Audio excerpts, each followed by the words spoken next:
A terrified man huddles in the corner, heart pounding and teeth chattering. He sees them coming towards him, huge 8-legged figures, 10 feet tall at least, with 8 black, soulless eyes that seem to stare hungrily at him. It's like something out of a nightmare. Giant man-eating spiders everywhere. They approach the man, fangs dripping with venom. But just as they're about to strike, he vanishes. He won't be spider food today, but for this truly unlucky guy, his ordeal is far from over. Let's rewind. When life gets a little too boring, we all daydream about getting away. Maybe you imagine sitting on a tropical beach or camping in the mountains and breathing in the fresh air. Some of the more adventurous types with a vivid imagination might daydream about visiting a parallel universe. Who wouldn't want the chance to see what life is like in another dimension? Of course, it would only be fun to go there if you could control where you went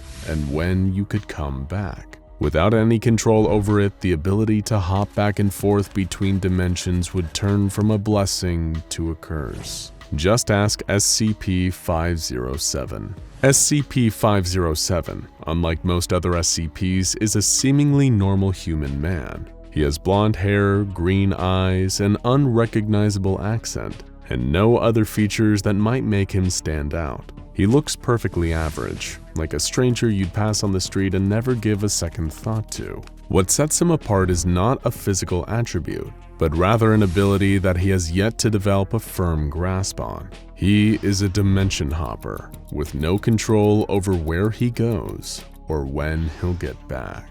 After appearing on the grounds of a mental treatment facility with no identification, rambling about a world of giant spiders, SCP-507 was admitted to the hospital and sedated for his own safety. He would spend several months in treatment for a variety of supposed disorders, but once he became aware of his surroundings, he attempted to escape the hospital multiple times. During these escape attempts, he often eluded hospital staff by mysteriously disappearing and reappearing in seemingly impossible places, such as behind locked doors or in rooms blocked off from the rest of the hospital. These disappearances and reappearances seem to be contrary to what the hospital staff first believed, beyond his control. The SCP Foundation became aware of the strange phenomena surrounding 507, and he was removed from the hospital and brought to an SCP Foundation facility. Once there, the nature of his abilities became much clearer. SCP-507 is able to, without intent or even knowledge that it is about to occur, shift from this reality to another alternate reality. After some time there, with the amount of time varying from case to case, he will shift back to this reality. He has been known to shift realities while sleeping, in the middle of a sentence, and even while bathing or going to the bathroom. The shifts are unpredictable, and there is no telling what kind of horrors he will encounter in the new dimension where he ends up, leading to 507 having seen some very strange things, even by SCP Foundation standards. During one of his shifts, 507 found himself in a pitch-black room filled with the sound of muted breathing. Using a flashlight he had been given by the Foundation, he looked around and found that he was not alone. In the room with him was a man, wearing a black suit and sunglasses, with a frightening, inhumanly wide smile. The smiling man leaned in towards 507 so close that their faces nearly touched, and said, "Back so soon?" Terrified, 507 fired several rounds from a Foundation-issued pistol, then curled up in the corner of the room until he shifted back to our reality. This would not be the last time that he encountered the smiling man. According to document 507-3B, which details all of 507's shifts into other realities, 507 was found in a Midwestern cornfield by Foundation staff with brown liquid on his cheek. In his hand, he held a human heart with the words, "I need you," written on it in the same brown liquid. Before he shifted back and landed in the cornfield, 507 shifted to a pitch-black room filled with the sound of muffled crying. He turned on his flashlight, taking note of his surroundings, and found himself face to face with the smiling man once again. The smiling man had brown liquid leaking from around its sunglasses, which it wiped onto 507's cheek. Upon further examination, 507 saw several bullet holes in the smiling man's suit, leaking the same brown liquid. He attempted to fire his pistol like he had the previous time, but it did not fire. As the smiling man began to approach him, 507 turned and ran. He ran for about 10 minutes before finding a corner where he stayed huddled once again until he shifted back. The smiling man is not the only nightmare that SCP-507 has encountered on his travels. During another shift, 507 described appearing in a small room filled with dried corpses, a single window, and a flickering light hanging from a ceiling. While attempting to wait out his time in the room, he discovered that the corpses were capable of movement. Whenever the room was in darkness, the corpses would pose themselves like living people. When he looked out the window, the corpses would join him and look out the window with him. When he sat down, they would sit with him in a circle. 507 attempted to pass time by falling asleep, but was unable to do so. Though many of his experiences were disturbing, only one of 507's documented shifts resulted in him requesting a memory wipe from the SCP Foundation. On this one, he found himself in the maternity wing of a large hospital. A creature, dressed like a nurse, approached 507 and told him that he was upsetting the other patients, and that it was time to start the operation. 507 was then wrapped in a straitjacket and wheeled into an operating room. After the straitjacket was taken off, 507 grabbed a chair and swung it wildly at the creatures to keep them at bay until he shifted back. When he asked to describe the appearance of the nurse creature, 507 began screaming in terror and was unable to provide a coherent description.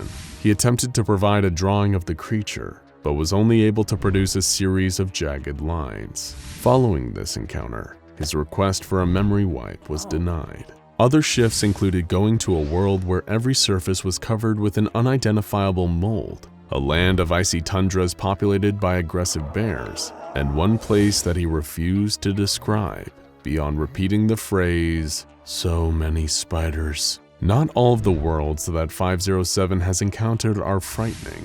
Some are simply strange and unusual. During one shift, he found himself on a large basketball court, where 6 other individuals were playing a game of basketball. There were 2 humans, 2 insectoid creatures, 1 creature resembling a squid, and 1 hovering yellow sphere with 8 arms. When 507 asked where he was informed that he had arrived at the All-Species Sports Center. During another shift, 507 found himself in a world made entirely of gelatin. During yet another shift, he appeared in a large auditorium filled with 50,000 other Dimension Hoppers who were holding a political rally for the People's Dimension Hopper Republic.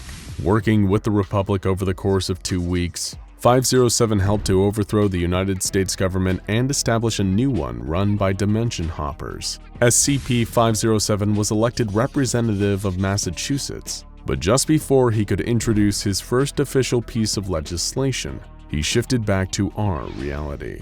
One day at the facility, a particularly unusual event involving SCP-507 occurred, the events of which were documented in Interview 507-G.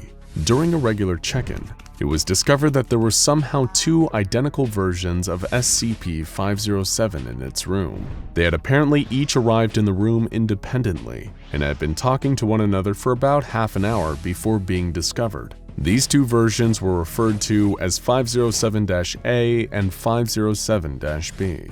When prompted for an explanation, 507-B explained that there were more than one version of SCP-507 afflicted with uncontrollable dimension hopping. The doctor inquired as to which one of the 2 was the visitor, but the 2 declined to answer, fearing that this knowledge would cause the Foundation to view one of them as expendable. The 2 had multiple shared experiences that they related to the doctor, including both having encounters with the smiling man. During the interview, 507-B disappeared mid-sentence and did not reappear. The doctor asked 507-A about identifiable differences between his and his double's realities. 507-A explained that in 507-B's world, President Lincoln was killed by his vice president, whereas in 507-A's world, he was killed by General Lee.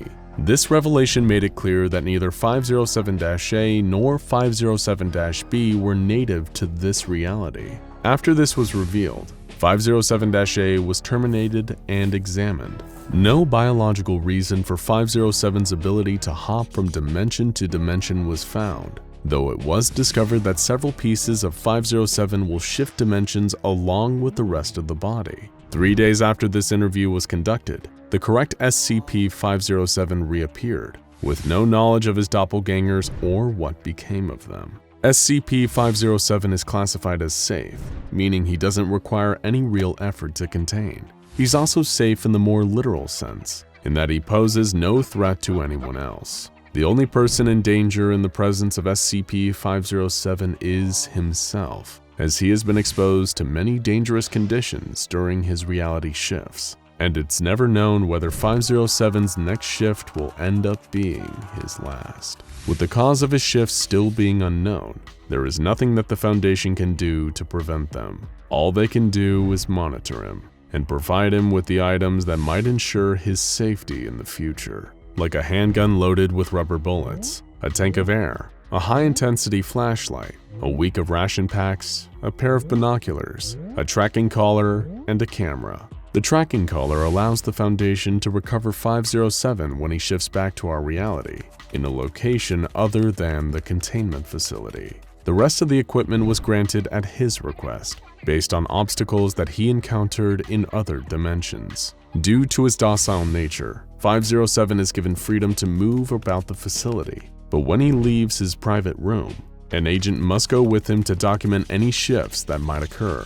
No one is allowed to touch SCP-507 though, if it has been more than 2 weeks since a shift occurred. This policy stems from an incident in which an agent who was touching 507's shoulder at the time of a shift was taken with him and did not return. When he is not shifting, SCP-507 lives a relatively normal life at the facility. He is allowed his own computer with internet access and can meet with other safe or Euclid-class SCPs that are not infectious or detrimental to his health. 507 has expressed an interest in the unusual and paranormal, and has enjoyed meeting with other SCPs, including a request to visit SCP-082 for a vacation. So far, all of these meetings have occurred without incident. Due to his anomalous shifting, SCP-507 will never be able to live a normal life. Unless he stops shifting, he will likely spend the rest of his days bouncing between unknown dimensions and his containment facility.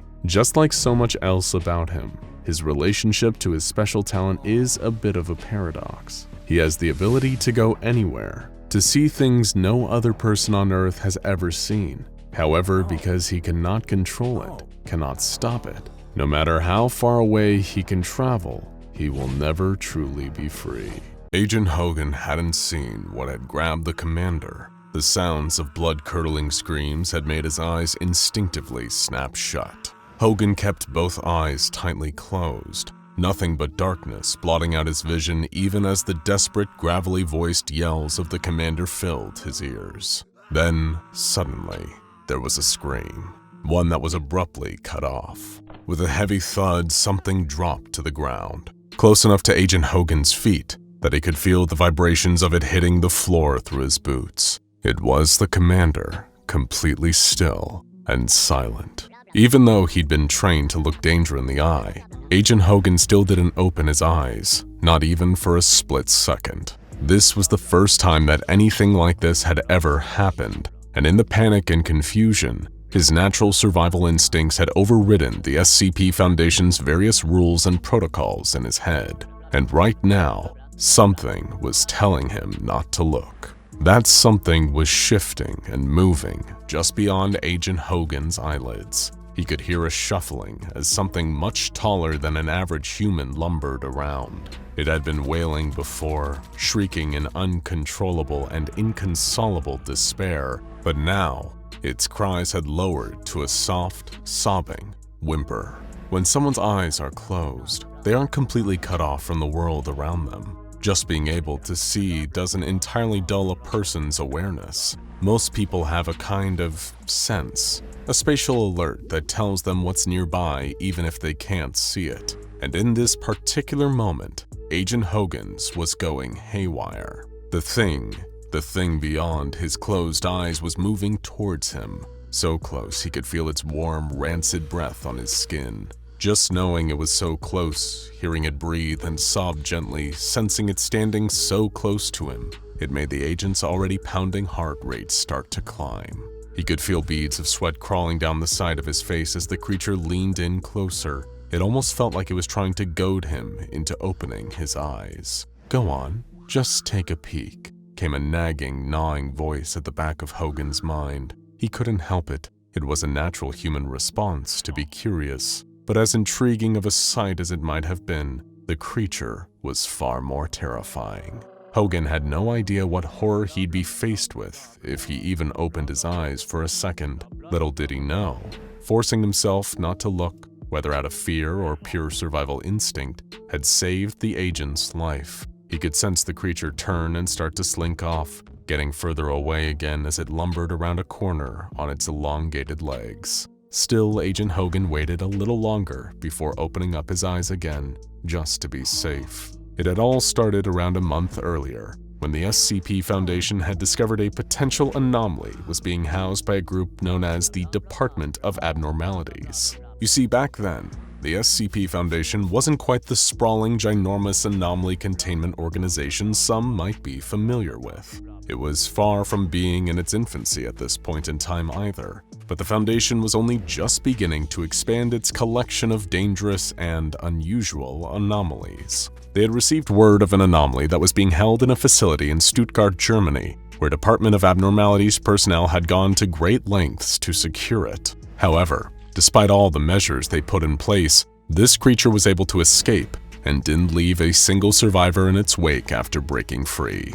And so, being unfamiliar with this kind of situation, the SCP Foundation had to decide what the best course of action would be. The Foundation dispatched a retrieval team, codenamed Zulu 9A, to the facility that the creature had broken free from. From the location in Stuttgart, Zulu 9A was able to track the anomaly's movements to an undisclosed mountainous region. It was believed that this area was either the creature's natural habitat, where it had initially been captured, or that the mountain at least closely resembled the place that the anomaly would recognize as home. Flying aboard a chopper, the Zulu 9A team assumed they could simply approach the creature and calmly coerce it long enough for them to capture and escort it back to base. It turned out they were very, very wrong. As their chopper landed nearby and the retrieval team closed in on the creature, the captain of Zulu 9A turned to talk to a Foundation doctor that had accompanied the unit. That one serendipitous action might have saved his life,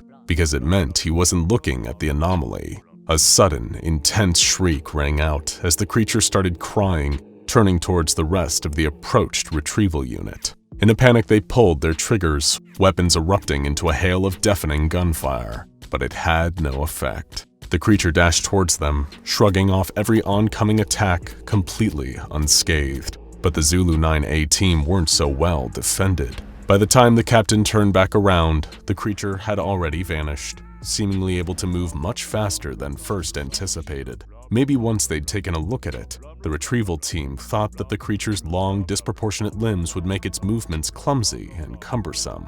Not that a single one of them was left standing to verify that. The captain was left alone and stunned. He hadn't seen what had happened to his team, only the aftermath. And it wasn't a pretty sight. Before long, backup arrived in the form of Zulu 9B's team.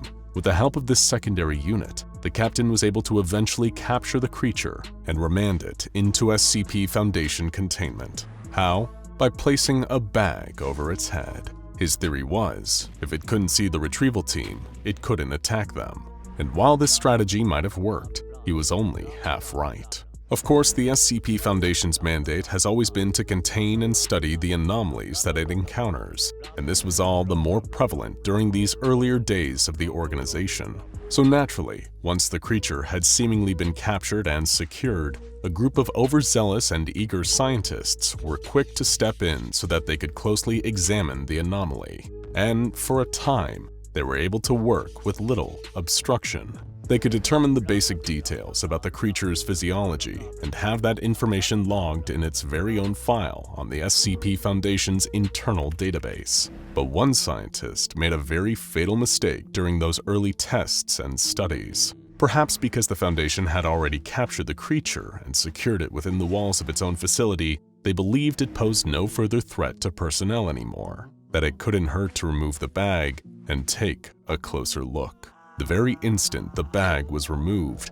chaos broke loose. It was as if someone had lit the fuse of a firework, only for it to explode before they could rush to a safe enough distance away. Not only were the scientists studying the creature horrified by the sight of its grotesque wide-jawed face, but they were all seconds away from meeting the same grim and grisly fate as the retrieval team sent to capture it. Now they had seen its face, and the monster was loose within the Foundation. At that particular point in time, the Foundation's early mistakes, this kind of thing was unprecedented. It had never happened before, not once, and nobody knew what to do. Most of the anomalies they had encountered so far were benign, either harmless oddities, passive and non-hostile creatures or artifacts with a few strange or unexplained properties, but with no real sentience to speak of. But this was a ferocious abomination, intent on causing harm to the Foundation's own staff. So someone needed to act, and do so fast. A handful of armed Foundation agents happened to be on site at the time. Security officers Hendricks, Hogan, and Stevens, as well as Sutton, the surviving captain from the Zulu 9A retrieval team. The second that the creature was seen and began retaliating against those that had seen its face, deafening alarms began to blare. That was all the warning they would get. There were no special containment procedures yet, no protocol or standard procedure for something like this. The Foundation didn't even have a term for the situation that was going on, although after today, they would. This was the SCP Foundation's first ever containment breach. Given that he'd been involved in retrieving the creature that was now on the loose, Captain Sutton took lead of the small group, coordinating them as their de facto commander. "Don't worry, we just need to get another bag over its head and get it back into containment," he instructed as calmly and confidently as he could, given the tense circumstances. "This thing is highly aggressive, but if you stay out of sight, it won't come after you. Corners and stay frosty. We'll split into twos and fan out. Should have more of a chance of catching him that way." Little did Sutton realize his misguided advice would cost him and others their lives. Hendricks and Stevens stumbled across the creature first, poking their heads around a corner. They spotted the tall, wry humanoid shape passing along the corridor that ran parallel to the one they stood in. The two agents saw the creature, but as far as they could tell, it hadn't seen them. But that didn't matter. Just as they both turned down the corner, ready to ambush the anomaly, the towering, spindly form of the creature suddenly appeared behind them, screeching as it attacked. Hearing the sound of the others falling prey to the monster, Captain Sutton and Agent Hogan rushed towards the source of their fellow agents' screams. The de facto commander of the group rushed a few paces ahead, confident that he knew how to get the upper hand against the creature. Trailing behind him, Agent Hogan had been swept up in the panic of the whole situation. He had no idea what the creature was, only that half of the retrieval team sent to capture it had all died. Their weapons were useless against it, which made the gun Hogan gripped in his trembling fingers feel unreassuringly ineffective. Sutton turned a corner down the corridor ahead, and that had been when he locked eyes with the creature. Seeing its face for the first time, he hadn't even caught a proper glimpse of it when he'd managed to capture it in the mountains. But now he had seen it, and it knew. From around the corner, unable to see Sutton or the monster, Agent Hogan let the panic get the better of him and closed his eyes, an action that had unknowingly saved his life. Once the monster had passed him by and Agent Hogan had dared to open his eyes again, his mind started racing. It had seen him, that much he was certain of. Even with his eyes closed, he had sensed just how close to him the creature had gotten to him. It had to have seen him, and yet he was still alive. Sutton had said that it would attack anyone that it saw, unless Sutton had got it all wrong. The creature wasn't attacking anyone it looked at. It was going after anyone who looked at it. It was learning that key difference that allowed Agent Hogan to gain the upper hand on the creature. However, he quickly realized that the number of people in the facility was rapidly dwindling. The longer the anomaly was able to roam free, the more Foundation personnel would see its face and fall victim to its rage. Agent Hogan realized what he would have to do: send out a message to the SCP Foundation higher-ups that this anomaly was only attacking anyone who looked at it. Then, he sealed himself in the chamber where the scientists had been examining the creature. They'd filmed the examination. All Hogan had to do was watch part of the footage where the bag was removed and look at the anomaly's face. The monster took care of the rest. Traveling at impossible speeds, SCP-096 appeared in the room behind Agent Hogan. Ever since, the SCP Foundation has poured innumerable resources into ensuring they have enough personnel who are specifically trained to deal with containment breaches. Some will even tell you that it was this first incident that led to the idea of mobile task forces, teams that the Foundation can deploy within moments to respond to anomalies breaking out of their containment. Of course, who really knows if that is true? Maybe half of it actually happened, and the rest was built off rumors and hearsay. If you sign up to join one of the SCP Foundation's mobile task forces nowadays, then perhaps your commanding officer will tell you this story during your basic training. It could be that they're trying to intimidate you, or just re-emphasize how important the role of the MTFs within the Foundation is. One thing is for sure though, anyone assigned to guard SCP-096's chamber knows to close their eyes in the event of another containment breach. The day-to-day routine of Dr. Gears consisted of a few constants: piping hot cups of black, unsweetened coffee, plain dry wheat toast, the soothing sounds of his favorite white noise machine, and the endless carousel of experiments with SCP-914. Not that he was complaining. He was perfectly content to spend his time supervising one of the few anomalies he crossed paths with on a regular basis that was unlikely to kill or maim him in any way. Not that the Clockworks hadn't produced its fair share of unpredictable results over the years of extensive testing.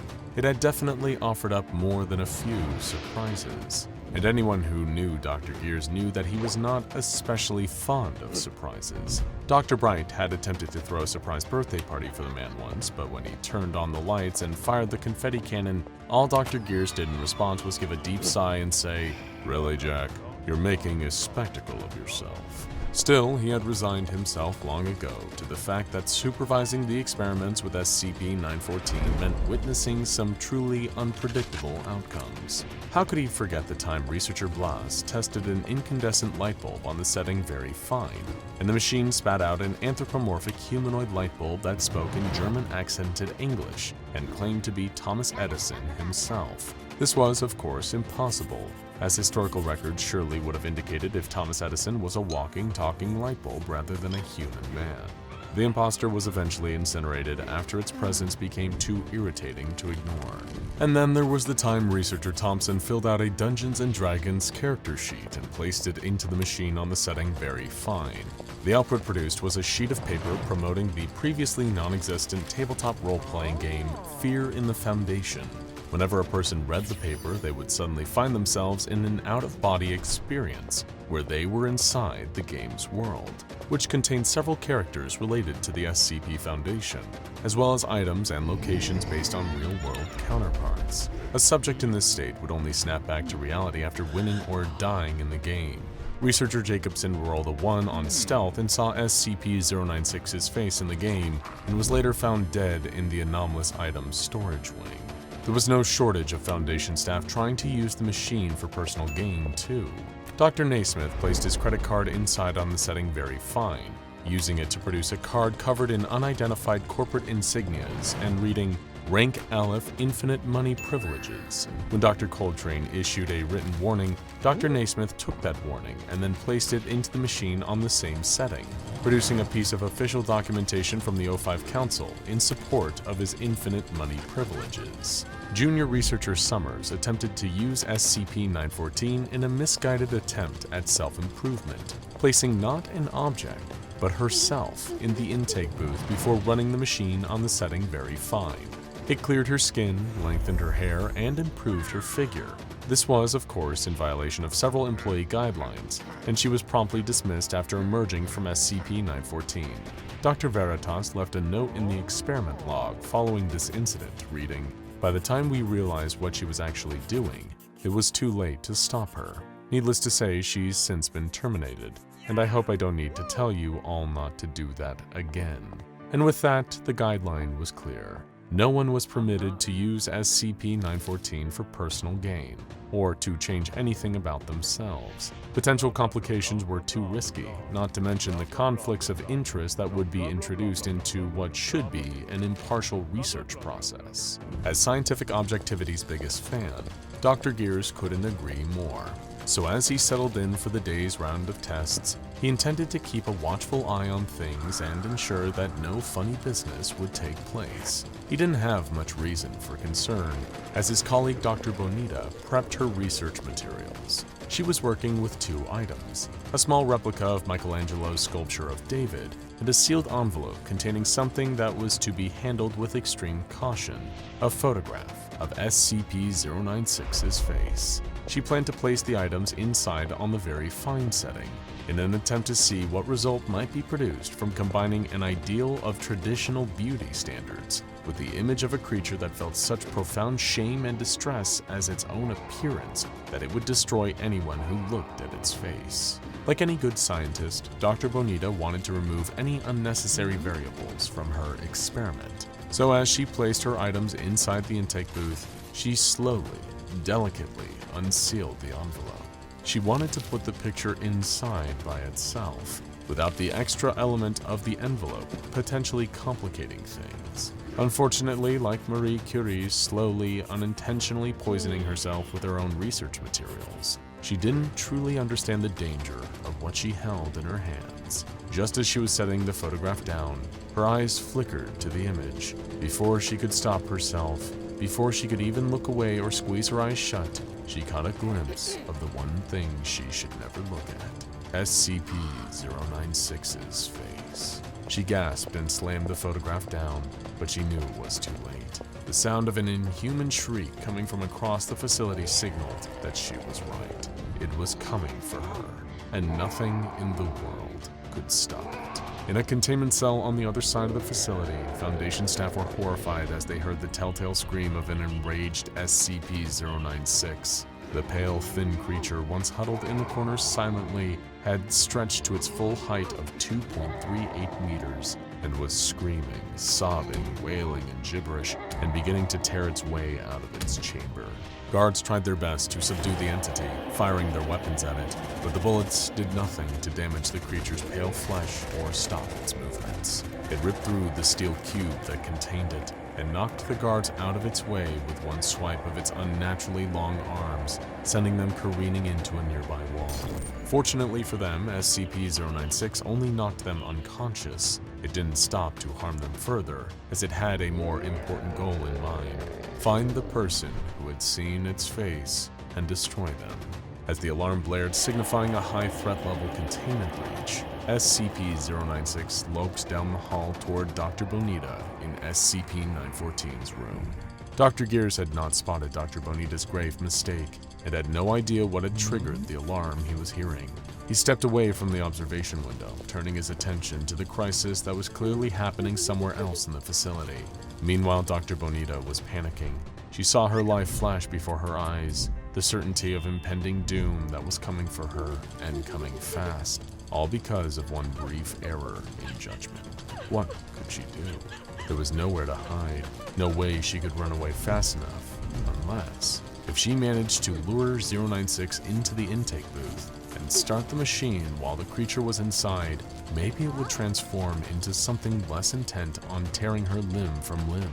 It was a risky move, and one that could jeopardize her position at the Foundation, but she couldn't very well keep her job if she was dead, so it seemed like it just might be worth a shot. A primal roar of agony and fury interrupted her thoughts, and she knew that SCP-096 was moments away from breaking down the door and getting its hands on her. She would have to move fast. With a screeching grind of metal on metal, SCP-096 wrenched the door off its hinges and barreled into the room in its search for the person who had seen its face. It ran toward the silhouette of Dr. Bonita standing just at the entrance to the intake booth. She tucked and rolled out of the way just as the monster entered the booth. The door automatically slid shut behind it, and as SCP-096 rattled the door and tried to free itself, she turned the knob to very fine with every ounce of strength and speed she had. There was a ding of a small bell, and the machine whirred to life as the objects inside were refined Dr. Bonita had no idea what would be waiting for her in the output booth, but she could only hope that her last-ditch effort had managed to save her life. In the fog of panic, she briefly felt an itch of scientific curiosity, too. What would become of a being like SCP-096 in a machine as strange and wonderful as SCP-914? What would the addition of the statue do to it? As the door to the outtake booth slid open, steam poured out. It appeared her questions would soon be answered. Cautiously, in spite of herself, Dr. Bonita called out, "Hello?" No one answered, but she heard the sound of footsteps, slow and careful, as a figure emerged from the mist. She covered her mouth in shock, her eyes wide. "Dear God," she whispered in awe. Standing in front of her with pale, smooth skin and the same imposing stature was the most beautiful man she had ever seen. Wide, dark eyes shone under thick, sculpted eyebrows. Under the eyes, an aquiline nose, full, pouty lips, a strong, sharp jawline. His head was topped with a tangle of lustrous dark curls. It was the kind of hair she had only seen flowing in the wind on the covers of the romance novels she wanted desperately to buy, but was too embarrassed to be seen purchasing. His physique was, well, statuesque, like the build of the very Michelangelo sculpture she had placed into the machine just moments ago. There was no other way to say it. He was handsome, despite still being a little lanky and 9 feet tall. He peered at her curiously, towering over her in a way that had been terrifying in his former shape, but now made her heart skip a beat in an entirely different way. "Hi," was all she could think to say. Was she blushing? She shook her head, snapping herself out of it. She was a scientist, damn it, not some giddy schoolgirl passing notes in class. This was an incredible achievement, something she would need to study thoroughly, and she very much wanted to study him thoroughly. Nope, no time for that. She needed to write up a report, to inform her superiors, to try her best not to lose her job over this. She had to remain professional. "Hi," the man that had once been, or perhaps still was, SCP-096 spoke. "Oh, you can talk." Dr. Bonita laughed in surprise. The man's brow furrowed.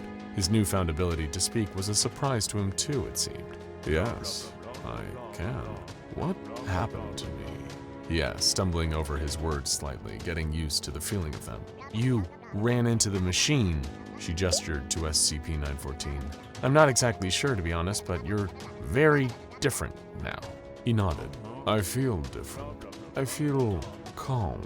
He sighed, the relief plain on his face before a shadow of sadness fell over him. "I don't think I have to hurt anymore.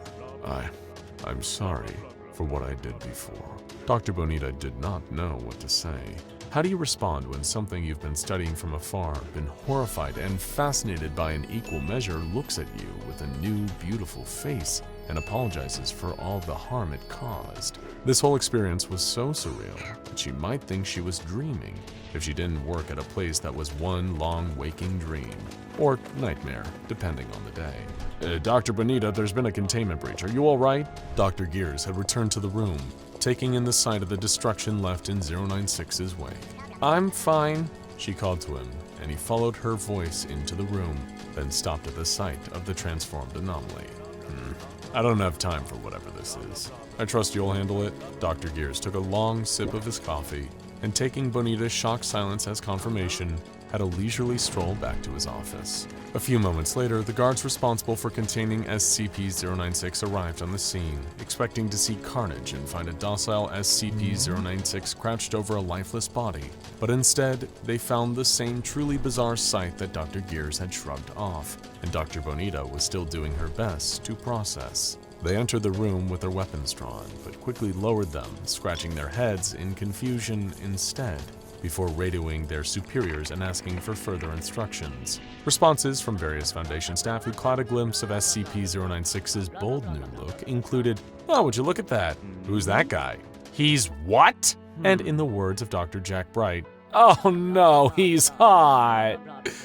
Dr. Bright also proposed making the new SCP-096 a TikTok account and YouTube channel, seeking modeling representation for him, or selling a novelty calendar filled with pictures of 096 in various costumes. These would be, in his words, quote, "excellent ways to increase revenue for the Foundation."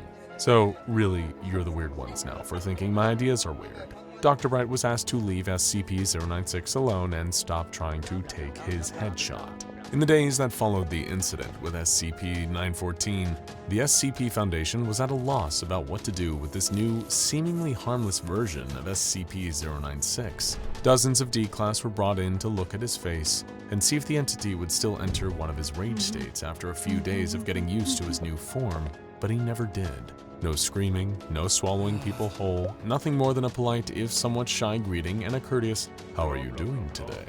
The D-Classes were relieved, but confused about being pulled from their cells just to stare at some random handsome man. Dr. Clef suggested dissecting SCP-096 to see what his new body looked like on the inside. This request was denied. Several interviews were conducted to evaluate SCP-096's mental and emotional state. Now that the anomaly was capable of coherent speech, it was much simpler to evaluate the potential threat level he might pose. Every researcher who spoke with him came to the same conclusion. Gone was the danger of the old SCP-096. He had not just become beautiful in a classical, superficial sense, but he had become beautiful on the inside as well. Interviewers reported a warm, friendly demeanor, a talent for engaging in conversation once he was made to feel comfortable, and a sincere interest in the thoughts, opinions, and feelings of those he spoke with. There was only one thing left to do: to make sure that SCP-096 had really changed from something deadly to something almost resembling an ordinary person. A photograph of SCP-096's face, of its original face, was removed from a secure vault by a D-Class. Then, the D-Class was sent into a room with SCP-096 and instructed to place the photograph on the table. SCP-096 looked down at what had once been his face, and his eyes filled with tears. A soft, broken sob left his lips, and he wrapped his arms around himself, hunching over as if in physical pain. Outside the room, guards prepared to handle things if 096 began to attack. Instead, he wiped his tears, took a deep, shuddering breath, and looked at the D-Class with a somber expression. He picked up the photograph on the table and tore it in half, as he finally summoned the strength to speak. "Please, get rid of these. That is not who I am anymore." At Dr. Bonita's strong insistence, backed up by the conclusions of the research staff who interviewed SCP-096, a reevaluation of the entity's containment measure was ordered.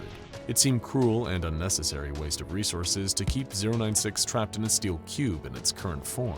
He would be moved to a standard humanoid containment cell and treated as well as other safe-class anomalies, provided with books, films, food, and drink upon request, and, of course, other comforts. Of course, the O5 Council insisted on evaluating the entity before any of these changes could be approved. Dressed in a specially tailored suit provided by Dr. Bonita, SCP-096 appeared before the Council to present his case. "I know that I might not have the best record at the Foundation. I've done a lot of damage over the years, though, let's be honest, you all aren't exactly innocent either. Sorry, that was an attempt at a joke. I'm still very new to talking. All I can say is please consider giving me another chance to make a real life here, to make this place my home. Thank you for your time." What SCP-096 didn't know is that the O5 Council was so flabbergasted by the sight of his new face that they didn't retain a single word he said. They had all given their official approval before he even finished his short presentation.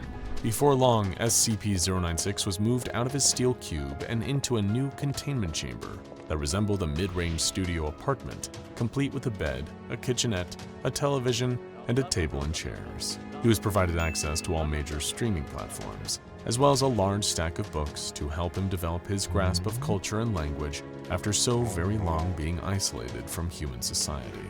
Though he wasn't exactly human, he was determined to act like it. Word quickly spread around the Foundation site, and humans and anomalies alike flocked to SCP-096's new home to visit him and see the miraculous transformation for themselves. SCP-999 was the first to come and see the new and improved 096, chirping excitedly as it oozed into his room. He pet the slime gently, his face breaking into a warm smile as its euphoric effect washed over him.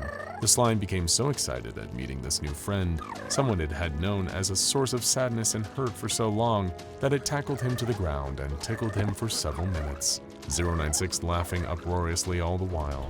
SCP-343 stopped by to give 096 his blessing and wish him well in this new chapter of life. A few days later, SCP-507 popped back into the site and wanted to see the changes for himself. He was thoroughly impressed, though privately confessed to missing 096's more monstrous form, which reminded him of some of his favorite cryptids. There was one anomaly that was not thrilled with the appearance of SCP-096, however. SCP-056 was furious upon hearing about the new beautiful man that everyone just couldn't shut up about. It demanded a chance to speak to SCP-096 and to tell him that, "This place isn't big enough for the both of us. I'm the fairest one of all, you sniveling little worm."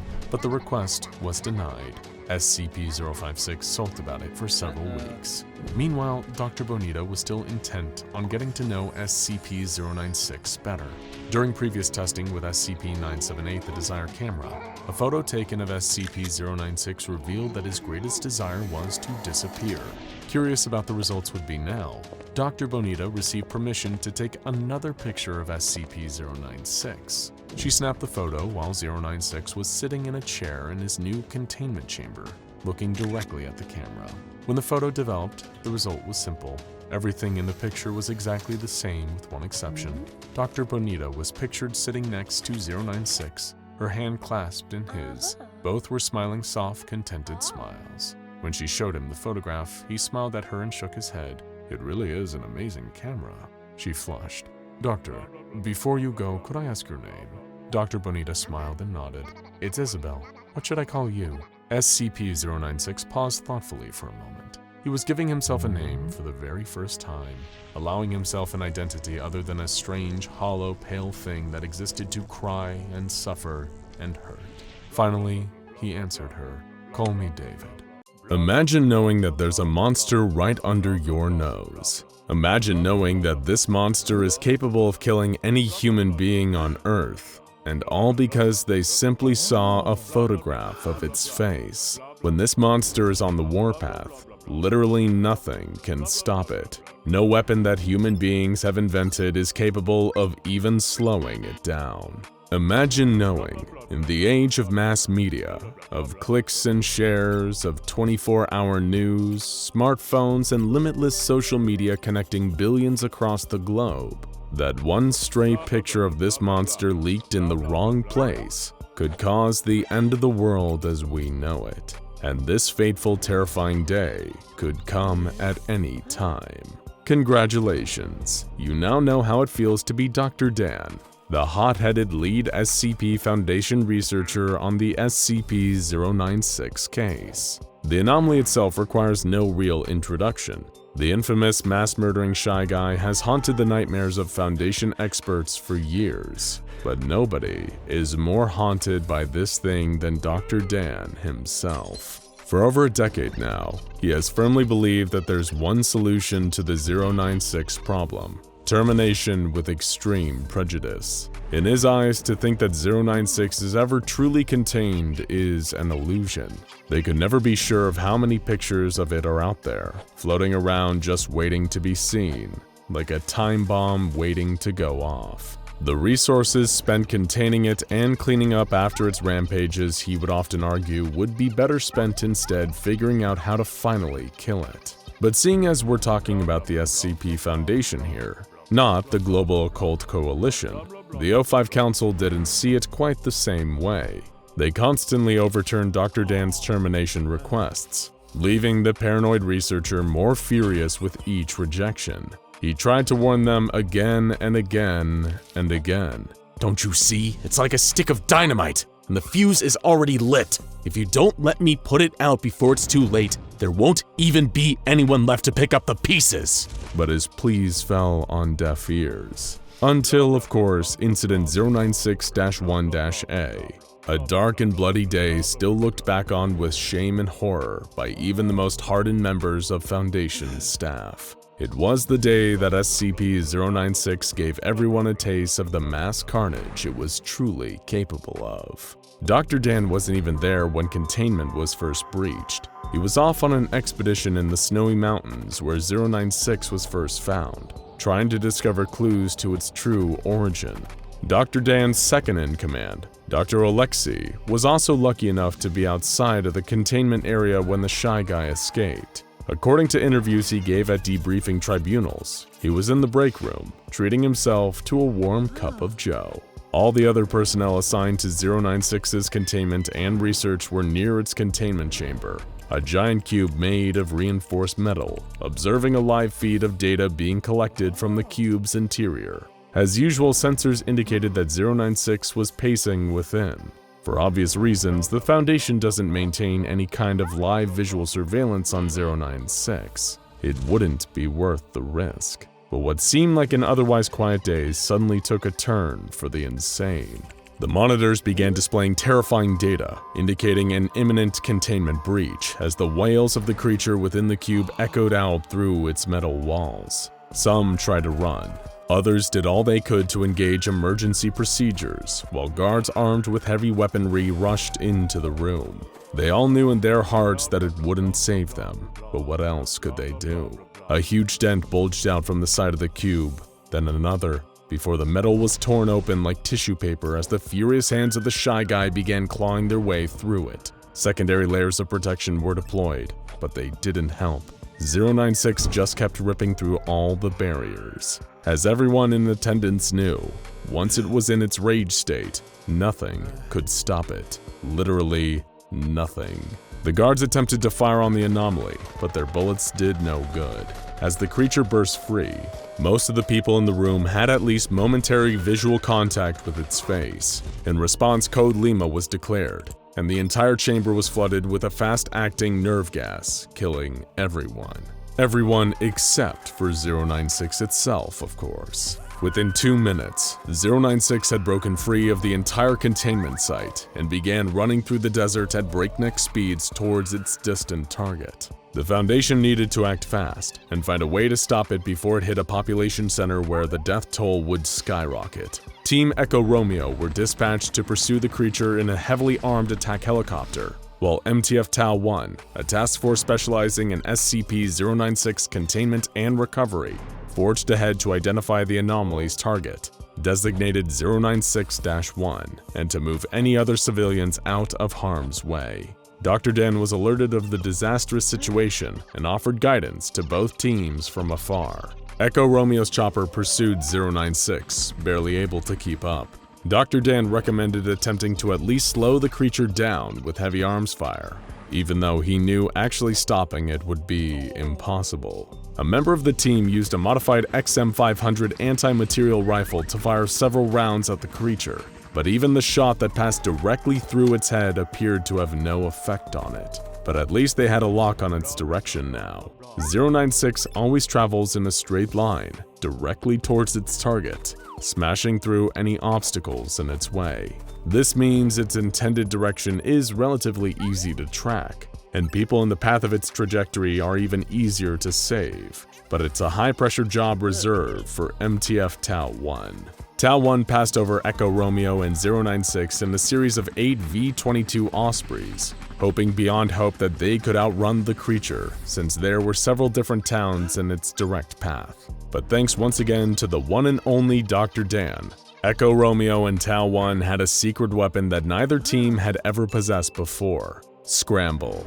Scramble was an advanced computer program created by Dr. Dan with the help of Dr. Alexei, which was coded into microprocessors for modification into camera feeds and viewing goggles. The program had been fed intricate data concerning every single detail of 096's face, and as the name suggests, when encountering that visual data in real life, it scrambles it beyond recognition. In theory, it would make it far safer for operatives to be around SCP-096 without activating its rage state. In theory. It wasn't long before disaster struck. 096 had made its way onto I-40 and had begun attacking vehicles it encountered, killing the people inside. By this point, it had already outrun the Echo Romeo chopper, rendering them essentially useless. Tau 1 just had to forge ahead along 096's trajectory and try to get as many people out of the danger zone as possible, until 096-1 was located and destroyed by the anomaly. Years of training for an awful day like this had paid off, as the first 3 towns along 096's path were successfully evacuated. The Shy Guy just ran right through all of them, and no lives were lost. The same, however, could not be said for town number 4. As was standard procedure, Tau 1 had everyone in the town gathered up and blindfolded.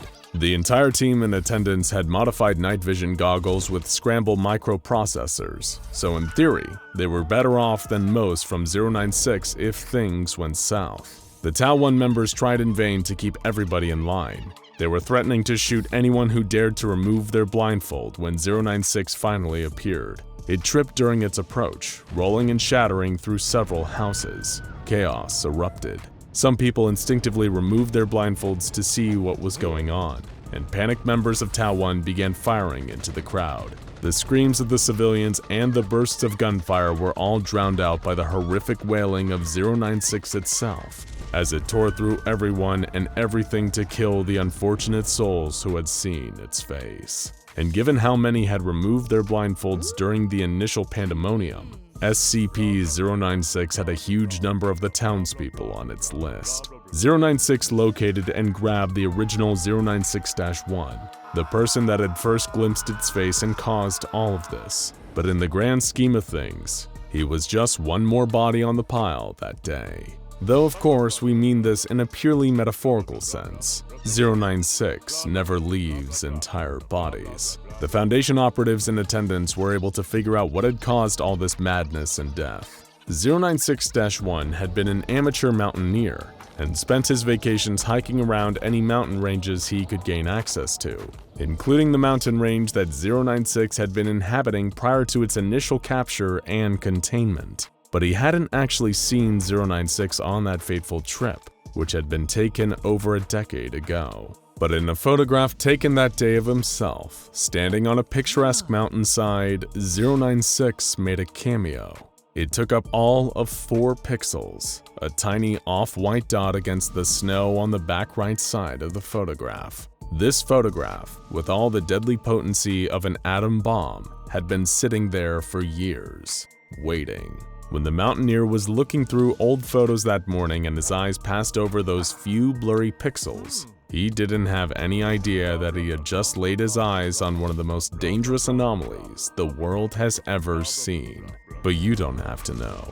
Only 096 does. As Tau 1, led by their commander Major Jack Wilford, tried to retake control of the situation, things got even worse. It turned out Dr. Dan's scramble technology, the one thing that was supposed to have given them an edge in this situation, didn't actually work. As soon as goggle-wearing members of the team laid eyes on 096, it entered its rage state and started massacring them.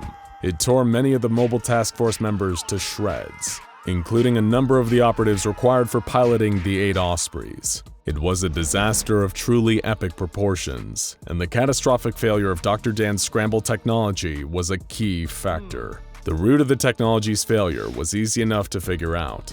Dr. Dan's scramble microprocessors worked fast, but not fast enough. Fractions of a second glimpses of 096's face managed to get through, and that was more than enough to set 096 off. Echo Romeo and MTF Epsilon arrived shortly afterwards to clean up the mess. It'd been a disaster of such magnitude that even a CNN reporter arrived on the scene and started filming before being promptly shut down by Epsilon.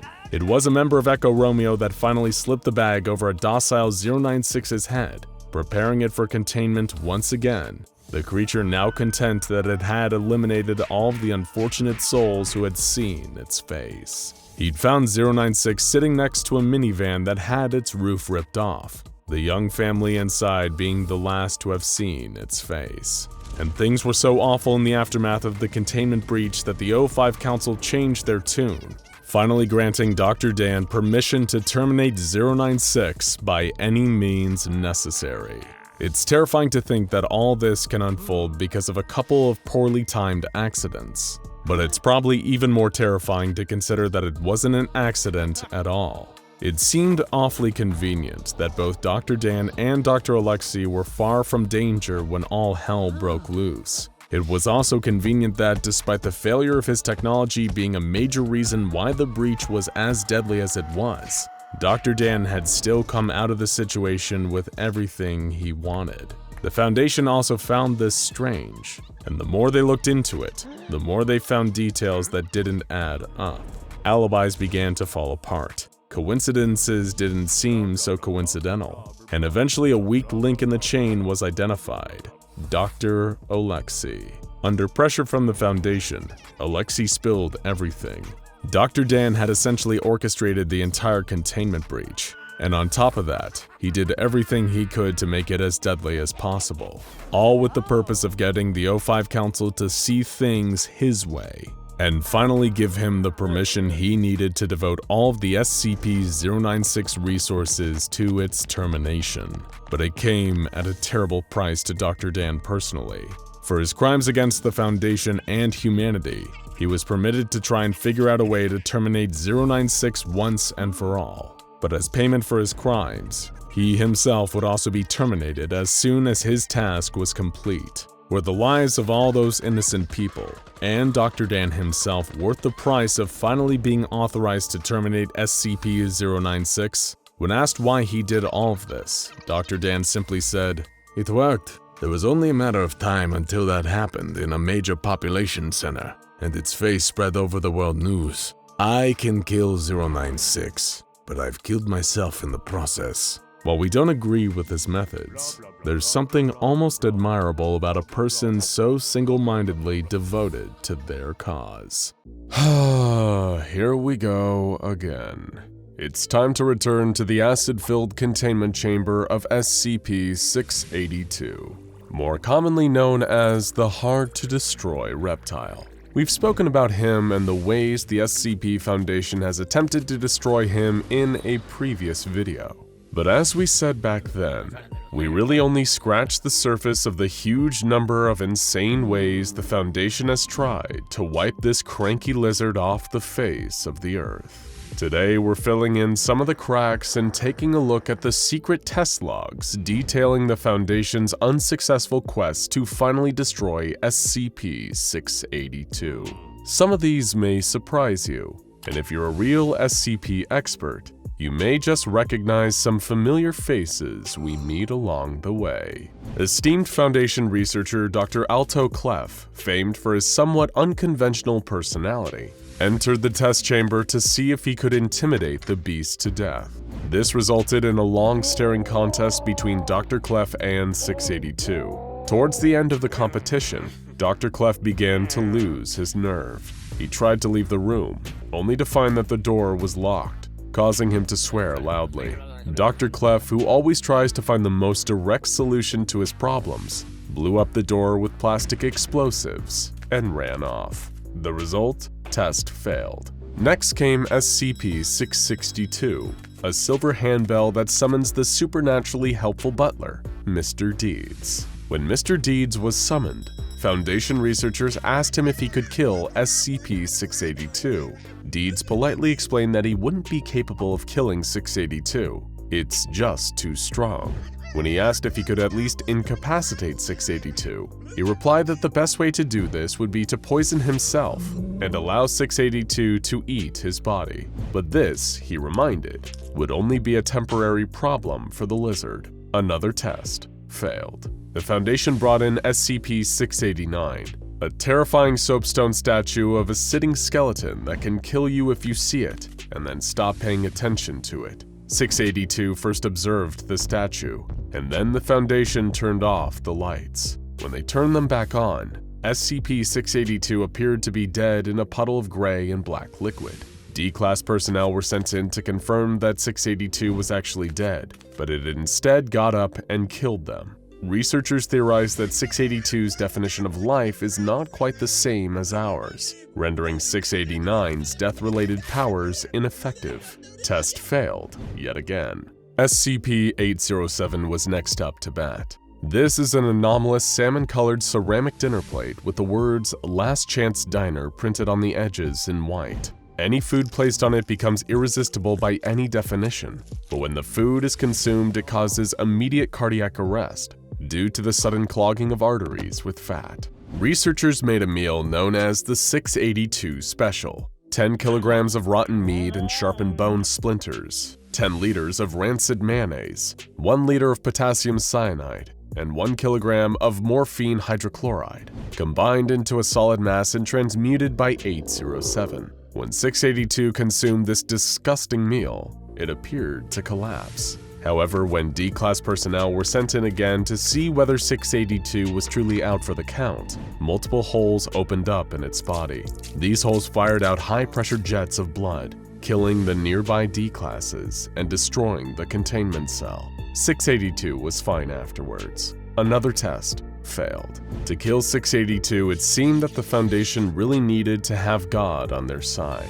So they tried to recruit SCP-343, also known as God, to help them destroy the beast. However, when he entered the containment chamber, he somehow couldn't even see the beast. When researchers asked him whether he could kill 682, God replied, "He's not one of mine. Deal with him yourself." Test failed before it even began. Next, the Foundation recruited SCP-524, a small white rabbit that can eat literally anything, including itself, without being harmed. The rabbit was released into SCP-682's chamber, at which point it approached 682 and began to eat one of its legs. 682 roared in pain and scuttled up the wall, out of 524's reach, where it remained for a number of hours. At this point, SCP-524 seemed to become bored and began eating its way out of containment through a nearby wall. Test failed. Maybe the luck of the Irish was what the Foundation needed to finally put this monster to rest. They recruited SCP-1933, a fat man dressed as Santa Claus whose bodily fluids consist entirely of the alcoholic beverage known as Irish cream. If enough of this man's self-produced Irish cream is fed to something, they'll find that all of their bodily fluids have become Irish cream too, killing them. The Foundation fed large quantities of this Irish cream to SCP-682 and it actually had an effect, causing 682 to appear intoxicated, which was a promising sign. However, it soon vomited out a massive quantity of SCP-1933 bodily fluids, turning the walls of its cell into Irish cream and allowing it to escape and wreak havoc. Test failed. Big time. The Foundation recruited the help of SCP-2337, an intelligent corncrake known as Dr. Spanko, with a voice so loud it can quite literally talk its victims to death if it speaks to them for an extended period of time. It was sent into SCP-682's chamber to attempt to destroy the beast, but 682 just told it to leave, and the talkative bird obliged by blowing away one of the chamber walls with a yell, allowing SCP-682 to breach containment again. Terrible job, Dr. Spanko. Test failed. The Foundation researchers were starting to get a little frustrated with their lack of progress, which you can no doubt sympathize with, and they even pitched the possibility of sending SCP-682 into an alternate dimension, where perhaps it would enter into a stalemate against its alternate self. But this pitch was shot down by the O5 Council on the grounds that it was way too risky.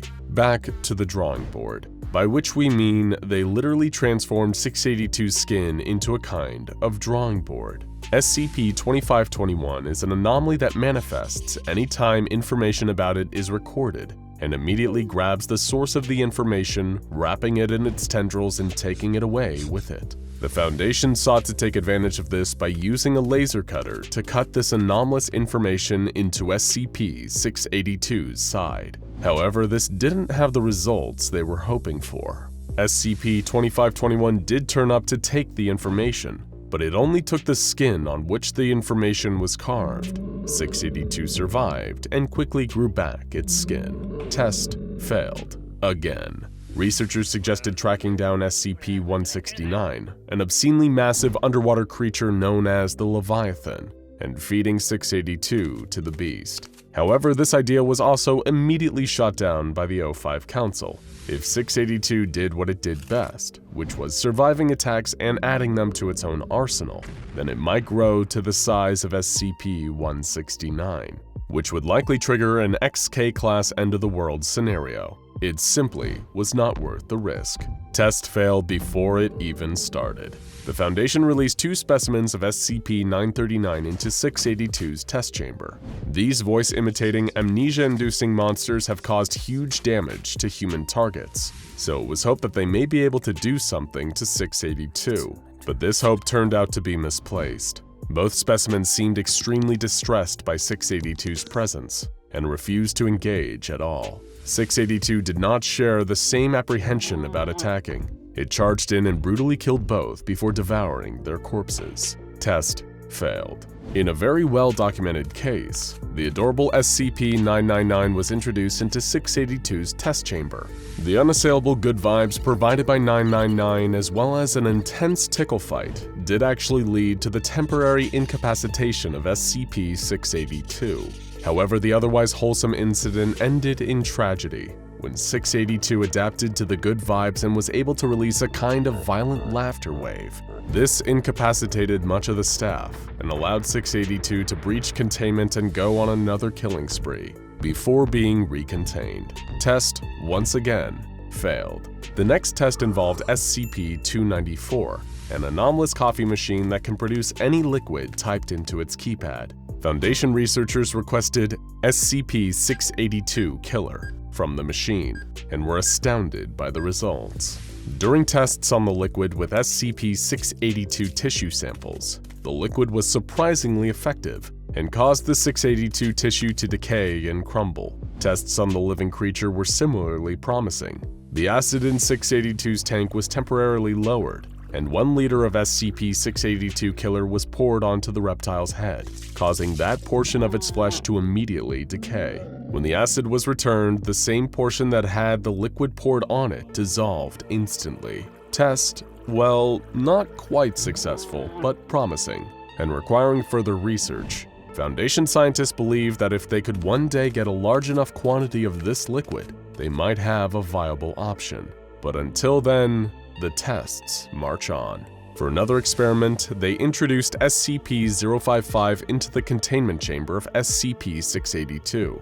SCP-055, also known as the Self-Keeping Secret, is a mysterious anomaly that can only be described by what it isn't. For example, we know that SCP-055 is not round, but that was pretty much it. Now, however, we know something else about SCP-055, that it can't kill SCP-682. Test failed, but at least we know twice as much about SCP-055 as we did before. Next came SCP-082, better known as Fernand the Cannibal. Fernand was first presented a piece of flesh from 682, but rather than eating it, he inspected it and began to express joy that his friend still lived. When introduced into 682's testing chamber, Fernand attempted to subdue the lizard and use it as his steed. 682 expressed an intense hatred for both Fernand and the idea of being ridden like a pony, and the two of them engaged in combat. Mobile task forces were eventually brought in to subdue both subjects. In a debrief interview, both hinted that they shared history prior to containment, but 682 was reluctant to talk about it further. Test entertaining, but still a failure. Researchers were becoming extremely frustrated with SCP-682's unwillingness to die, so they called in an SCP who responded to reason much better. SCP-049, the Plague Doctor. This sinister surgeon can kill with a touch, and the Foundation hoped that his abilities would extend to 682. However, the result was a dud. The Plague Doctor did touch 682, but it experienced no adverse effects and eventually swiped at the Doctor. Upon leaving, 049 reported feeling emotionally disturbed by his encounter with SCP-682. Yep, you guessed it. Test failed. If it gives you any indication of just how desperate the researchers were at this point, Dr. Graham pondered whether introducing 682 to a human with just as pessimistic and misanthropic feelings as itself would somehow pacify it. They sent in a particularly nasty D-Class, and the two spoke. Fascinatingly, 682 didn't attempt to harm this D-Class. They just shared their profane and bleak sentiments about the human race with one another. However, some of 682's opinions were a little too spicy for this D-Class. After listening to the reptile speak for 20 minutes, the D-Class fell into a catatonic state from the sheer depression of it all. He died not long after. One researcher suggested perhaps the worst idea of all, letting SCP-682 out into the wild. Not even really to terminate it, just to see what it does. The scientists figured there would be some merit in analyzing the creature's behavior. This idea was submitted anonymously, of course. It seems even the most sadistic of researchers know better than to put their name on an idea like that. As you can probably guess, this request was shot down by the O5 Council. The note attached to the request by one of its members summed it up best. "I'll tell you what it will do. It'll go out for a nice stroll, murder a few innocent people, go fishing, slaughter a few more innocent people, start up a tech company, eat a few more innocent people, go on a vacation to Florida, dismember a few more innocent people. I swear, when I find out who wrote this, you can personally enter 682's containment chamber to analyze him yourself." This has been far from an exhaustive account of all the different ways the SCP Foundation has tried to terminate SCP-682. But it shouldn't be surprising that all of their ideas have either been failures or were too risky to even try. Sadly for the SCP Foundation and the human race, it's likely we'll be dealing with SCP-682 for a long time to come. But do you have an idea for how you think 682 could finally be killed? Something that even the Foundation hasn't thought of to try? Let us know in the comments. A very strange anomaly sits in a humanoid containment cell in the minimum security wing of Site-17. He walks, talks, and looks like a man, but everything else is convoluted in a question mark. This is SCP-343, who, like his namesake, God, is likely to cause arguments whenever he's brought up. Is he the creator of all that exists, the basis for the Abrahamic faiths, or is he a pretender? A reality warper with immense power and predilection towards delusion, a courtesian of the house of Maladrog, Matthew, Methuselah, Yahweh. Who knows? Really, it depends on who you ask, and which stories you choose to believe. And few people enjoy a good story more than SCP-343 himself. If one day you take the time to visit him in his room and ask him to reveal a page in the long book of his personal history, he might be kind enough to tell you a story. A story like this, of an encounter with something monstrous that few others could hope to survive meeting face to face. Rewind a few thousand years. Nobody knows how many exactly. God, as he chooses to dub himself, walked across the cracked ground on worn sandals. It'd been some time since he'd seen an animal around here, and even longer since he'd seen a human being. Not that this bothered him. He'd never been bothered by his own company on a long walk like this. Of course, he could have sped up time or teleported, but where was the fun in that? He was a tourist in the world of sensation, of experience, of flesh, bone, dirt, blood, and sand. After all, where's the fun in creating a whole universe if you can't drop in now and then to visit and do as the Romans do? Not that the Romans would be around for another few thousand years. Even Atlas must occasionally shift the weight of the globe from his shoulders for a jaunt around the cosmic neighborhood, and whatever passes for fresh air in the vacuum. God whistled a tune to himself. It was a craggy, mountainous region he'd found himself in. The distant peaks had frosted caps, a breathtaking place where many truly had their breaths taken away. How humans will so happily risk their lives to do something extraordinary. It never ceased to amaze him. His stomach rumbled. Oh, how he enjoyed that sensation. One of the funny little quirks of this human form that he weaved for himself. It was no reason to be concerned, if memory served, from his last trip through the area a few decades before. There was a friendly village not far from here. They had always accepted him as a genial stranger, having no knowledge of his true power. God had always believed that a person's goodness is defined by how they treat those from whom they had nothing to gain. So it caused him great concern as he approached the village and saw great plumes of smoke rising into the sky. He was so shocked by this that he could decide to break his rule about walking as a man, in case there was still some way he could help. With a snap of his fingers, he disappeared and reappeared in the center of the village's town square. Total devastation. Huts and houses had been torn asunder. Broken weapons lay on the ground. Some places were on fire, others smeared with streaks of blood, like some terrible battle had occurred here. But something was wrong. No bodies, not one, from defender or assailant. How could a thriving village be so thoroughly destroyed and not leave a single corpse? It was an act so bizarre and depraved that it left even God puzzling.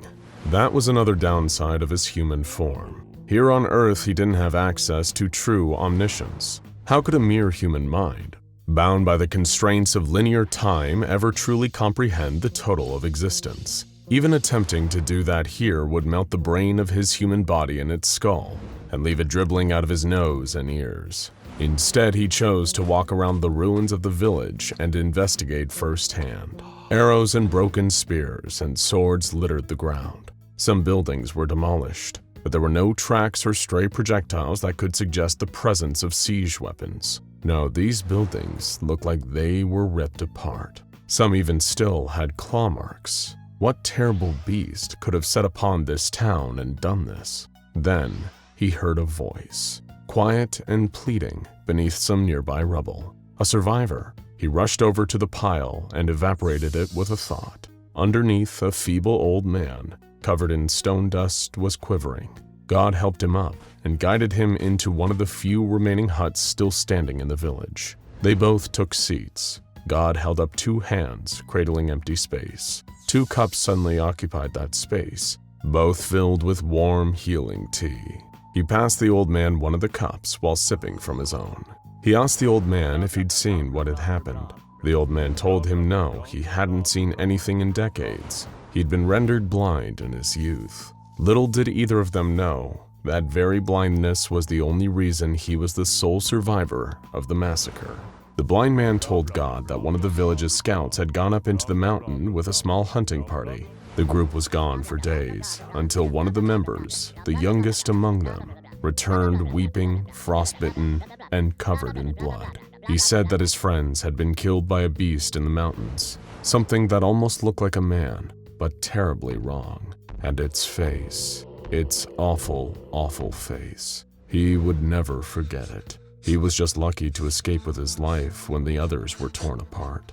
But when the young man returned, he'd brought the shadow of death with him. It was a curse that doomed the entire village, men, women, and children, to a terrible fate. And that fate was upon them a mere hour after the survivor had returned.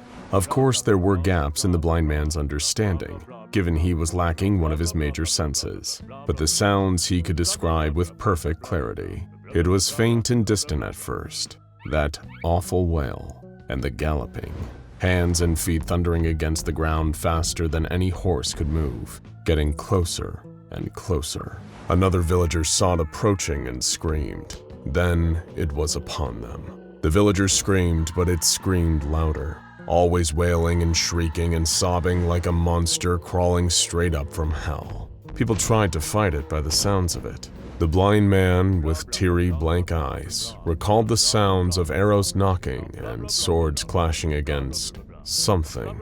But even their greatest warriors had screamed and died. Those who saw it and tried to flee and hide were slaughtered all the same.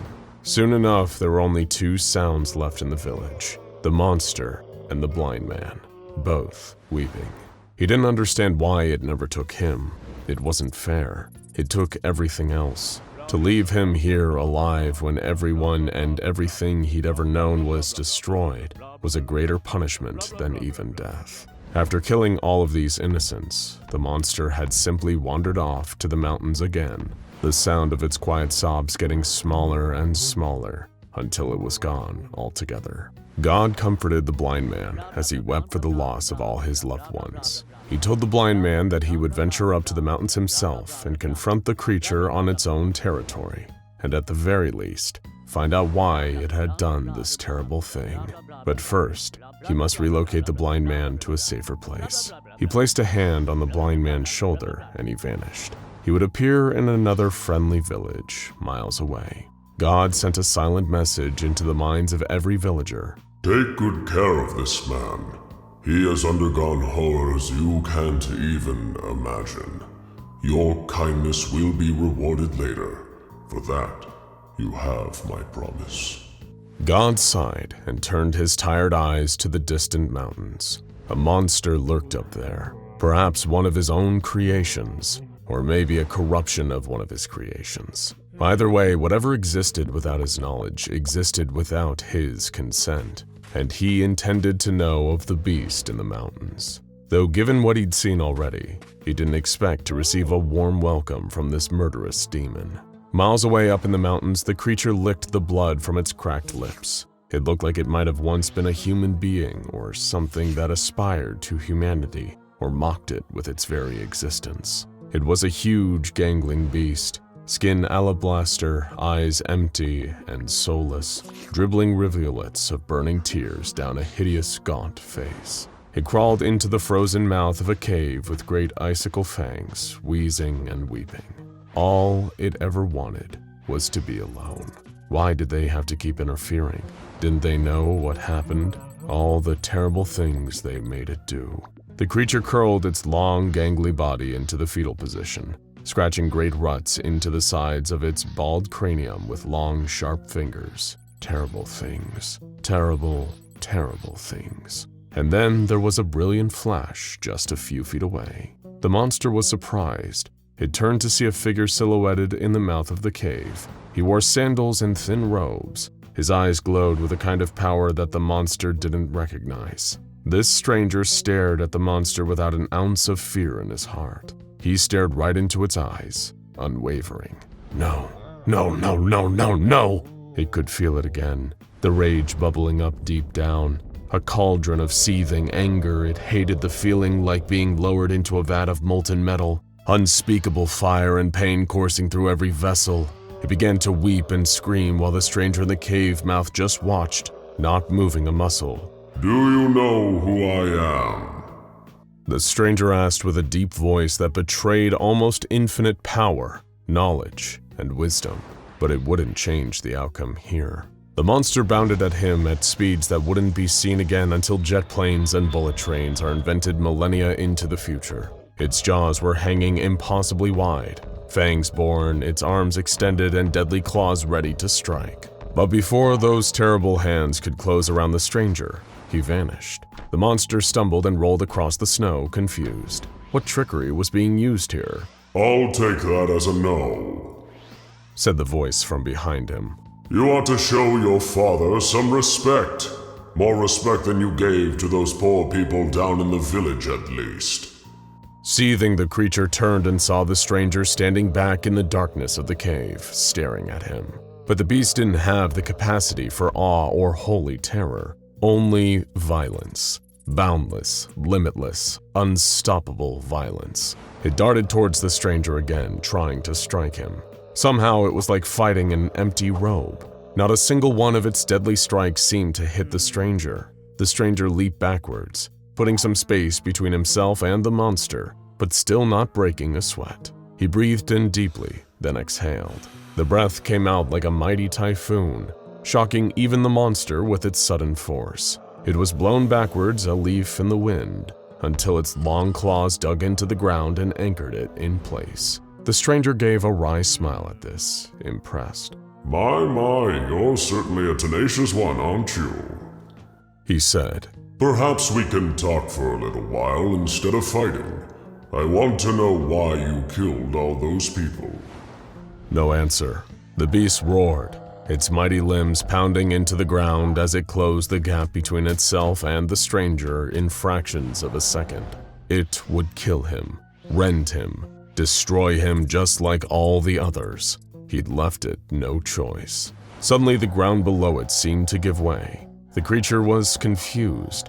It looked down to see that the ancient stone below had somehow taken on the properties of a liquid, and it was sinking. The beast panicked and it began to thrash. It was a strong swimmer, but it didn't expect to need to swim here. The shock was too much, and soon the ground submerged it entirely, muffling its terrible roars and shrieks. And just like that, the ground was solid again, trapping the beast inside. The stranger stepped forward and looked at the ground. A much-needed timeout, he said. You do yourself no good struggling like this. Despite its terrible capacity for evil, God couldn't help but admire the beast, at least on the level of construction. It was so pared down, so unburdened. A killer to the core, but seemingly unkillable. Had he made this creature? Billions of species, and the species those in turn had created through billions of years of breeding and evolution. And somewhere along the line, this thing happened. It was easy even for the universe's creator to lose track of some of the tinier variables. And in the grand scheme of things, even this monster was still a tiny variable. But right here, right now, it was still one hell of a problem. The ground rumbled below God. Cracks formed. The mountain peak shook. God raised an eyebrow, genuinely impressed, as the monster ripped free of its stone prison and re-entered the fray. It roared and screamed still, its blank eyes fixed on him. Its skeletal body throbbed and heaved with power. Unlike any other creature in nature, it was almost like the longer their conflict went on, the more energized the beast became. God sighed. All those poor villagers. They never stood a chance against this monster. It lunged for him, even faster and stronger than before. He teleported out of the way in the nick of time, and the beast's claws cleaved through a nearby cave wall, effortless. God materialized nearby, but he didn't have time to speak. The beast lunged again and again and again. Every time he reappeared, the beast went for him with impossible speed. Deciding to widen the playing field, God teleported to the top of the mountain. The creature, somehow sensing his presence, vaulted upwards and tunneled through the roof of the cave, bursting out of the ground in front of God, who was floating just slightly off the ground. It would be wise of you to stop. God carefully intoned. All this time, I've been going easy on you. You don't want to find out what the wrath of God looks like. Storm clouds were gathering above. Mighty thunder roared across the sky. The beast was undeterred. It roared and galloped towards God, and God in turn called down a response. A volley of lightning the likes of which the world has never seen before or since struck down on the charging monster. The sudden white flash could sting the eyes from miles away. The monster shrieked from the blast, feeling its flesh lift off its bones and atomize in the sheer heat of the electricity around it. It could smell itself cooking. The lightning blast only lasted for a few seconds, but for the beast, it felt like eternity. When the onslaught stopped, the air was still heavy with electrical potential. God stared down at the black scorch mark on the side of the mountain where the creature had been standing. All the snow within a mile had been evaporated by the blast. It was a raw display of the power of nature that would make even Zeus tremble in his sandals. And yet, there was still movement. Something started to get up from the burnt patch where nothing should be left alive. A blackened skeleton, rising shakily from the ash, but still very much alive. As it started to rise, new flesh began growing over its bones little by little. Even God was astonished by the sight of it. He'd never seen a creature cling so ardently to life in spite of having truly unsurmountable power amassed against it. It was up against God, and still, it fought. The monster tottered on its freakishly long limbs, still disoriented, unusually staggered for a creature driven by such single-minded violent purpose. When enough of its face grew back to do so, it began to weep and sob again, tears streaking down its terrible face. Looking at this creature after all of this, God couldn't help but feel a new emotion, pity. He lowered himself to the ground and approached the creature, like none had ever done before. He gathered it up into his arms and he held it, feeling its heaving, wretched sobs against him. The beast was in so much pain, he could feel it, radiating from within. Speak, my son, God said in a soft, fatherly voice. And for the first and only time, the monster spoke. Can look, can see, make me hurt people. Don't want hurt people. Can look, please. That was all it managed to choke out before devolving back into unintelligible babble. But it was enough. Enough for God to understand its pain. He did not know if it would be right to change the monster's nature. Is it ever right to truly change anyone's nature? But it was within his almost limitless power to grant it one reprieve from pain. He settled the beast in the snow below him. It was quiet and still. And God said unto the beast, Rest now, child. Rest for thousands of years if you must. I hope only that when you eventually awaken, you feel differently. And so another story from the catalog of SCP-343. Of course, it leaves us with certain questions, chief among them being, is it true? Did 343 and 096 have this chance encounter long ago? Or is this just another tall tale from an anomaly who fancies himself a deity? We have our truth, and you have yours. Let us know what you believe down below in the comments. I would like to here again state that 106 is not, as is commonly believed, a basic predator, on par with an advanced shark. SCP-106 is a sentient being, albeit a totally alien one. SCP-106 appears to be aware of several things beyond the scope of pure instinct and genetic memory. SCP-106 consistently breaches at moments where recovery and containment are most difficult. A fox may see his way out of a trap, but only a man will wait for his captors to look away to escape. Dr. Alok from his paper on sentience in contained humanoids. They say that patience is a virtue.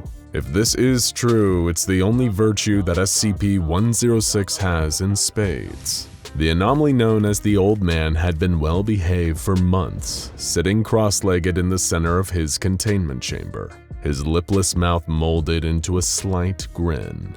The Old Man had a reptilian-like calm to him, never truly inactive, just waiting. And nobody else can wait for quite as long as him. He could go for years without so much as twitching if he wanted to. But not today. Today was special. There were no clocks and no calendars in SCP-106's cell. But that was fine. He remembered the last day they locked him back up, and he'd been counting ever since. Seconds, minutes, days, months. The Old Man had all the time in the world. And today, it was all about to pay off. October 31st, All Hallows Eve, the night when ghosts, goblins, and demons come out to play. The Old Man almost chuckled at the thought of it. What a perfect day for a containment breach. One of the Foundation technicians observing 106 from a control room monitor spilled his coffee when the Old Man got up and started walking towards the wall. Alarms went off and guards were dispatched as a large dark stain expanded on the wall of the containment chamber and 106 walked through it. Not that any amount of armed response would do them any good. The bullets passed right through 106's inky flesh as he strolled down the corridor towards the exit. He killed 2 guards and a researcher on his way out, just for the fun of it. He'd been a well-behaved creature for a long time now. He'd earned an evening of letting his purely metaphorical hair down. And when 106 decides to have a night of good fun, horror is always sure to follow. This is the tale of one of SCP-106's most infamous and horrifying containment breaches. Be warned, the following isn't for the faint of heart. You're about to learn why SCP-106 is still one of the most feared anomalies in Foundation containment. Immediately, the containment site dispatched 3 of its best field agents, Agent Park, Agent Wang, and Agent Drack. Their task was simple: locate SCP-106, minimize potential casualties, and distract the sadistic anomaly long enough for reinforcements to come and contain the creature once again. For the last several years, these agents would eat, sleep, and breathe all things 106 in preparation for a moment just like this. They'd been drilled over and over again on everything from the creature's behavior to the worst-case scenario of what to do if you get pulled into its nightmarish pocket dimension. They were as trained as a person possibly could be for this situation, and fitted with state-of-the-art Foundation equipment to boot. And yet, they were still terrified. They passed through the streets of the nearest city, where containment experts believed 106 was most likely to head after his escape. People of all ages, dressed in Halloween costumes, were out enjoying the night. Child-sized superheroes were hanging out with even smaller villains. Horror movie slashers were sharing drinks with cops and nuns. Countless candy-carrying zombies wandered through the streets. None of them had any idea of the true horror that walked among them. The 3 agents went over their training silently in their minds. 106 was intelligent, more intelligent than anyone back at the Foundation really gave it credit for. It had planned this. It knew that it could blend in among the costume monsters that were sure to be out tonight. Nobody would be able to tell the difference until it was too late. One such person was a young woman named Alice. Dressed up as an angel, her experience that night would be far from heaven sent. Her boyfriend had made the always classy move of breaking up with her right before they were supposed to head to a Halloween party, leaving her in a fit of emotional distress and embarrassment. Over the course of the next several hours, she obsessively reflected on her ex-boyfriend's audacity and lack of empathy towards her, burdening her mind and filling her head with anxiety. His last words, "I'm sorry, it's over," gradually became louder and louder in her thoughts as she stumbled in sadness away from the noise of the streets towards a thicket of trees. She was in such despair she could barely stand, and as she staggered through the vegetation, she didn't even notice the shuffling of footsteps behind her, or that they were getting closer and closer and closer. Alice tripped and caught herself against a nearby tree. That's when she noticed a sudden burning sensation on the skin of her hand. She looked up and saw that her hand was now coated in a sticky tar-like substance. Whatever it was, it seemed to be eating away at the tree, and she could hear the hiss of the corrosive liquid as it melted the skin of her hand. A twig cracked beneath her, and she turned to see the rotting old man staring at her with a malicious grin. She screamed and began to run, but the alcohol had robbed her of her coordination. She tried as hard as she could to escape while cradling her burning hand, but it wasn't enough. She felt a spike of excruciating pain rock her nervous system. The old man had reached into her back like a man operating a puppet. His long, burning fingers, dripping with corrosive grease, had melted through her skin and grabbed her by the spine. She screamed in pain, but she was too far away. Not a soul could hear her, and the only creature that could didn't have anything resembling a soul.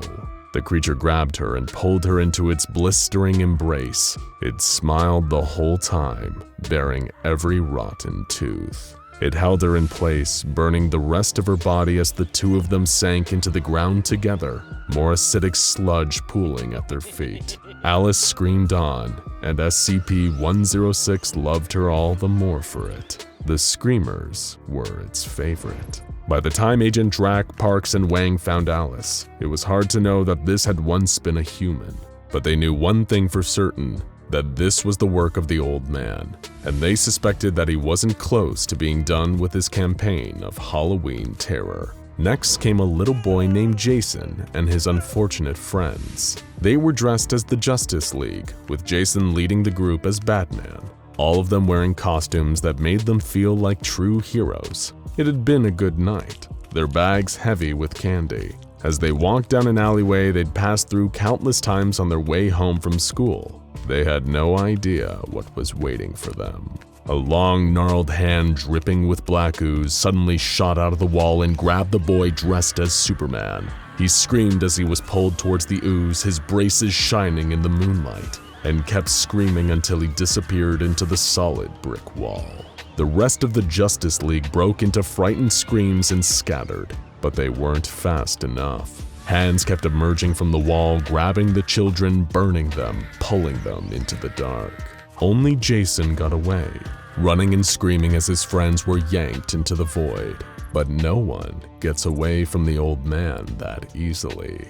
A black puddle formed on the ground in front of Jason, and the old man rose out of it, still grinning its malicious, spiteful grin.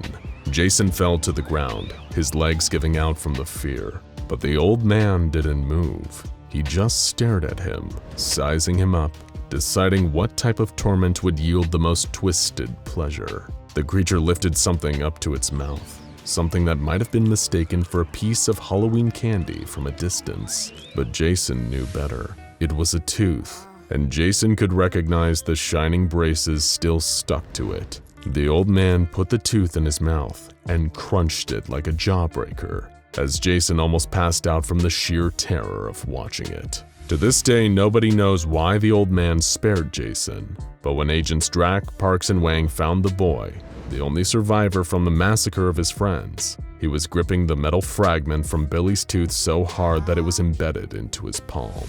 But the night still wasn't over yet. The old man still wanted to have just a little bit more Halloween fun. One little boy couldn't join in on the Halloween adventures all his friends were having. He was stuck at home, sick with a stomach flu that had been going around at school. All he could do was sit and watch scary movies as his mother answered the door, passing out candy to the trick-or-treaters that he wished he could join. He sighed as he heard his mom at the front door giving candy to pirates, zombies, and vampires. Tomorrow would be even worse when he was forced to watch his friends eating their candy and reminiscing about all the fun that he wasn't involved in. His self-pitying was interrupted when he heard his mother open the door to another trick-or-treater, but this time, there was no exchange of words or candy, just a long, blood-curdling scream. The little boy quickly got up to investigate, his heart pounding in his chest. The sound of his mother's pain kept echoing down the hall as the heavy footsteps of something else approached. It rounded the corner and the little boy saw it in all of its horrifying glory, like something out of one of the old horror movies he had been watching, only worse. It was the rotting old man, dragging his dying mother along with one hand that was stuck right into the flesh of her chest and grabbing her by the ribcage. He screamed and ran upstairs towards the bathroom, the only room in the house with a lock. He could hear the plodding footsteps of the creature following him up the stairs, followed by the sickening sound of what must have been the old man dropping his mother's body. The little boy slammed the bathroom door shut, locked it, and collapsed against the wood. His face was hot and sticky with tears, but at least he was safe for the moment. Surely someone had heard his mother's screams and would come to save him. As he was imagining the police bursting through the front door and gunning down the monster, he heard a hissing sound coming from above him. He looked up and saw the face of the old man melting through the door and smiling at him from above. He tried to scream, but the monster opened its mouth and a tide of corrosive liquid hit him in the face. Moments later, someone did burst through the front door, but it wasn't the police. It was the 3 agents drawn to the old man's location by a trail of violence and acidic black mucus. And as far as 106 was concerned, this was a great thing. He had just finished breaking his last set of toys, and the new ones were here right on schedule. Park fired at the creature, but it wasn't enough to save Agent Drac. He was standing just a little too close and underestimated how fast the creature could move. Before he knew it, he was being dragged into a messy portal in the wall by an entity that was beyond his darkest nightmares. When he woke up, he was in the one place that anyone who knows about SCP-106 hopes never to find themselves: the Pocket Dimension, that labyrinth of twisting, rotting hallways where the old man has total dominion. You'd rather be in hell under the care of the devil himself than end up there. Agent Drac encountered horrors beyond conception before he finally, mercifully, died at the old man's hands. No weapons or training could save him. No amount of effort could dig him out of this hole.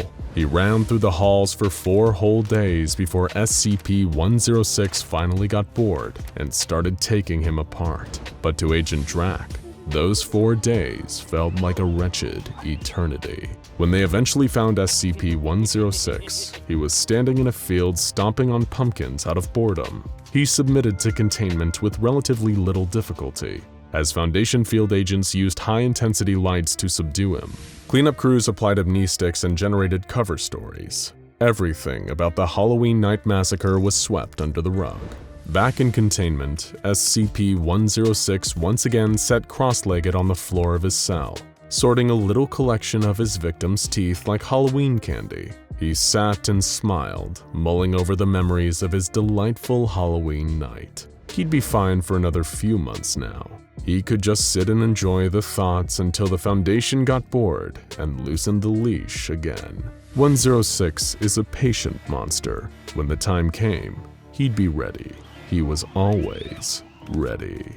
The year was 1994, and all seemed well at Site-19. Researchers, administrative staff, containment specialists, and guards saw to their daily tasks. As the largest SCP Foundation containment site on the books, there was something paradoxically prestigious and pedestrian about working at the legendary facility. Of course, among staff at the SCP Foundation, the site was famous and took on a certain mythology around breakroom discussions for those who weren't assigned there. Did you see the crazy new tech they got at Site-19? It's like something out of Star Wars. I heard some of the anomalies they store at Site-19 can cause XK-class end-of-the-world scenarios, so they've got hammered down on speed dial. You know, my buddy told me that Site-19 has a pool on the 5th floor. Everyone who works there gets to go up and chill there once a week, and they've got a dedicated bar up there that serves cocktails with little umbrellas all night long. Of course, some rumors are truer than others. Not the pool thing though, sorry, that one's complete baloney. It is, however, completely true of the SCP Explained office, but hey, that's a story for another day. Site-19, as a result of its size, does indeed need a simultaneously large and elite staff to handle its many unique containment requirements. People work around the clock to ensure everything runs smoothly, knowing that the risk of dropping the ball means death and destruction on a wide scale. Personnel have been trained to meticulously study new anomalies, discover their strengths and weaknesses, drum up ideal containment requirements, and get the situation on lock as quickly as possible. Most of the time, the operations at Site-19 run smoother than George Benson. Most of the time. Of course, with the exception of a few researchers there. Sorry, Dr. Bright and Dr. Crow. Everyone who works at Site-19 is only human. Mistakes can happen, even when the cost of those mistakes is much costlier than when you forget to carry the little zero on your dull office job's latest mind-numbing spreadsheet. Little oversights can pile up into catastrophes over time, especially when you put your mind to committing the greatest sin of all, underestimating your opponent, exactly as the SCP Foundation did one fateful day in 1994. You see, the SCP Foundation contains hundreds, if not thousands, of new anomalies every single year. When this job becomes your daily bread and butter, what once seemed exceptionally slow becomes humdrum and mundane. Just like the earlier rumors suggested, there are monsters, entities, and objects locked up at Site-19 that could cause an XK-class end-of-the-world scenario if they ever got out. Could the fine folks staffing that site really be blamed for not paying that much attention to some anomalous sculpture? They just weren't aware how incredibly dire the consequences of taking your eyes off of SCP-173 were yet. But believe me when I say, they were about to receive a hell of an education. The sculpture had come into their care a year earlier in 1993.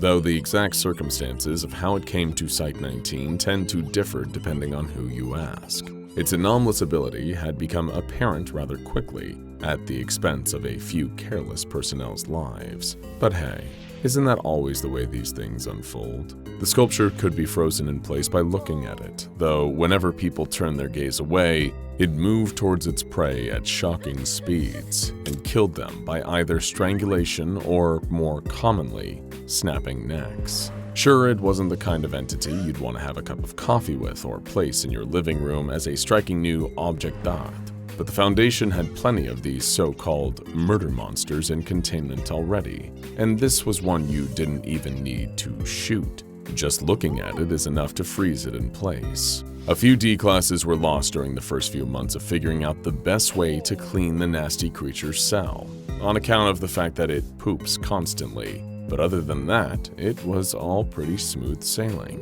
They had no idea just how dangerous this work of malicious modern art was. This brings us back to that fateful day in 1994, the day when SCP-173 first breached containment. Researcher Theo Trask was walking down the large, winding halls of Site-19, marking off each successfully contained anomaly on his clipboard. It was a monotonous job, but somebody had to do it. He looked through the viewing windows of all the anomalies that wasn't deadly to look at, taking inventory. He worked at the SCP Foundation for 8 years now, and nothing amazed him anymore. He was thinking about what he might have for dinner that night, or whether he should go to the movie theater to see that new film, Pulp Fiction. Up in the security office for Sector C of Site-19, Security Officer Todd Buffett and his men observed the monitors glowing before them. It was a blissfully boring day. One of them was discreetly playing Snake on his Nokia under the table.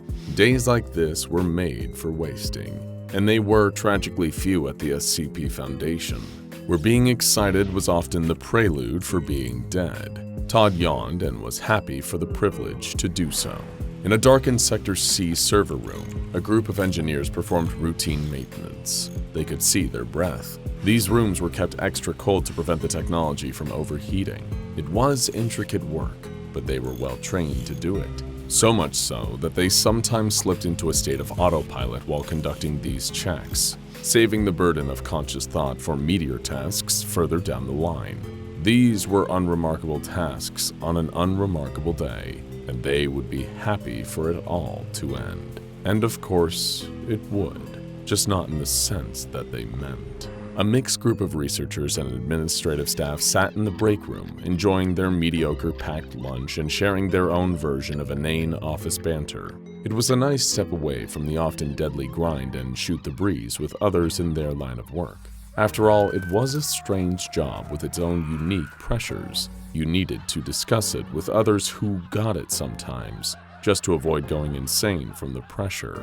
But then you needed to avoid the unforgivable blade of this double-edged sword's mirror half. You never wanted to get too attached to a coworker at the SCP Foundation, because who knows, you might not be seeing them again tomorrow.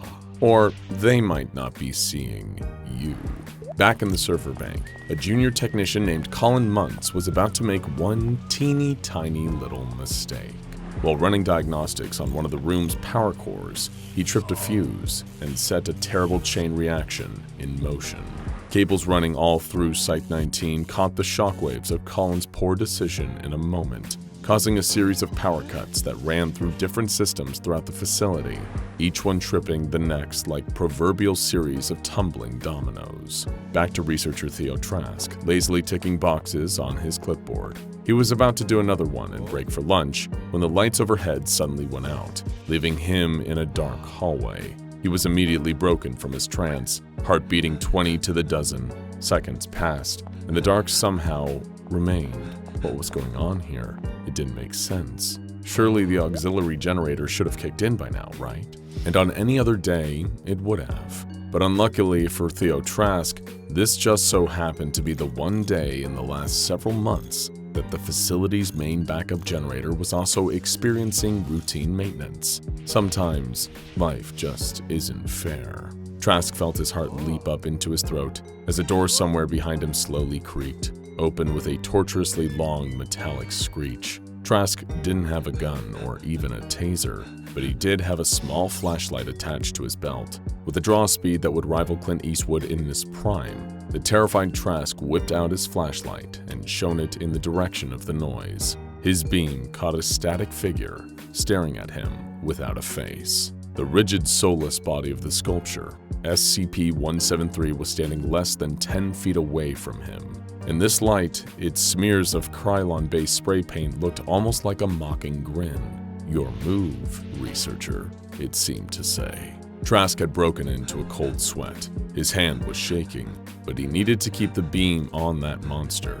Whatever tripped the power must have compromised the system that governed the sculpture's electrical deadbolt. And unless the light bulbs came back on and the hallway was suddenly flooded with other personnel and a forklift to get that miserable chunk of concrete back into its cell, then he was in real trouble. He couldn't run. It would kill him the second he turned around. And he couldn't walk backwards. One trip in the dark and he'd be found dead on the ground, head facing in the wrong direction. All he could do now was hope. Hope, and of course, not blink. But as the seconds passed and the pressure mounted, this became harder and harder to achieve. He could feel the surface of his eyes drying out, leading to a sharp stinging sensation. Still, the sculpture lingered and waited as researcher Trask's eyes began to water. People should be coming, shouldn't they? Surely help would be on the way. But he couldn't hear footsteps or the squeaking tires of a forklift just yet. He couldn't hear anything except his heartbeat and the blood rushing in his ears. His eyes were killing him, just metaphorically for now, but not for long. What harm would one little blink do? Only for a fraction of a second. Now, before we proceed to the researcher's gruesome and terrifying death, we'd like to perform a quick experiment with you, the viewer of SCP Explained. We've created a number of videos exploring the fascinating and frightening enigma of SCP-173, and one statement seems to pop up in the comments again and again from backseat containment experts. Why not just blink your eyes one at a time? That's a surefire way to keep it locked into place. Okay then, let's give it a try. Open both your eyes nice and wide. Now, blink your left eye, and now, blink your right. left, right, left, right. Keep going while I'm talking. Don't stop. Keep it up. How are your eyes feeling? It makes your vision a little blurry, doesn't it? Kind of makes your eyes sting a little as time goes on. Oh, look who it is. Well, if it isn't SCP-173, what a surprise. And it looks very interested in you, doesn't it? Better keep one of your eyes open at all times. Left blink, right blink, left blink, right blink. No pressure, of course. But if you've closed your eyes at any time during this little experiment, you're already laying dead on the ground with a broken neck. Left, right, left, right. Do you feel the burn yet? There's no shame in giving up. All it'll cost you is your life. And that's why we don't blink one eye at a time. Now, back to the story. Researcher Trask couldn't take it any longer. His aching eyes fluttered closed for an almost imperceptible moment of time, and that was all this sinister sculpture needed. Trask felt the impossibly cold concrete grip of its stubby arms on either side of his head, and a sharp jerk that communicated a mere moment of unimaginable pain, followed by the physical answer to silence. The sculpture darted through the darkness of the hallway, with no living eyes left to freeze it in place. In the darkness, it was impossible to defeat. It would do the two things it knew how to do: hunt and murder. In the Sector C security office, all hell was breaking loose. Thanks to Colin Muntz's little oopsie in the server room, all the monitors were dark, and all the corded phones that had given them a direct line to assistants were all dead. They had no idea what was happening out there. Maybe they'd all gotten extremely unlucky and all of the cells were open. Whatever caused this catastrophic power failure must have also knocked out the alarm system, because they were getting nothing. When the door behind Security Officer Todd Buffett and his men opened, he was profoundly relieved to think that assistance had already arrived. He and his men were a lot less relieved when they began to fall to the ground. Their necks snapped with exquisite efficiency, if you're into that kind of thing.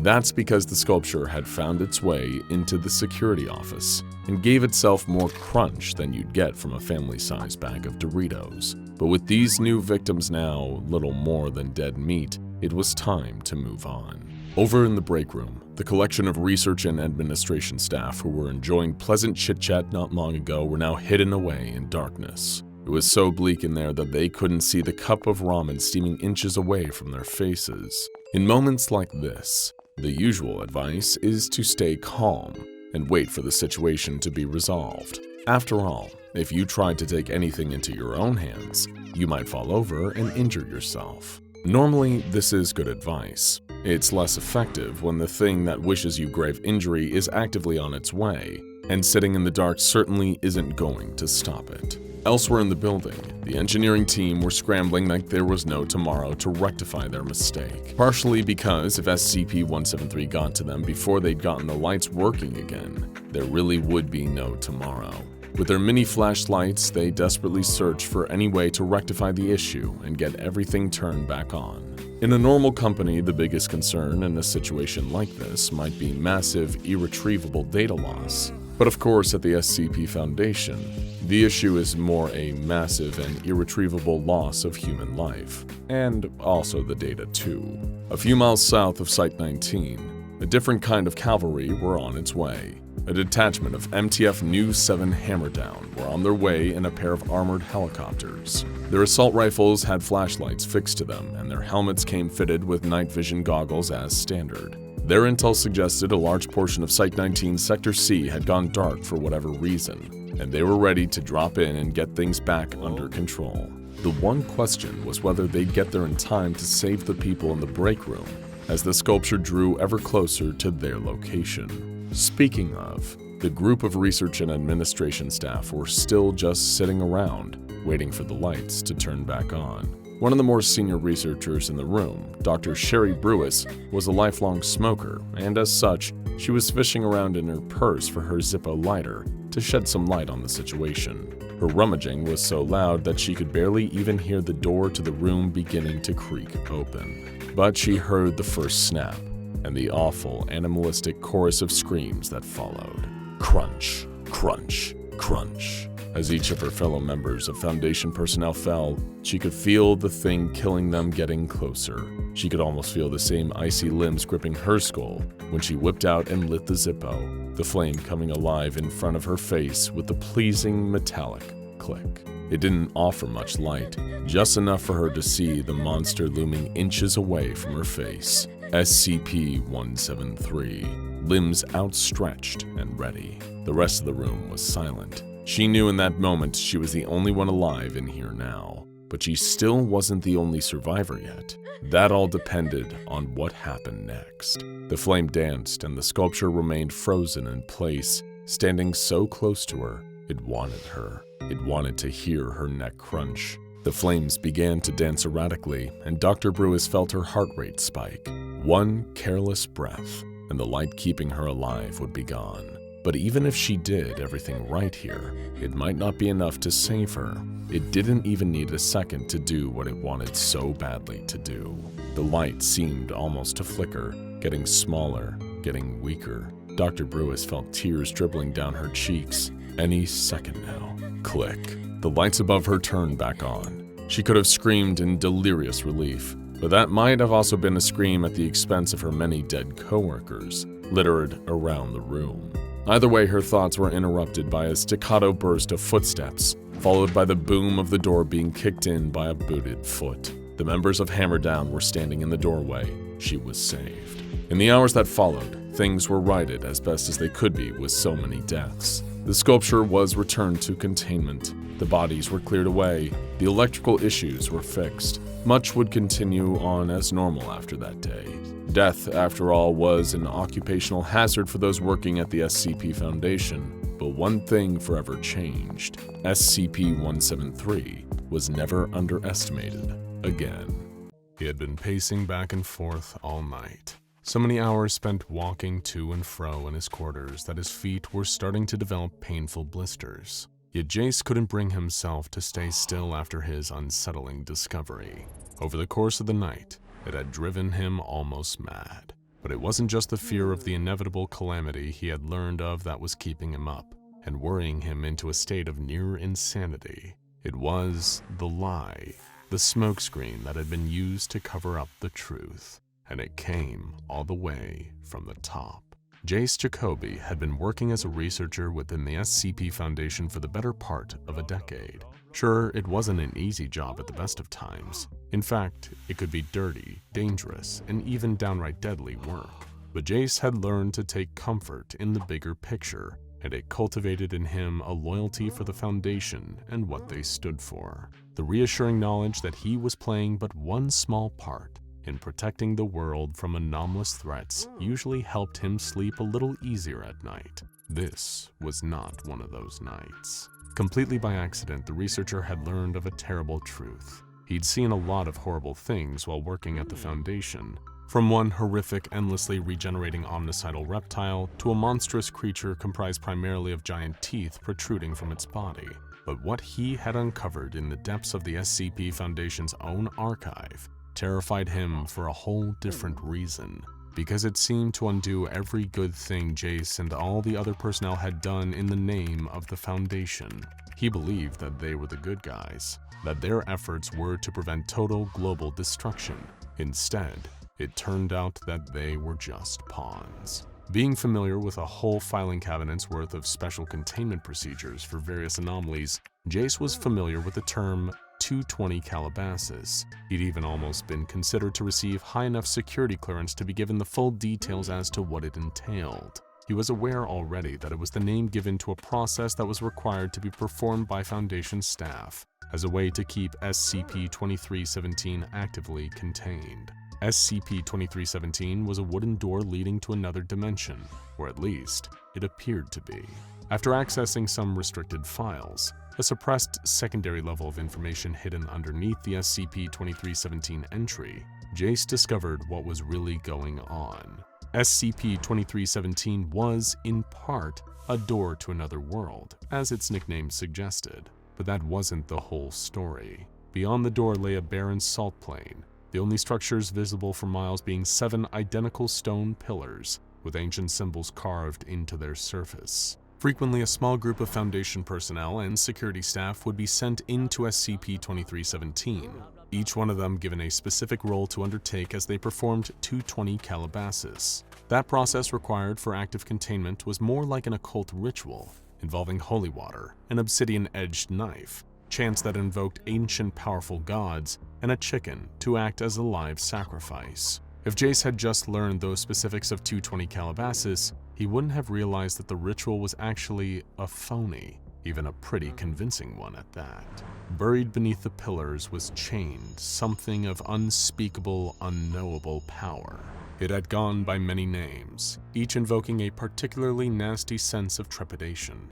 The Sire of Tyranny, Kural Irbrav, or simply the Devourer of Worlds. The 220 Calabasas ritual was supposedly a way to keep the beast locked below, to strengthen the 7 chains each latching the ancient monstrosity to the pillars above. Except it didn't. It was a smokescreen.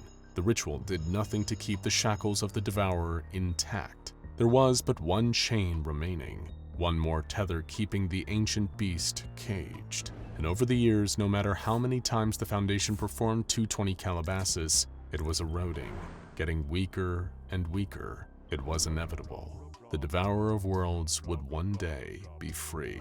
And yet, that wasn't even the worst part about what Jace had uncovered. What could possibly be worse than learning an eldritch deity intent on unfurling doom couldn't be contained with the one method the Foundation had? Well, it was that the Foundation knew, and had known for a long time, that 220 Calabasas was nothing more than a charade, with all the effectiveness of a band-aid over a broken leg. As if that wasn't bad enough, Jace had traced the source of this cover-up right to the very top, to the highest operational level within the SCP Foundation's hierarchy. The O5 Council was responsible. They had known for a long time about the ineffectiveness of 220 Calabasas, and yet hadn't pursued any more permanent solutions to the looming threat posed by SCP-2317 and the Devourer. After a sleepless night, Jace could hold it in no longer. He had to tread carefully. Given how far up the chain this conspiracy went, it was hard to know who to trust. Something had to be done, that much was clear to him, whether that involved sealing or outright destroying SCP-2317. But if those tasked with overseeing the entire Foundation were in on this cover-up, then Jace had to be extremely careful about who he went to for help. There was only one person he was certain he could rely on, and share his findings with in secrecy. Senior Researcher Ellis had long been a good friend of Jace's. In fact, he'd even go so far as to say Ellis was his only real friend within the Foundation. The more experienced member of personnel had practically mentored Jacoby from his earliest days as an SCP researcher. Ellis had helped him get to grips with certain difficult containment procedures, and even taken the fall for Jace after some of his early mistakes nearly caused a containment breach. Researcher Ellis's seniority meant he only got away with a metaphorical slap on the wrist. But most crucially for Jace right now, Ellis wasn't a high enough rank to be even close to any of the upper echelon Foundation doctors, like Dr. Bright or Dr. Gears. Nor was he senior enough to have any direct dealings with the O5 Council. If there was anyone working at the Foundation that Jace could possibly confide in about his findings regarding the truth behind SCP-2317 and 220 Calabasas, it was Ellis. And maybe, between them, the pair could put their heads together and avert the catastrophe of the Devourer's inevitable escape. Jace was nervously pacing back and forth while Ellis's eyes were glued to the terminal in his quarters. He had shown him a saved copy of the full archive entry on SCP-2317, detailing everything. Not just the steps required to perform 220 Calabasas, but the additional information about the ritual not working, and that the O5 Council knew it. After a long, painful wait for Researcher Ellis to scan through the entire file, he leaned back from the terminal screen and sighed. "Well, this is hardly ideal," he stated matter-of-factly. "Hardly ideal?" Jace echoed, his fear of what all this meant manifesting itself as a frustrated outburst. "I think you might be underestimating it a little there, Ellis. This isn't just some mild inconvenience we've now got to live with. We're talking about the end of the world as we know it, XK class. And on top of that, the Council knows it's coming and are doing nothing about it. Instead, they're making these high-clearance personnel go and pointlessly slaughter chickens and recite meaningless prayers about 7 seals, 7 rings, 7 thrones for the Scarlet King." "Jacoby, calm down," Ellis replied sternly. Let's talk about this rationally. For all we know, this file here could be a part of SCP-2317's containment procedures. That's what I'm saying. The procedure is ineffective, he argued. Let me finish, the senior researcher responded calmly. We know of dozens of other anomalies that employ infohazardous or mimetic effects, and sometimes it's not uncommon for entities of such nature, with capabilities to infect information itself, to be combated via the use of deliberate, necessary misinformation. This file might not even be an accurate description of SCP-2317. It could easily be a method for containing something else. No, that doesn't... Jace paused, holding his forehead. Sorry, all of this is giving me a headache. Could I trouble you for some water? Of course, Ellis answered. He got up from his seat and filled a plastic cup from a cooler in his quarters. While his back was turned, Jacoby didn't see Ellis slip something into the water. Thanks, Ellis, Jace said as he gulped down the whole cup. Like I was saying, that theory of it being a mimetic threat doesn't make sense. You've seen SCP-2317 from a distance. We both have. It's a physical dimensional gateway. I mean, a door to another world is literally its code name, for God's sake. Why would there be a real door with an intangible info hazard behind it? Ellis stroked his chin, pondering quietly. For a moment, Jace's vision seemed to get a little blurry, but he blinked it away. Okay, so if we take everything in the SCP-2317 file as gospel, then answer me this. What do you propose we do about it? His mentor asked. We have to think radically. Together, I think you and I need to come up with an alternate permanent solution to the impending threat posed by SCP-2317. Then we present it to the O5 Council, storm into their chamber if necessary, and demand them to implement it. The next 220 Calabasas is scheduled for a few hours from now. We need to bring them something that will actually work, not just that performative pantomime they put on as a smokescreen. Otherwise, Alice... Jace paused for a moment, hearing his own voice crack with despair. If we don't, the Devourer is going to destroy everything. You said the words permanent solution. Elaborate for me, please. Ellis responded. Look, I think we have only two options, the frightened researcher said. Jace noticed he was starting to feel drowsy, lightheaded even, needing to shake himself to stay upright and conscious. We either find a way to seal SCP-2317, or we destroy the door to another world outright. The 220 Calabasas procedure? Ritual. They take a 1 kiloton nuke in case of containment failure, right? We detonate one of those inside the dimension, pray that it kills the Devourer worlds, then we shut the door and blow that up behind us too. Suddenly, Jace's legs gave out underneath him, like they couldn't support his body weight anymore. He landed on the floor with a thud, while Ellis loomed over him with a sympathetic look on his lined face. He drugged me? Jace barely managed to get the question out. I'm sorry, Jacoby, Ellis sighed. Believe me when I say I would have preferred to talk you out of these seditious thoughts. But duty to the Foundation comes first. You understand. The door opened, the heavy clomping of boots against the floor. Jace could barely turn to see the squad of security guards entering the room. They lifted his body up off the ground, getting limper by the second, and began dragging him out by his arms. With all his waning strength, he kicked and thrashed his legs as they trailed beneath him. Being taken away by the guards, Jace yelled for his mentor's help. He kept trying until his voice became slurred, imperceptible sounds, not even words anymore. The world around him started sinking into darkness, as whatever he'd been dosed with took full effect. As Jace was hauled off struggling, not once did Ellis dare to look him in the eye. Jace had no idea how much time had passed, only that he'd been chemically knocked unconscious for most of it. Opening his heavy eyelids, he had no idea where he was. The room around him was in pitch darkness. For a second, he'd wondered if he'd been executed by the Foundation and was currently dead, his consciousness trapped in an endless inky void. Then another concerning thought pushed its way into his head. Had they thrown him into the Devourer of Worlds prison? It was a cruel, callous move, even for the SCP Foundation, to offer Jace up as a sacrifice for daring to look further into the truth behind SCP-2317. A column of light cut through the dark from somewhere above him, gleaming down so bright that it was hard to look directly at it. The spotlight did little to illuminate the rest of the room, although squinting in the dark, the researcher could detect the outlines of several figures sat in a circle facing him. 13 of them, to be exact, with one extra taking their seat. He was just awake enough to remember a crucial detail that explained where he was. There were 13 members of the O5 Council, along with one administrator. "Hello again, Researcher Jacoby," came a voice from one of the seats encircling him. "Tell us, do you know why you're here?"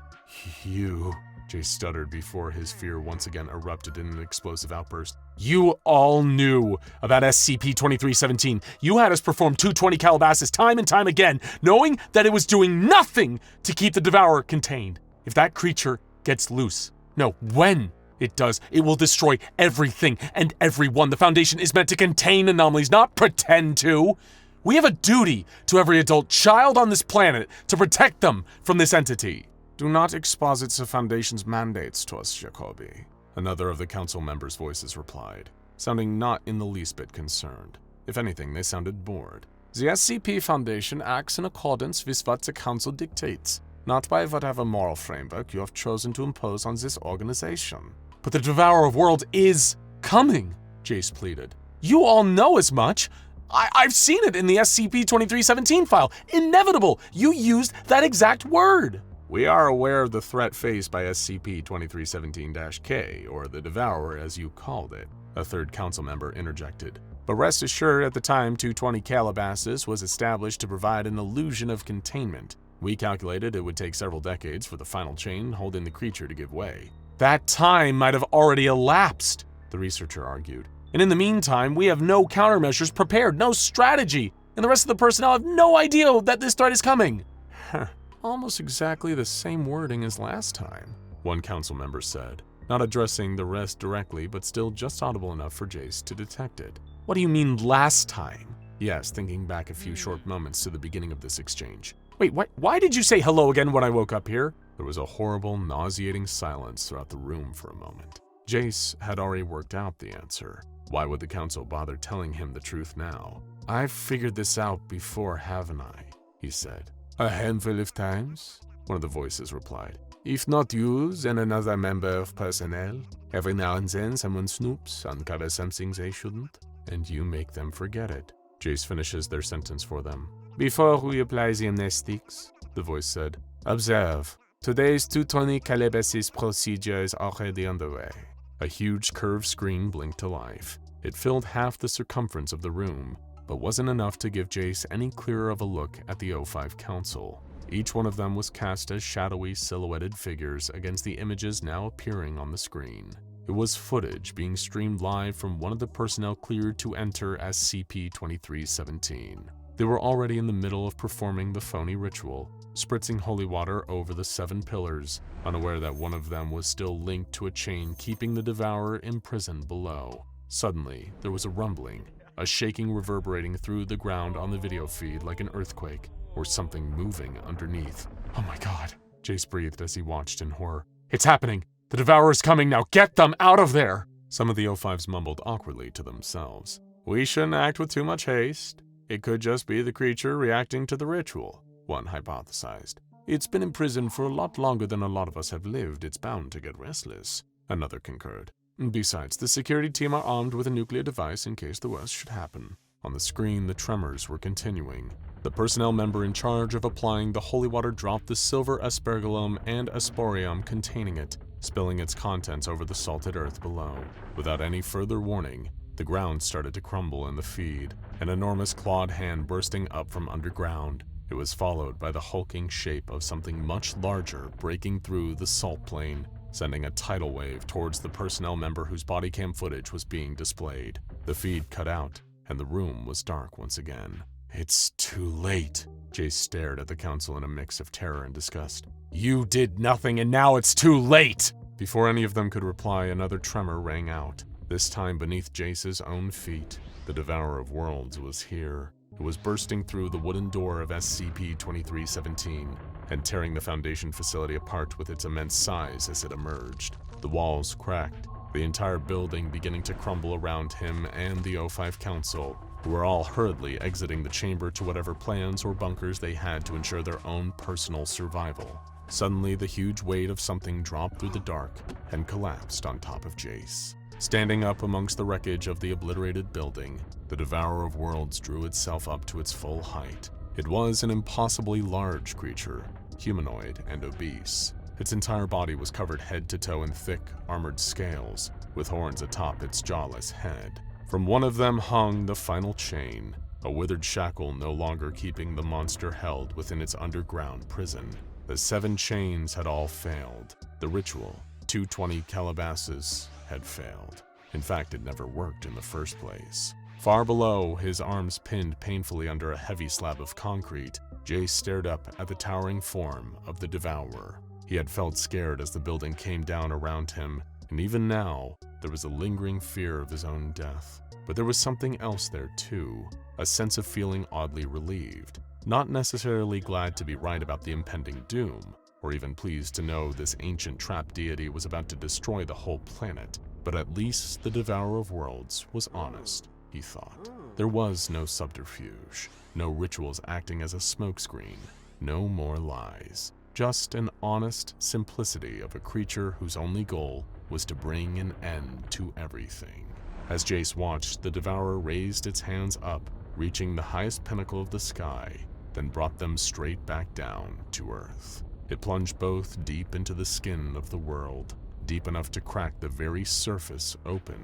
Mantle and magma were spewing everywhere, like blood from the gaping wounds it left in the planet. Jace Jacoby closed his eyes as the ground beneath where he lay trapped ripped open, plummeting him into the dark. D-Class personnel are the cogs that keep the machinery of the SCP Foundation running smoothly. Unfortunately, things are rarely very smooth for the personnel themselves. There's a reason that common knowledge basically states that D stands for disposable. The lab rats of the SCP Foundation. D-Class is a role that no one in their right mind wants to play. But what if you didn't have a choice? What if somehow, whether through a shift in time and space, or being accused of a crime you didn't commit, you found yourself transported to a cell at an SCP Foundation site? Once there, you quickly realize how dire your situation is. But there's hope. Maybe. You overhear your fellow inmates whispering about other prisoners who managed to escape. Could you use your knowledge of the SCP Foundation to find your way back to freedom? We posed this scenario and question to the amazing fans of SCP Explained, and you told us about all the ways you would try to escape from the SCP Foundation before your inevitable termination, or worse, transmutation. So let's get right to it and see who would make it out and who would wind up in SCP-682's stomach. Just Drake said, "Well, considering I've quite enjoyed the VR game SCP Lab Rat, I'd wait for a good containment breach, maybe release a few extra SCPs that may be contained with me, trust no voice I hear looking at you, SCP-939, and just make for some type of hole created, or maybe sewage drain. I've never beaten the game, truthfully, but it'd be an adventure. Video games are the best way to prepare for real life. Everyone knows that. That's why Resident Evil made me great at killing monsters. Animal Crossing made me a world-class fisherman, and The Sims prepared me for those days where the door to my room is suddenly replaced with a painting of a clown. Really though, that sounds like a solid strategy. Use the chaos of a containment breach as a cover, play Robin Hood to some friendly SCPs, don't follow any voices, and see if you can Shawshank Redemption your way to freedom.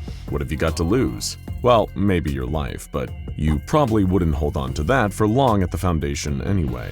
Unwind said, "Easy peasy. Having a leg up is an understatement in this situation. Having watched SCP Explained videos, we have a great understanding about the Foundation and the SCPs, even more so than the site director themselves. Just claim to be an O5 council member from a parallel universe, and when interrogated drop some classified information only they would know. You'd be such a valuable resource they might even let you join their council. Not only have you escaped D-Class duties, you've also gained high amounts of power. Easy peasy indeed. Just make an incredibly bold claim and expose yourself as a potential security risk. There's a slim chance this might work, but there's also a pretty substantial chance that the real O5 Council will intervene and decide to go ahead and terminate you, just in case. At the very least, you'd likely be placed in permanent protective custody. But hey, maybe they'll put you in one of the comfy cells with a minibar and everything." Gaming Revelation said, "If I was escaping, I would use an audio clip of 682 screaming and or destroying things and play it when people or SCPs are nearby. The sounds of 682 will scare people away or make a good enough distraction for any guards stupid enough to fight 682. I would also email the audio file to myself, that way I can use the audio file on basically any device. This is an interesting one. You'd need a lot of factors to line up just right for this one to work, from keeping your phone or another device on your person in spite of being in Foundation custody, to finding a Wi-Fi signal to access your email, to making sure that your audio file plays loudly enough to be convincing. Not sure what they have planned for the next update, but currently the iPhone doesn't emit sounds at a volume loud enough to break through walls. There is a chance that the sound would strike enough fear into the hearts of experienced guards to throw them off for a while anyway. Just make sure SCP-682 doesn't find out what you're up to. It probably doesn't appreciate copycats. Ender Titan Games said, I have a pretty simple but solid escape plan, I think. Step 1. Find out what site I'm at. What kind of SCPs are contained there? Are they dangerous or harmless? How often are there containment breaches? How often do D-Class die? If the site seems safe enough, then I'll just spend my days meeting harmless SCPs like 999. Step 2. If the site is dangerous, then I need to do everything in my power to make sure I'm not cross-tested with a dangerous SCP. If that means stabbing my eye out or cutting off my leg, I'll do it. I'll do anything short of killing myself if it keeps me away from the likes of 106 and 682. Step 3. Try and see if any of the SCPs could help me escape. For instance, if 738 is at the site, then I'll find a way to get cross-tested with it, and then ask to be free from the Foundation and have all my criminal records wiped. Sure, it'll cost me, but hey, at least I'll be free. Or I could find a Keter-class SCP and see if we could help each other break out. It's a risky option, but once again, I do everything in my power to stay away from the lizard. Step 4. If all else fails, then I'm either going to have to wait for or cause a massive containment breach. Then I can escape in the confusion. All that time playing SCP Secret Lab will come in handy. Once again, it's a risky option and I don't really like my odds, but I'll take my chances if I have to. Step 5. If I die, and let's be honest, I most likely will, then I only have 2 requests for the Foundation. 1. That they actually decide which SCP-001 is the real SCP-001, and 2. That my tombstone read, subscribe to SCP Explained because they make fun and entertaining videos. Also screw the lizard. First of all, this isn't a simple plan by any means. It's not a Canadian rock band formed in 1999, and it's actually got quite a lot of detail. You've thought long and hard about this, and we appreciate that. One note though, making a deal with SCP-738 might not just cost you. A previous D-Class was offered freedom by the entity at the cost of his best friend's death. Even after he took that deal with the devil, he was recaptured by the Foundation a mere 5 hours later. You can decide for yourself if that's really worth it. But hey, if you're that desperate, then go right ahead. At least you've prepared for the very worst. The first of your posthumous requests will likely be denied, if we're being honest. And the second request is very sweet of you. Look, I'm blushing. But also, we'd prefer if you didn't put a Foundation target on our backs by pointing out how many of their secrets we're revealing. You're right about one thing, though. Can't stand that lizard. Juan Torres said, we're going to need a teddy bear, an aluminum-coated box, a chair and a desk, an intact human nervous system, a dart gun, and lawn mulch. Wait, don't stop there. You're just gonna give us a list of ingredients and not finish the recipe? I already went out and bought all that stuff, and the nervous system won't stay fresh forever.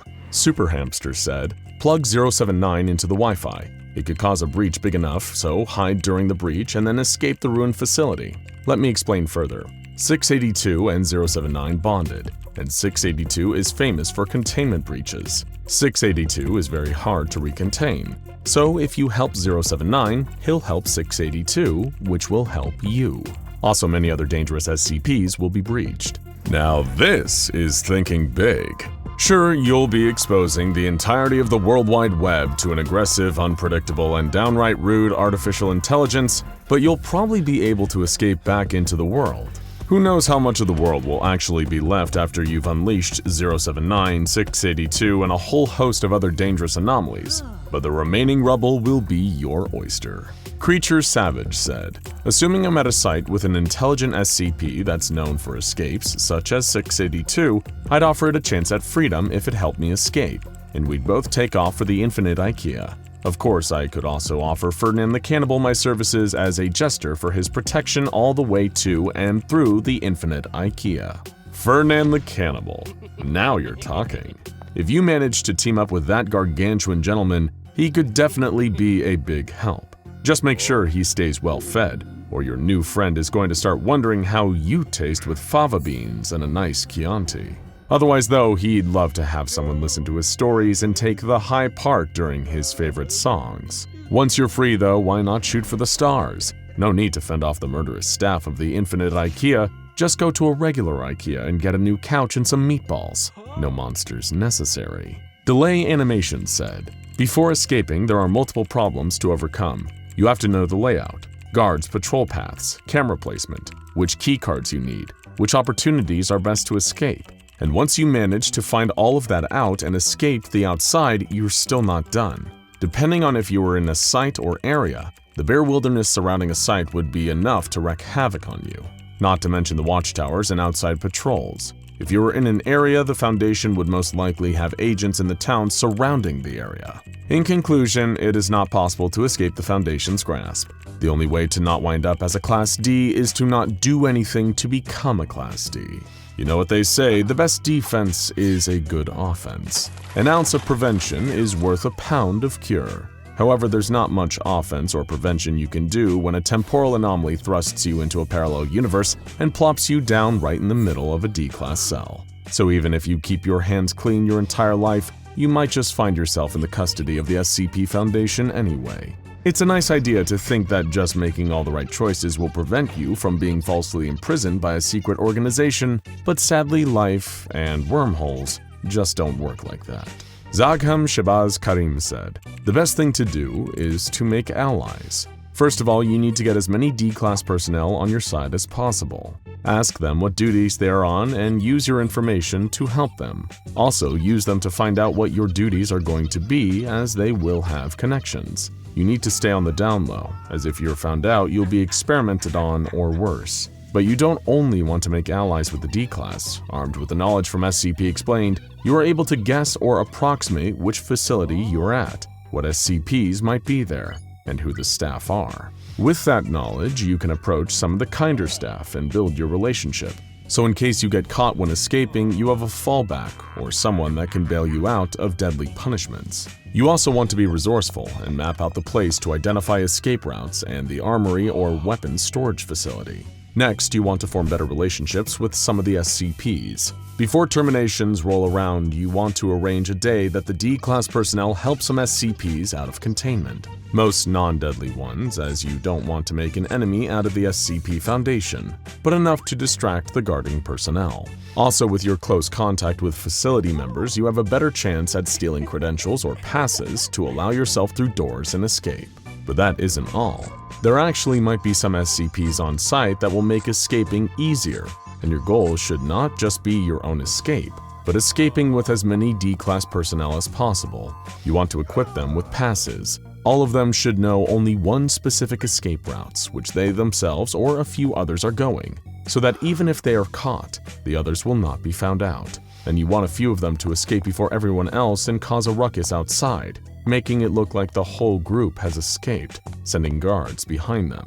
They'll need access to a vehicle, so that needs to be secured from one of the staff, which could be captured during the escape and used for a way out, or you could steal their keys earlier, depending on the situation. You, yourself, and a few others head to the armory to secure weapons, not only to escape, but to protect yourself from SCPs in the future. Then you need to secure vehicles for the group, which you will need to put distance between the facility and your group and stay away from other nearby facilities. You'll need to stop at a certain point and go to the nearest hospital to check for body implants or anything that can be used to track you, changing clothes and continuing on by foot. At this point, your group can choose to separate, live collectively, and stay alert of the Foundation, or join another organization. This is probably the longest response we received. We just had to include it to applaud the dedication and thought at play here, as well as the selflessness. You're not just planning for your own rescue. No, that's too small time for Zagham. You're planning to liberate every D-class you can, and potentially start your own brand new society together. Make sure you have a nice talk with them about the rules for your new community, such as absolutely no stabbing your neighbors, and enjoy all the great trauma-free barbecues that follow. Plot Armor said, I would either attempt to cause a containment breach or steal an anomaly like SCP-268. Still, first I would draw thaumaturgic symbols all over my body and clothes, like Kalfistan Isle, which will make me resistant to physical damage that will help me survive a containment breach. Bringing thaumaturgy into the equation is a brilliant move. You'd likely be the only D-class on site with any knowledge of that work or the symbols. You'll have to act fast though, and work your magic before the Foundation figures out what you're up to. If you don't, they'll likely wipe your memory with amnestics or just terminate you on the spot. The trickiest part of this plan is probably finding something to write with. You can't exactly ask to borrow a pen, but between those and the hat, you could probably slip out unnoticed and unscathed. Jacob Audie said, I just do my best to find Mr. Peanut so I could die relatively quickly or painlessly. Why would that kill you? Are you allergic? Just kidding, we know you're talking about SCP-173. As bleak of an answer as this is, we have to commend your honesty and self-awareness it takes to look at the dangers of trying to escape the SCP Foundation and simply saying, no, I'd rather not. Just another person on the internet said, well, taken with someone who has a very short attention span and who is a procrastinator with ADHD, I could request a test with Miss J to see how it would affect someone like me. Then I could escape and live the rest of my life in peace and solidarity. Miss J did help a previous D-class leave the Foundation behind and start a new life, so why not you too? We're sure you'll be a model pupil, and wish you luck in whatever discipline you decide to pursue.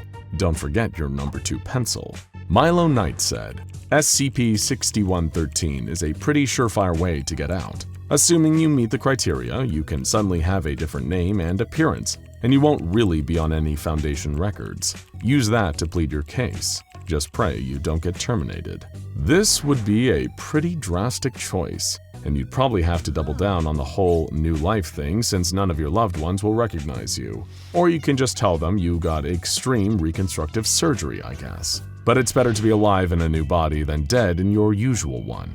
As long as you're able to avoid detection following your transformation and make sure they don't catch you on the security tapes, this might just work. Zadanor0203 said, I mean, you can't. Yes, you'll survive until the monthly termination, but with how fortified these sites are, unless you can get lucky with a containment breach or are able to gain access to the sewer system, you're not escaping. And that's not even taking into account your spontaneous being here, and having great knowledge on the Foundation that you'd only really know if you were a being above their perception. So on top of that, there's also the potential of you being terminated for knowing too much, or being contained as a new SCP. Hey now, we didn't say reply with the best way to bum us out. Really though, we see all of your hyper-realistic commenters, and we get it, really. But in a world filled with killer statues and friendly slime monsters, anything is possible. Sure, most of the D-class that wind up behind Foundation walls wind up dead, but you could be the 1 in a million who makes it out. Dare to dream.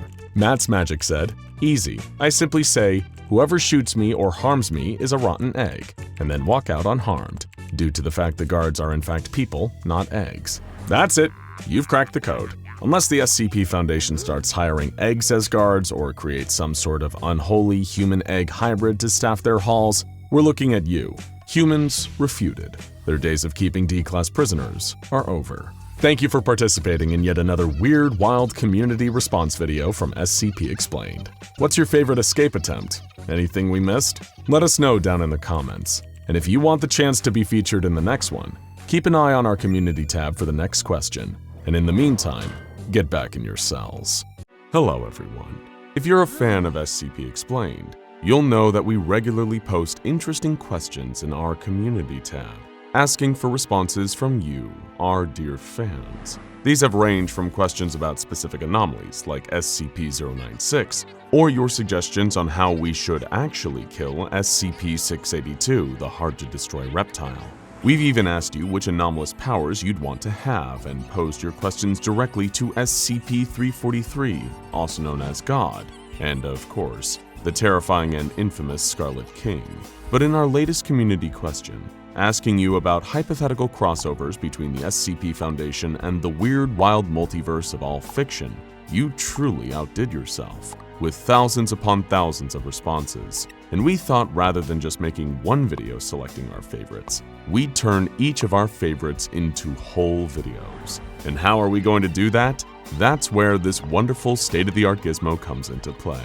You may remember the Anomatron 6000, our incredibly advanced artificial intelligence-driven supercomputer designed specifically to run simulations for the SCP Foundation.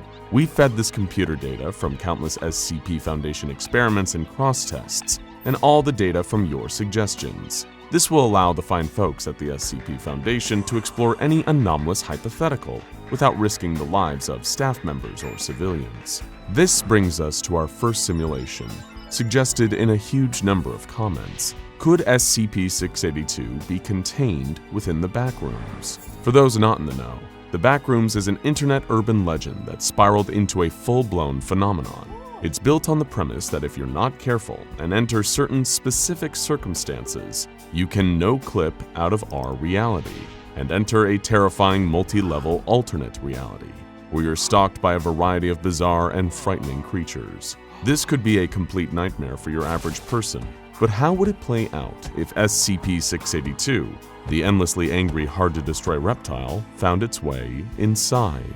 Also, for another Backrooms-related surprise, stick around until the end of the video. In the meantime though, let's boot up the Anomatron and test this new scenario. The worst had happened again. SCP-682 had busted out of containment during a cross-test and started making a beeline for the nearest populated area.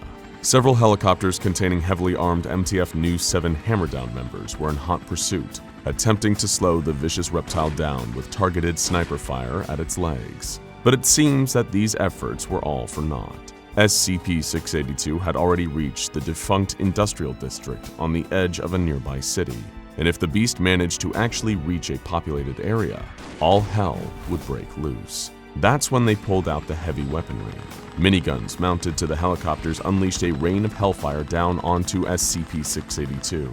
However, 682 managed to dodge most of the bullets and simply tank the rest. Command authorized the use of heavy ordnance, the helicopter's missile launchers. They'd pick up the pieces afterwards, once SCP-682 was back in containment. However, the reptile had plans of its own. It charged into a nearby abandoned chemical plant to avoid the gunfire from above. This was exactly what Hammerdown wanted. The helicopters circled around the chemical plant and unleashed a barrage of powerful incendiary missiles, blowing the plant to Kingdom Come, in hopes of dragging an incapacitated 682 out of the rubble afterwards. But when the smoke had cleared and only the rubble was left, 682 was nowhere to be seen. Even for the hardcore operatives of Hammerdown, this caused an anxiety spike. Had it tunneled into the ground? Had it adapted to the attack by turning invisible or getting tiny to escape? It'd done all these things before, or after all the deranged attempts at putting SCP-682 in the ground, had some light firebombing killed the monster? Whatever the case, they need to search, in case SCP-682 popped up somewhere else and started causing havoc. If it was still alive, which it probably was, they couldn't rest on their laurels until they'd found it again. Meanwhile, SCP-682 woke up. It felt groggy and irritated, its body resting against an unpleasant, soggy carpet. It licked the carpet. The moisture had the distinct flavor of human spinal fluid, which 682 had tasted many times before. The sickly yellow walls and incessant buzzing from the fluorescent lights up above were nauseating, and it gave 682 a nagging headache. This only made 682's default emotion, blistering rage and hatred, even worse. It began walking around exploring this strange, spatial, anomalous environment. Was this more of that frustrating Foundation trickery?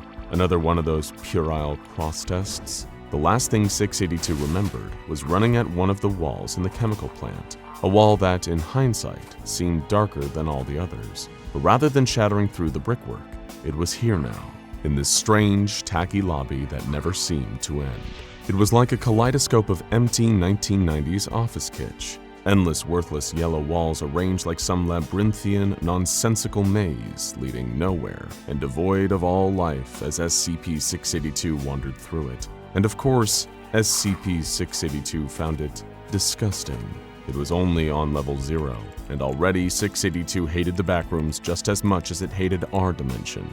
Someone or something had to pay for the crime of inconveniencing it this way, and it would happily turn this whole dimension inside out just to find some beings to kill inside it. Yes, that would be great fun.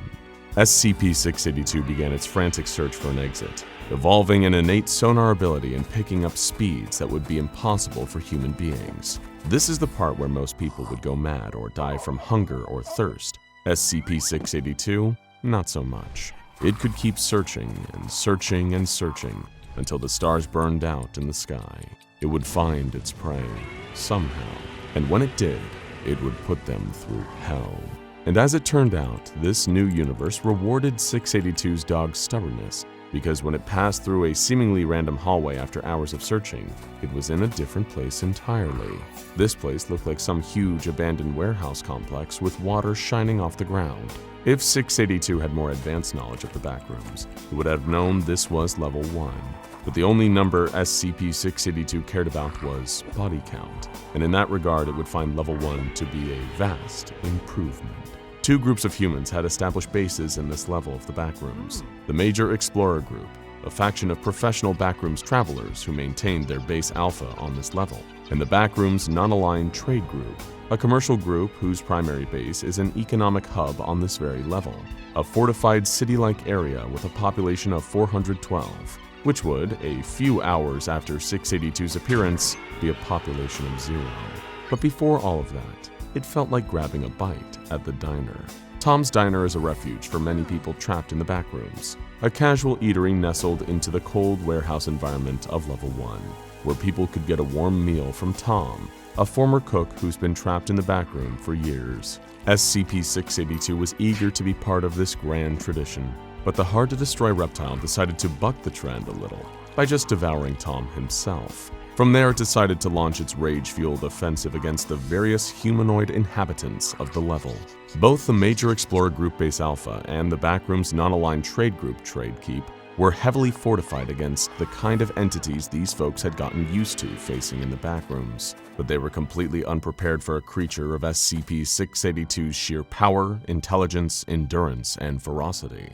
The SCP Foundation had been studying the creature for decades, with far more resources than either of these two Backrooms-bound groups, and they still had a hard time keeping the beast consistently contained. Sadly for the great bastion of human hope in the Backrooms, SCP-682 swept through both outposts in a matter of hours, killing everyone there without an ounce of remorse. The only person there it took its time with was the final human being left in the decimated remains of the Major Explorers Group Base Alpha. It grabbed the man by the throat and squeezed, asking with its guttural, growling voice, Were you and your dead brethren allied with the SCP Foundation?" Despite his fear, the Explorer told 682 that he had never heard of the SCP Foundation, nor did he know what kind of entity 682 was. Then what is this place? Tell me, and I might give you a quick death. The Explorer gave as good a response as he could. 682 was trapped in the Backrooms, a multi-leveled interdimensional nightmare filled with dangerous creatures. That made 682 curious. Dangerous creatures? That could make an interesting challenge. 682 asked the Explorer how it could access these other levels and find these creatures, and the Explorer explained that through exploring these levels enough, anyone could no-clip into the next one. It really was that simple. With that, 682 knew all it needed to know and carelessly murdered the final human being of Level 1. It had killed so many humans over its long and twisted life, it was no different from breathing air now. An utterly perfunctory action. It was eager to discover these other creatures on the lower levels and teach them a new level of fear they'd never experienced. 682 stormed the halls until it achieved the next successful no-clip into Level 2, which manifested as a series of old dilapidated maintenance tunnels that seemed to stretch on for millions of miles. Wonderful. There were humans here too, apparently, but who cared about them? This was the first level to feature a smorgasbord of entities ripe for the killing. It sped through the tunnels, teeth and fangs born, eager to deal death with gleeful abandon. The first entities it encountered in the expansive tunnels of Level 2 were a collection of beings known as crawlers, insect-like creatures infected with an extremely aggressive fungal growth. Just getting close to them could present an active risk to humans, not so much for a creature that could easily regenerate after being tossed into the sun. As the creatures tried to lunge, SCP-682 simply crushed and devoured them with little effort. They tasted a little stale on account of the fungus, but the chewiness was pleasing. Hopefully there would be more challenging foes down in the tunnel than these mere insects, SCP-682 thought to itself, while journeying deeper into the endless network of tunnels. Soon enough, SCP-682 ventured into a section of the tunnel engulfed in total darkness. Its eyes quickly adjusted, developing immaculate night vision. That's when it spotted another creature sharing this little slice of darkness with it. A pair of floating, glowing eyes and almost cartoonish teeth, grinning like some maniacal Looney Tune. This is an entity known as a Smiler, and they're a terrifying threat to any humans venturing through the Backrooms. SCP-682 wasn't impressed. It began a perfect adaptation for the situation. Its body began to glow, emitting incredible levels of both heat and light, carving through the darkness of the tunnel and causing the Smiler to emit a terrible, piercing shriek. The sheer heat of this new ability melted sections of the Level 2 tunnels around SCP-682. When the light finally dimmed down to slightly more reasonable levels, where the Smiler once stood was instead a fizzling black scorch mark. Another creature had painfully bitten the dust, and SCP-682 was starting to have some fun. It took off further down into the tunnels, looking forward to finding its next victim.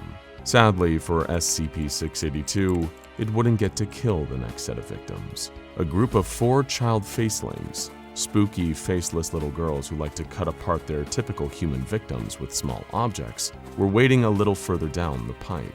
However, when they felt SCP-682 approaching, they almost sensed the power and cruelty of the beast coming towards them. Even being little monsters themselves, game recognized game, and they knew that they needed to get the hell out of there before the monster arrived. They climbed between the pipes on the tunnel walls and skittered off into hiding places deep in the dark. Lucky for them, SCP-682 passed them and just kept going. What would be the point in wasting time on these little morsels when there were apparently so many other creatures to massacre down here? Next, SCP-682 came across a truly pathetic creature, something that the mighty reptile honestly felt a little embarrassed even interacting with. It was a creature known as a clump, a strange bundle of living limbs that will move at great speeds and attack its usually human targets. It tried to do the same to SCP-682, maniacally flailing its many twisted limbs. 682 killed it in a single stomp and moved on, feeling its own psychological equivalent of pity, but not that much of it. Not long after Mercy killing the clump, SCP-682 came face to face with a series of hounds, mutant humanoids who travel on all fours, behaving in a wolf-like fashion. This would, of course, be the stuff of nightmares for your average human being, but would far more likely put a being like the hard-to-destroy reptile to sleep with sheer boredom. Humans acting like dogs, that makes them even more worthless, the creature thought, as it charged forwards and began tearing the group of hounds to shreds. Minutes later, it was splitting off into an adjoining tunnel, searching for more easy entertainment. But the deeper SCP-682 made its way into the bowels of Level 2, the more it approached a truly horrifying realization. The creatures it was slaughtering here were even more boring than the ones the SCP Foundation ceaselessly threw at it back on its native reality, or at least the reality where they'd contained it. Back in that world, it had faced giant flaming demigods with swords hotter than the sun. It had faced some pale, shrieking monstrosity that didn't seem to die no matter what the reptile threw at it. There was the dark, gooey old man, the immortal warrior from the Black Coffin, and even the all-devouring bunny rabbit. Here it was killing the same wretched selection of beasts again and again. A truly pitiful offering. Was this really the best this world had to offer? Incidentally, the next creature it found was literally known as wretches by the human inhabitants of the Backrooms. They were fleshy, zombie-like creatures that SCP-682 figured the Sarkists back home might enjoy. It couldn't believe that it was thinking fondly of that old place, while it carved the monsters to ribbons with its claws. It missed its old enemies like Dr. Bright, Dr. Clef, and even that irritating yellow blob of snot. The more it tried to take its mind off the old world by killing its way through this ant farm of endless tunnels, the more it found itself waxing nostalgic. For example, there were the plague goblins, impish little creatures with masks like that of a plague doctor.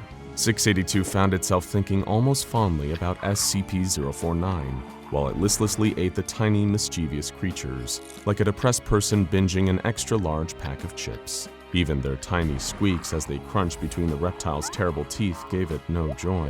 What a bleak turn of events this had all turned out to be. As it wandered through the infinite tunnels, killing creatures and even humans as it found them, SCP-682 made a quiet promise to itself. Somehow, some way, it would make its way back to the universe it so recently departed. It would leave the Backrooms, no matter how many levels, a quiet, burning husk, and return to the world of fools and fiends it had taken for granted all this time. A visit to the Backrooms had taught the hard-to-destroy reptile an all-too-human lesson. Sometimes you don't know what you have until it's gone. Sure, the SCP Foundation may have tried to kill it in a new, bizarre, and increasingly sadistic way every single day, but that variety was the spice of life. It would return home someday, it knew that much. But of course, a lot of creatures and people would need to die before then. But if that's what it took, well, so be it. SCP-682 licked its dagger-like fangs and kept crawling. Okay, just hear me out. What if we shot it into the sun? Foster asked excitedly. You are aware just how far away the sun actually is, right? His fellow researcher Reese replied, sighing with exhaustion at their lengthy conversation. They had been discussing this for so long that the food on both their trays had gone unappetizingly cold. Obviously, but okay, think about it. We'd be sending it into a perpetually burning nuclear furnace. There is no way it would be able to survive. Researcher Foster rebutted, standing by his latest harebrained theory. We'd send it up into a rocket fully automated so no personnel have to put themselves in harm's way and sacrifice their lives, then boom, it flies into the sun, problem solved. So, it never occurred to you that 682 might figure out a way to escape on the 150 million kilometer journey? Reese poked at his mashed potatoes with a fork out of boredom. You're forgetting how intelligent the thing is. It might be an omnicidal killing machine, but it's as smart as either of us. Well, one of us, to say the least. Sitting opposite each other in the mess hall, Researcher Foster and Researcher Reese kept up their bickering, debating on what would be the best way to neutralize SCP-682, the infamous, hard-to-destroy reptile. It was a discussion nearly every member of Foundation personnel had been a part of at least once. How could they kill this unkillable beast? What other anomalies were they yet to try and use against it? Even after countless tests, most leading to numerous containment breaches and significant loss of life, the Foundation seemed to be no closer to putting a definitive end to SCP-682. But while Reese and Foster debated more and more outlandish possibilities, someone was sitting nearby, listening in on every word.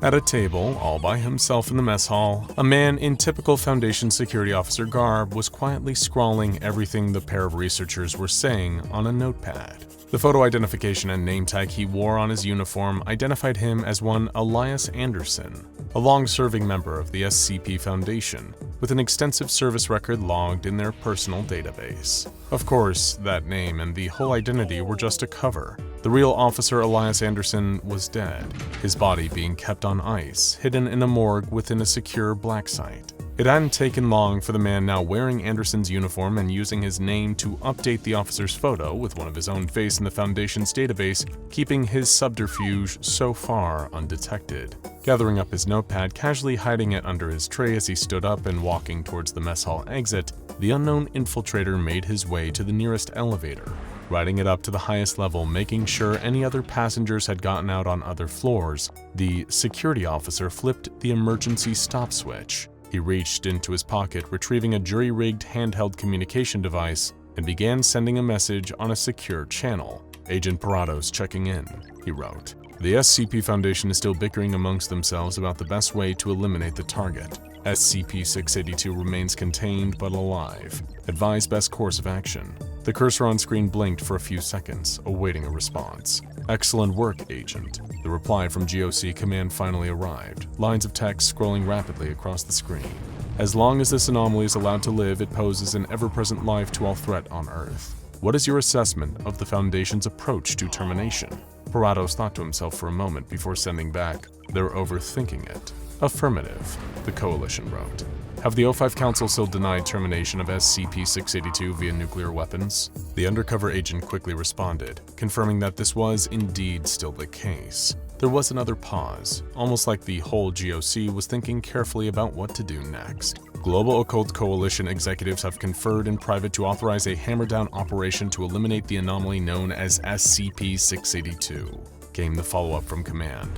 An F-22 Raptor fixed with a 60-megaton payload will be launched at 0600, bound for the following coordinates. A map reference quickly followed. The longitude and latitude of a large empty area of the Pacific Ocean.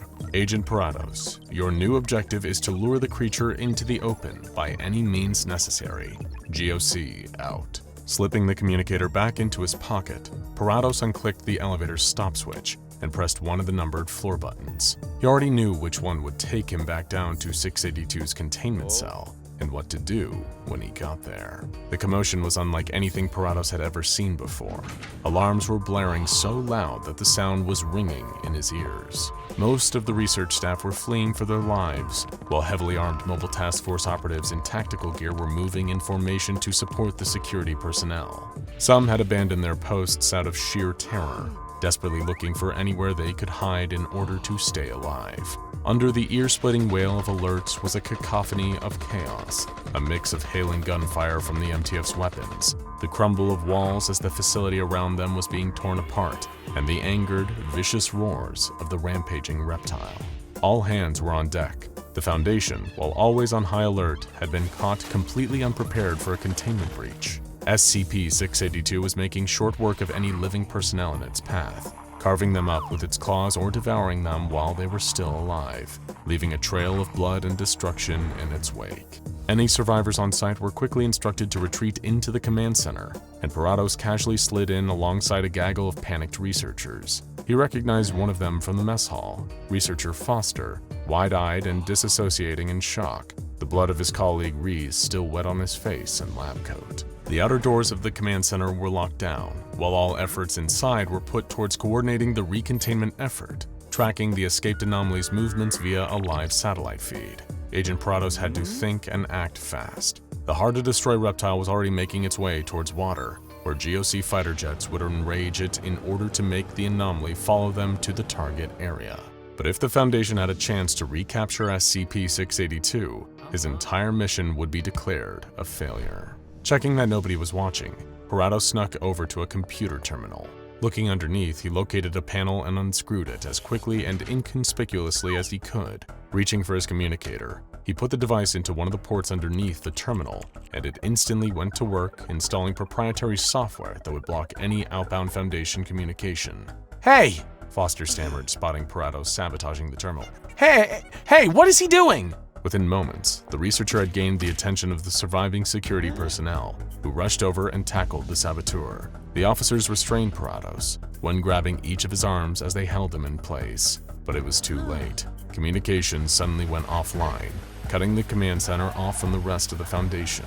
Who are you? One of the security guards yelled over and over again, punching the infiltrator in the gut each time. Who do you work for? Fighting through the pain, Parados had kept his jaw clenched so tightly that he could feel his teeth grinding together like they were about to crack. We still have access to all saved internal data. One of the Foundation technicians, a man named Baxter, chimed in after examining the computer terminal. According to this security footage, he's the one who sprung 682. Do we still have no comms? Foster asked timidly, still trying to wipe Reese's blood off of his coat. Negative, the technician answered. Whatever this device is, it's deactivated every way we have to transmit. We can still receive, though. His voice trailed off, reducing to match the low silence that was now filling the command center. Everyone in the room, including the restrained Agent Parados, had gradually turned to face the massive screens, displaying the satellite footage of SCP-682. It was small, but visible, thanks to how zoomed in the orbital lens was. The hard-to-destroy reptile had reached the water and was making its way across the ocean. At the same time, the bird's-eye feed of the Pacific showed something else, a tiny winged object barreling through the air at almost supersonic speeds. That's a fighter jet, one of the security guards declared, breaking the tense silence. Probably a Raptor by the looks of it. It was, in fact, a fighter jet speeding towards SCP-682. The creature seemed unaware of the aircraft. It was merely traveling in the opposite direction, but the pair were on a direct course with each other, bound to meet at any moment now. Something ejected from the F-22 that exact moment it passed over the hard-to-destroy reptile, followed almost instantly by a bright flash of light. A huge explosion engulfed the area of the ocean where the creature had been, a ball of radioactive fire in the middle of the water. The Foundation personnel in the command center watched in horror at the nuclear detonation, holding their breath, dreading what they would see when the mushroom cloud dissipated. "He's with the Coalition," the nearest security guard realized, referring to Parados. It was well known amongst the staff that the SCP Foundation maintained a somewhat fragile alliance with the global occult coalition. While they had historically worked together when their goals aligned, the GOC were more intent on destroying anomalies wholesale, wiping them from existence in order to protect the United Nations and peoples of the world. The Foundation, on the other hand, although never afraid to get their hands dirty, but more of an emphasis on containment and study of anomalies rather than outright extermination. "What the hell have you done, you maniac?" yelled one of the doctors trapped in the command center. "That monstrosity needed to be eliminated," Parados argued back. "While you were wasting your time keeping it submerged in acid ready for it to break out again and start slaughtering people, we acted. And look for yourselves, it worked. You should be thanking the GOC and me, because it turns out 682 wasn't invincible after all." "No, it isn't," Foster spoke up. "Reese and I were talking about it earlier. He said 682's greatest strength isn't being invulnerable, it's being adaptable. It can change itself, mutate in response to damage or in order to survive a hostile environment, and you haven't killed it. You've allowed it to adapt to a nuclear weapon." On the screens, something burst from underneath the water. The overhead view from the satellite feed filled the display, an image of a dark, rocky surface. "Who zoomed in on the feed? Pull it back!" Baxter announced, trying to hide what they were all afraid of now. That the footage wasn't zoomed in at all, it was just looking at something much bigger now. As the camera zoomed out, increasing its field of view, what looked like a dark surface on screen now looked to be a huge mass of scales. The satellite feed pulled further back, revealing the full extent of what was now standing in the Pacific Ocean. It was SCP-682, not only still alive, but much, much bigger than before.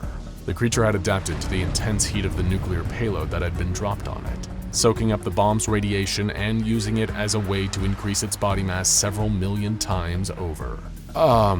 It looks like we have, Baxter said, dumbfounded, eyes widen in horror. Kaiju on our hands." Parados stared up at the screen, looking at the monstrous reptile now so much bigger than before. Even from the satellite's current overhead angle, SCP-682 looked like it could now tower over most buildings, save for maybe occasionally tall skyscrapers. What's more, the creature was now thrashing and roaring in the ocean, entering an enraged state now infinitely more devastating thanks to its newfound size. And it was all Parados' fault. "Hey!" Foster yelled at the restrained GOC operative. "We need to get the word out, and the rest of the facility is still on lockdown. Whatever you did to disable communications, reverse it." "What good would that do?" Parados asked in a blind panic. "Look at the size of that abomination now. It'll wipe us all out." "Oh God, what have I done?" The agent was shocked into silence by a sudden slap. The timid researcher Foster had struck him sharply across the face. "Cry about it later, this is on you, but do you want to be part of the solution or keep being part of the problem?" Foster yelled, gripping Parados by the collar. I can't reverse it," he replied. "I blocked all outbound Foundation transmissions. My comm device is the only thing that wasn't affected." "Good enough," Foster said, holding a handout to Baxter, who passed him the confiscated GOC tech. "Then you're going to contact the Coalition for us." "What for?" "The Foundation has a joint project we've been working on with them and High Brazil for just this sort of occasion," the researcher stated, holding out the device to Agent Parados as the security finally released his arms. "If there was ever a time we needed it, it's now." "Wait, you mean..." Parados finally realized what Foster meant. "You're talking about the Dragon Slayer, aren't you?" The next hour flew by. Time seemed to be moving faster as the newly mutated SCP-682 swam through the waters of the Pacific. It was traveling in the northwest direction, the collection of Foundation personnel still locked in the command center having projected that it was heading for the nearest landmass, which meant it would reach Hawaii at any moment. Throughout the entire time, Foster, Parados, and Baxter were sending urgent communiques to the Global Occult Coalition, trying to get them to cooperate and engage in contact with the wider SCP Foundation beyond the facility they were currently stuck in. Not one of them knew which was harder, trying to kill an unkillable lizard that had absorbed a nuclear blast, or trying to force the GOC and Foundation to work together without arguing over whose fault this whole mess was. All the while, the towering monstrous reptilian form of SCP-682 was getting closer and closer to its destination. Drawing itself up to its full enlarged height, SCP-682 roared, large enough to block out sunlight and cast an ominous shadow over the Hawaiian coastline. Onlookers watched in terror as the hard-to-destroy reptile rose from the water, bearing down on their shores with the intent to slaughter every living thing on the island. Then, just as SCP-682 neared the landmass, the creature paused. It could hear something getting closer, getting louder as it approached from behind. No, above. And with it came the sound of someone reciting poetry. Before the creature could turn to face its attacker, the piercing metal of the cold iron sword plunged through its scaly back and out through its front. The hard-to-destroy reptile roared at the searing pain of the stab wound, whipping its tail as it thrashed in its fury. Something heavy and metallic deflected a swipe at the creature's tail. It was a huge, robotic arm of a gigantic, mechanized titan. It was SCP-5514, the Dragon Slayer. Controlled by its skilled pilots with a swift, fluid motion, SCP-5514 delivered a brutal backhanded strike to the reptile's snout, staggering the beast while also withdrawing its mighty cold iron sword at the same time. SCP-682 growled in discontent. Even its infamously adaptable healing abilities were halted by a wound from the Dragon Slayer's blade. Watched by the innocent civilians on the island and the Foundation through their satellite above, the kaiju-killing mech assumed a battle-ready stance as the hard-to-destroy reptile reeled back to roar. The moment it opened its sharp-toothed jaws, a fiery atomic blast came spewing forth from SCP-682. It had adapted not only to withstand the nuclear weapon the GOC had used on it, but also developed the ability to unleash a burst of radioactive fire. Within the Dragon Slayer, the pilots braced for impact as the blast struck the outer armor of the mech. Thankfully, through the conceptual engineering used when building it, SCP-5514 was welded to the Earth itself, as well as the very concept of humanity's resilience. That gave it just enough protection against the onslaught of SCP-682's newfound ability. Holding up one arm to defend itself, the Dragon Slayer reached upwards for its rounded, recoiling plasma, the disc it wore as a hat with its free hand. With a spin, it flung the razor-edged weapon at SCP-682 like a frisbee. It collided with the hard-to-destroy reptile, still unleashing its nuclear fire breath, and staggered the crocodilian creature for just a moment, causing its blast to stop. SCP-5514's pilots commanded the mech to charge forward, as the rounded, recoiling plasma disc spun back through the air and returned to the Dragon Slayer's hand thanks to its built-in electromagnets. Within the robotic vehicle, the 1,000-word arrows were still loudly reciting their poetry.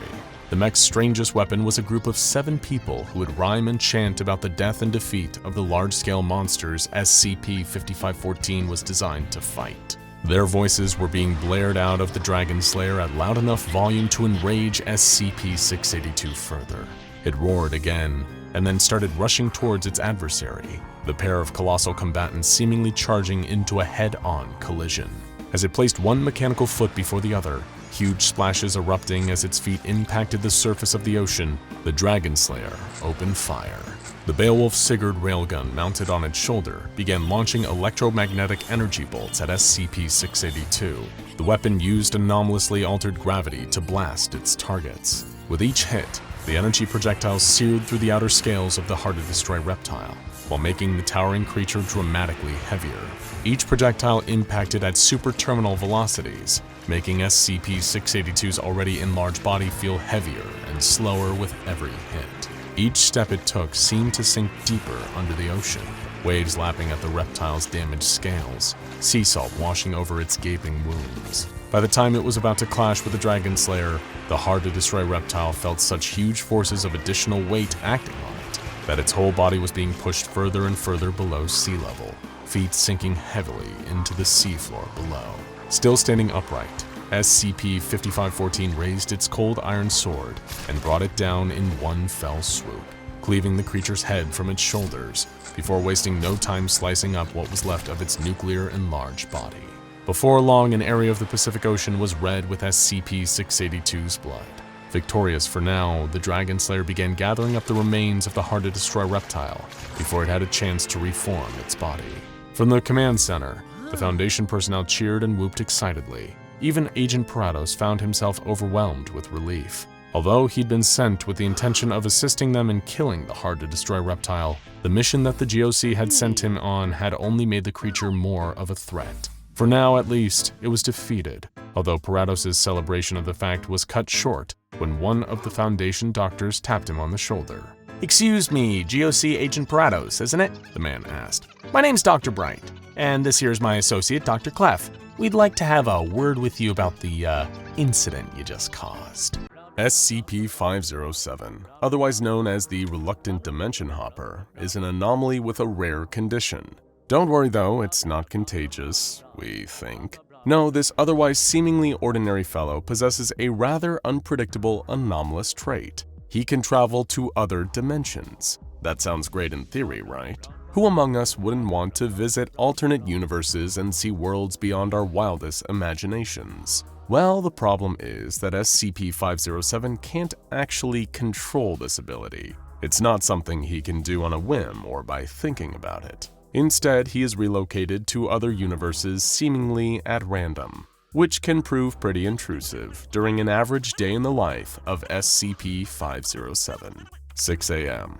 It was still early, far too early for SCP-507 to be awake. But even while he slept, the Foundation was making sure they had the necessary measures in place to keep him comfortably contained, or at least until he next disappeared. "Your assignment, Officer Dalton," the security chief said boredly, sliding a file across the desk. "You want me to be the handler for this reluctant dimension hopper?" Dalton replied after she had skimmed through the file in front of her. "Special containment procedures for SCP-507 clearly dictate that an agent must be present with the anomaly whenever he leaves his private quarters," the chief answered with a sigh, having barely sipped his morning coffee. "Just keep an eye on him. Do what he asks as long as the requests don't violate internal security." "Sir, with respect," Dalton cleared her throat, "this feels like a waste of my talents. I'm as combat proficient and well-trained as all other security operatives. Why do you want me playing daycare for someone whose own files refer to him as, quote, sporting no outstanding characteristics? What, you thought we'd hire you and immediately put you in the pen with 682? The security chief scoffed. "Don't look a gift horse in the mouth, officer. This posting is a blessing, believe me.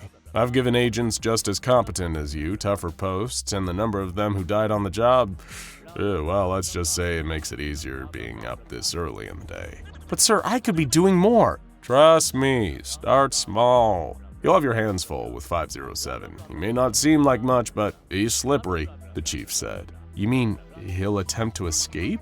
Dalton asked. The facility's head of security didn't give an answer. Instead, he dismissed the officer to her posting. Making her way through the corridors towards 507's containment cell, Officer Dalton studied her briefing, reading it through multiple times so she understood her assignment. She was expecting her charge to be unruly, attempting escape at any opportunity. What she had overlooked in her haste was that SCP-507 wasn't intentionally using his dimension-hopping powers to escape. In fact, he couldn't help it. 8 a.m. Eventually growing tired of waiting outside the entrance to the Reluctant Dimension Hopper's quarters, Officer Dalton began repeatedly banging her fist against the door. "SCP-507, wake yourself up!" she yelled impatiently. There came the sound of tired groaning from the other side of the door, followed by something person-sized falling over in a daze. Getting to its feet, the source of the noise shuffled closer and opened the door, all while Dalton kept knocking. "It's very loud, you know." SCP-507 groaned, eyes half-lidded, practically still asleep. "I'm your new handler," the officer announced plainly. "Good for you." The Dimension Hopper yawned. "I'm tired of going back to sleep." "Like hell you are," Dalton snapped, striding into the room. "I've been waiting outside for 2 hours. "Look, miss," SCP-507 sighed. "I get the Foundation has to keep an eye on me in case you know." He made a gesture with his hands, jazzily shaking them. "You get the picture," he continued. "But I'm normally in bed for the first half of the day." "First of all," Dalton replied sternly, "I'm an officer in the Foundation. As such, you'll refer to me as Officer Dalton or Ma'am. Is that clear? She didn't give 507 a chance to answer. Secondly, make no mistake, I'm not your babysitter. I'm here to ensure the Foundation's continued security, not yours. And if one of your escape attempts poses a threat to this organization, then I am authorized to carry out a termination order. In short, don't screw around with me.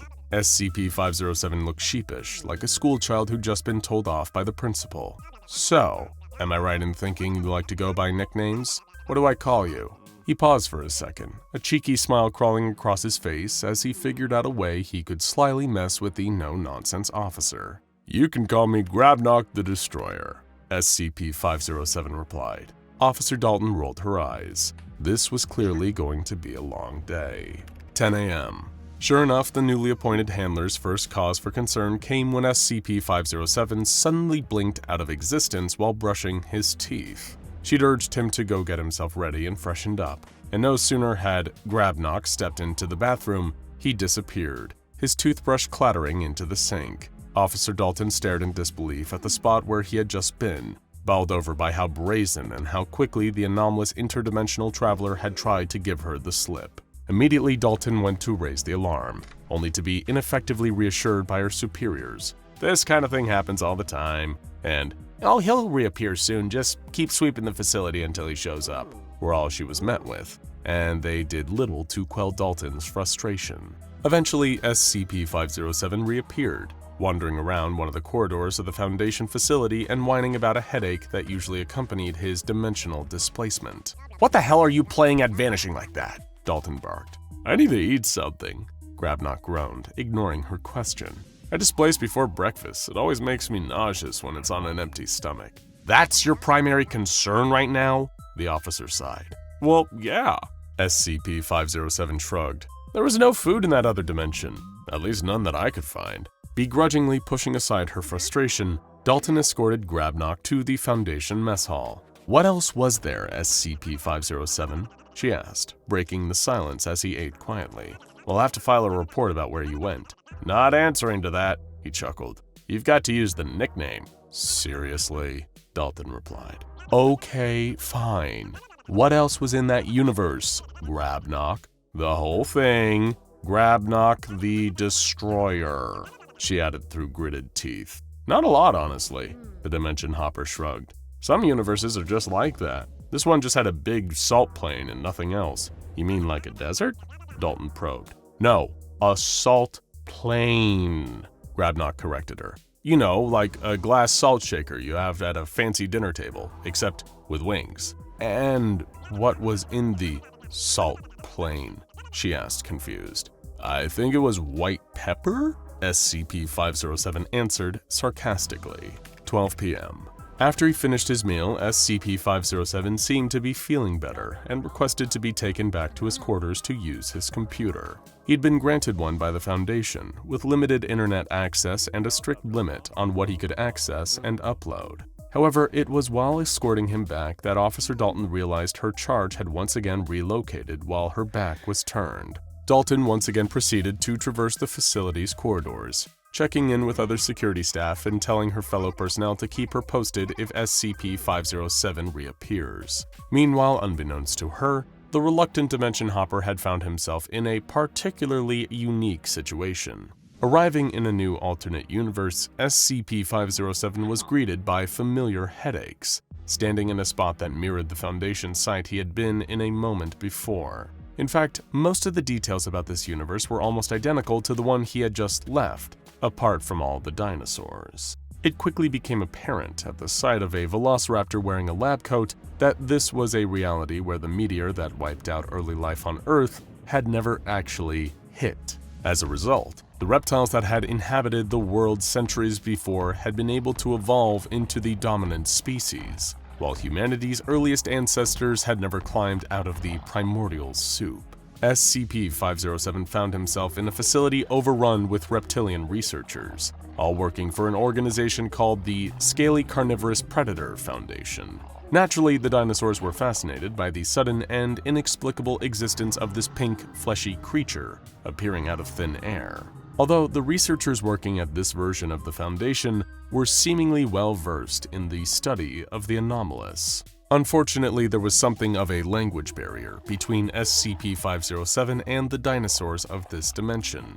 A kind, calm request for him to come quietly so the research reptiles could run tests ended up sounding like a vicious, bloodthirsty snarl. And so the reluctant Dimension Hopper turned heel and ran away from a flock of raptors in Foundation lab coats, until he eventually displaced back to his original dimension again. 1:30 p.m.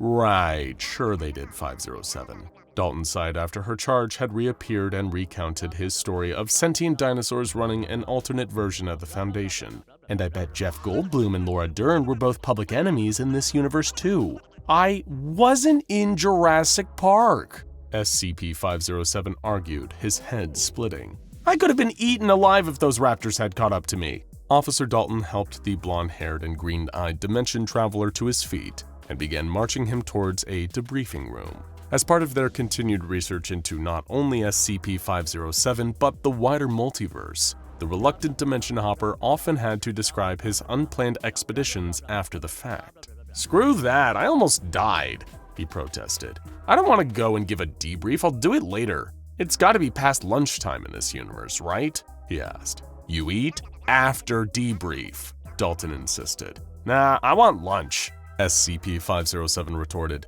I need to recharge, I'll go sit with Ferdinand. Reluctantly remembering she'd been told to do whatever the Dimension Hopper asked, Officer Dalton changed course and walked him towards the enlarged containment area housing SCP-082. Ferdinand was genetically an ordinary human being who had grown into a giant through some unknown means. Given that SCP-507 was usually permitted to freely interact with most other relatively harmless anomalies, he had developed something of a friendship with SCP-082. As a result, Grabnock considered his visits to be a vacation of sorts. Despite Ferdinand's grotesque appearance, the giant was actually very friendly, especially towards SCP-507. The creature's body was dense with muscle and fat, heavily scarred, and his face disproportionate to the rest of him. Yet both SCP-082 and SCP-507 seemed to converse jovially and enjoyed each other's company over lunch. That is, until the reluctant Dimension Hopper unceremoniously displaced again, midway through talking to his giant friend about his latest multiversal excursion. SCP-082 turned to Officer Dalton the second Grabnock had vanished and shrugged casually. He does that. 4 p.m. Over the course of the next few hours, at least as the time passed in his home dimension, SCP-507 was relocated into a universe where everyone on Earth was a sentient hot dog. It was a jarring change to adapt to, although not quite as initially frightening as encountering the dinosaurs on his previous outing.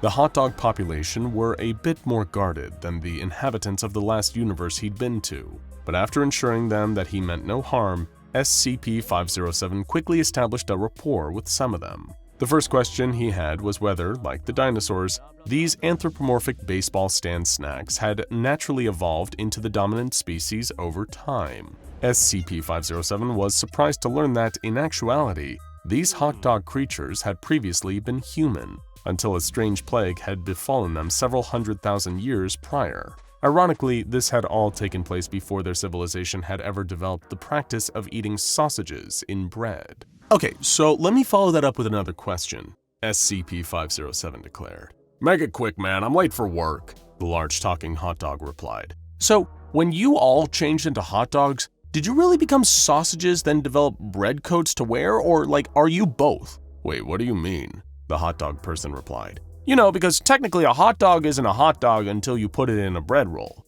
SCP-507 explained. So, are you all actually sausages, or are you coalesced beings of both sausage and bread?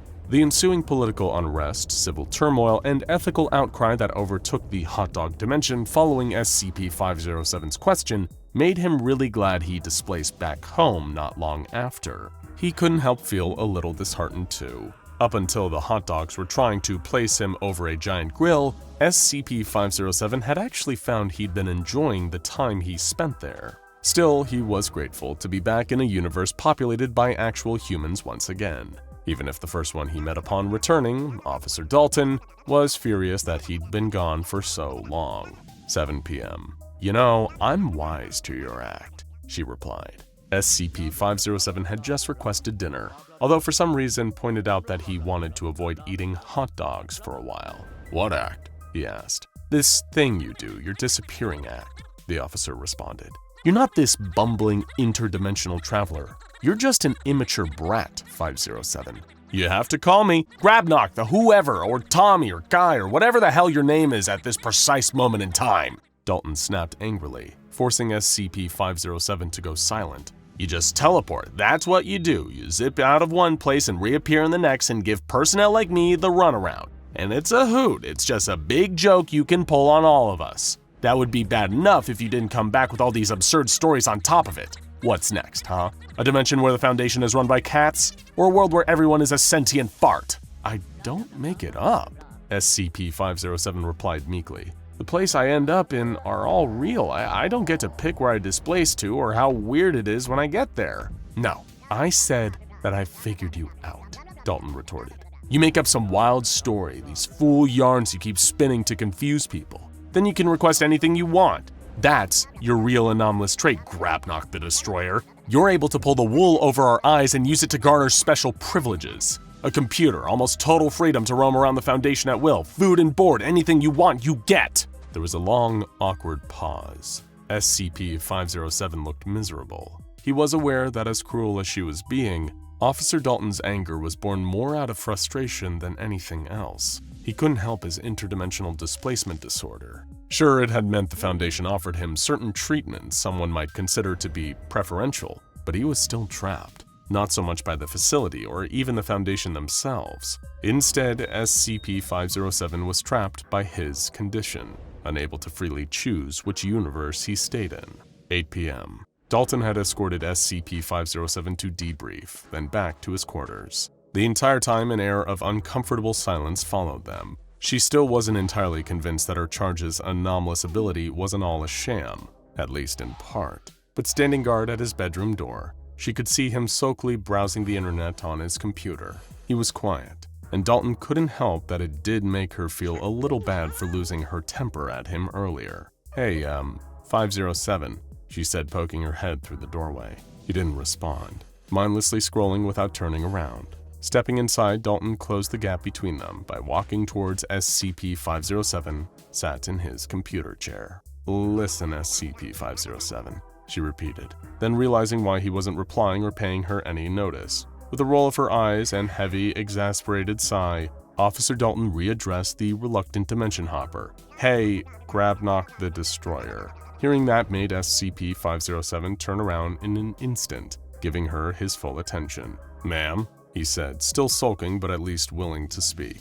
"I'm very sorry for what I said before," Dalton admitted. "I don't enjoy this, you know," SCP-507 said solemnly. "One minute I'm somewhere familiar, the next I'm thrust into some horrible nightmare where everyone's got macaroni and cheese for hands, or there's so many spiders everywhere. Oof. It's not just a joke to me, and it sucks." There were tears in the Dimension Hopper's eyes, and Officer Dalton reached out to pat him on the shoulder. "I know, and I'm sorry for saying you made it all up," she offered a smile. Then, in a blink of an eye, they were both gone. 10 p.m. Every other time that SCP-507 had displaced during the day, the Foundation had barely paid it any mind, not even reacting when Officer Dalton had brought it to their attention. But the moment she had disappeared, along with the reluctant Dimension Hopper, security staff and researchers went into a frenzy. Alarms sounded. Personnel were patrolling the corridors en masse, sweeping room to room with flashlights in the hopes not only that SCP-507 would return, but Officer Dalton would still be with him when he did. It had been a few hours since the pair of them had vanished. The sun had long since set, and night had fallen. Yet there was still no sign. Until a researcher heard the sound of someone sobbing coming from one of the storage closets. Calling it in, a trio of Foundation security cautiously approached the closet and threw open the door, only to find SCP-507 sat inside, weeping floods of tears. Immediately, despite how late at night it was, the reluctant Dimension Hopper was told he needed to debrief on where he had just been and what had happened to his handler, Officer Dalton. SCP-507 began to describe displacing to a dimension he had visited a number of times before, a reality that was shrouded in complete darkness. no sunlight at all. A familiar sound had instantly told the reluctant Dimension Hopper where he was and that he wasn't alone. Doubly so, because Officer Dalton's hand had been on his shoulder. Completely by accident, she had transported there with him. Switching on the flashlight he took with him everywhere, SCP-507 was horrified to see a figure who had tormented him before. He wore a black business suit. The matching sunglasses he had on made the figure resemble a Man in Black agent. It leered at him and Officer Dalton with an unnaturally wide smile that had haunted SCP-507's nightmares ever since their first encounter. "Back again," the figure had said, leaning in towards SCP-507. "And this time, you've brought a friend." "He took her," the reluctant Dimension Hopper said quietly as he sat in the debriefing room. "The smiling man got her." "We'd better get you cleaned up and sent to bed, 507, one of the researchers said, forcing a reassuring smile. "We'll assign you a new handler in the morning."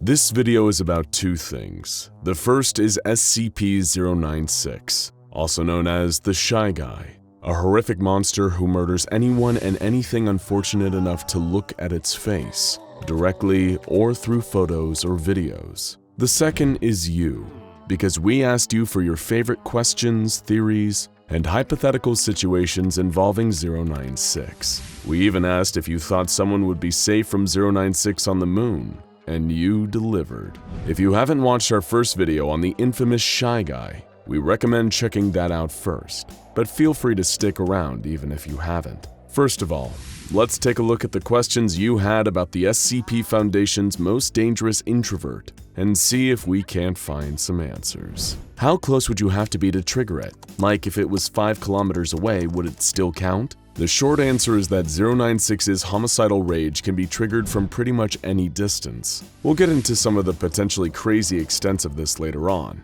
but if you see the Shy Guy's face while you're sharing a dimension with him, you're in serious trouble. People who viewed the creature's face in different countries or even miles underwater have met gruesome ends. 5 kilometers would definitely not keep you safe. What were his origins and how strong is he compared to SCP-682? The origins of SCP-096 are still shrouded in mystery. All we know for sure is that he was discovered by the Foundation in a snowy mountainous region. As for physical durability, he's about even with 682 as both survived their encounter. We know 682 has the psychological advantage though, as 096 has been terrified of the lizard ever since they met in cross-testing.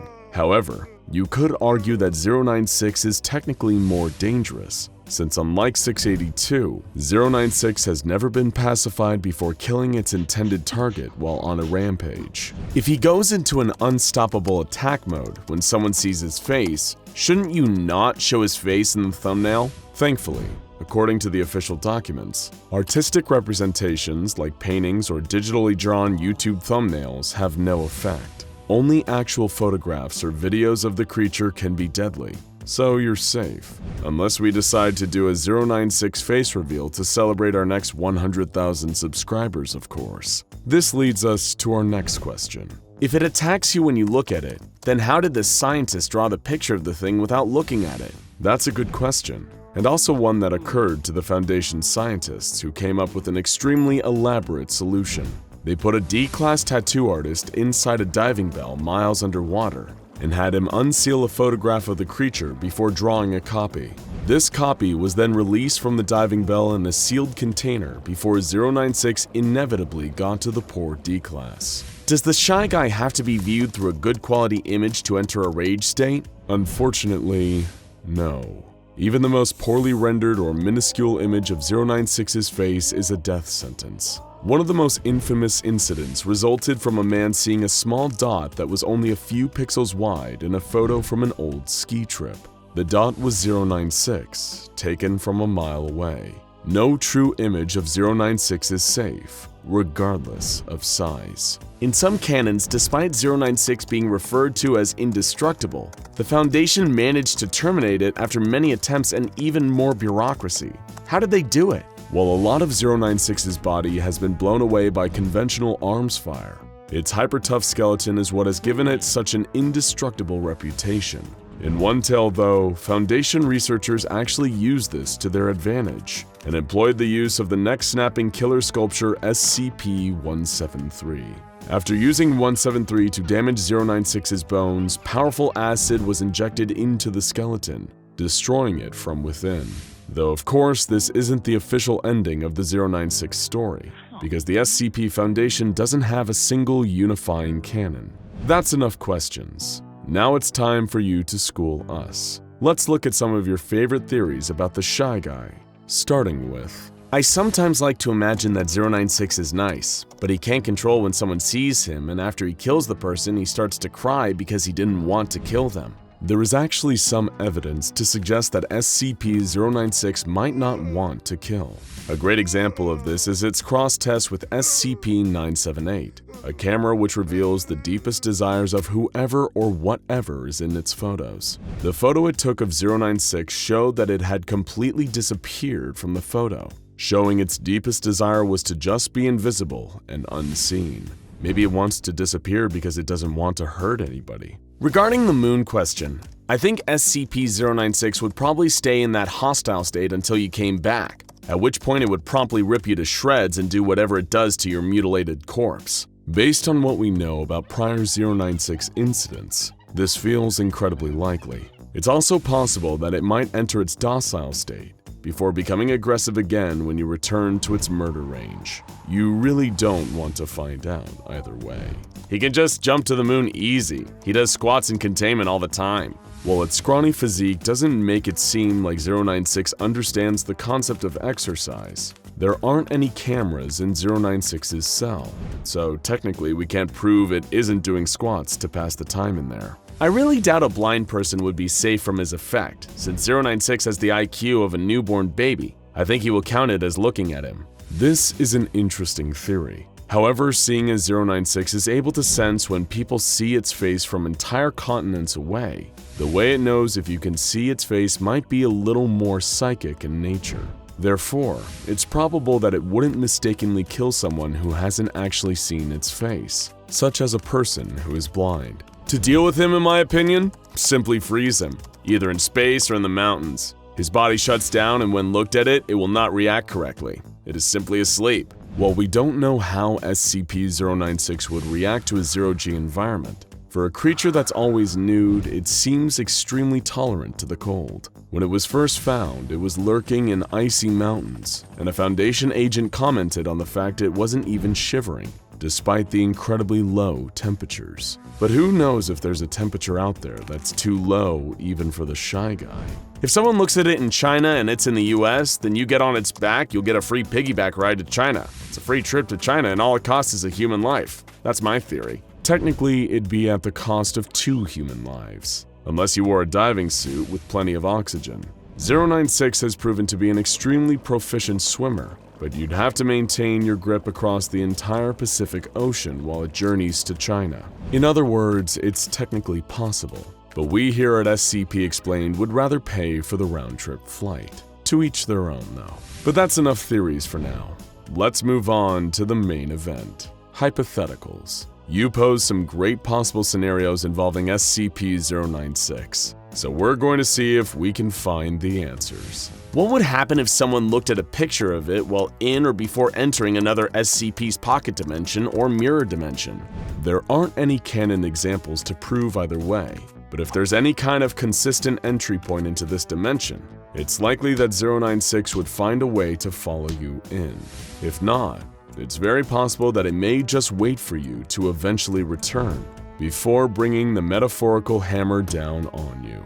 So technically, if you were pulled into the old man's pocket dimension and he closed the portal, you'd be safe from 096. But then you've got a whole other problem to deal with. What happens if a person sees his face then gets their memory of the creature wiped? Considering how good the Foundation seems to be at wiping people's memories and their access to amnestics, if this worked, they probably would have made it standard procedure by now, so it's unlikely. What happens if a person looked at it and that person then went on a plane? Or just staying in the air or space, what would it do? 096 has shown the ability to jump up and destroy low-flying aircraft. But otherwise, it's likely that the creature would probably run to a point directly below you and remain there until you touch back down. Since you'll need food and water at some point and aircrafts need fuel, you'd probably just be prolonging the inevitable. What if the young girl was around it, so it tried to attack her but died trying?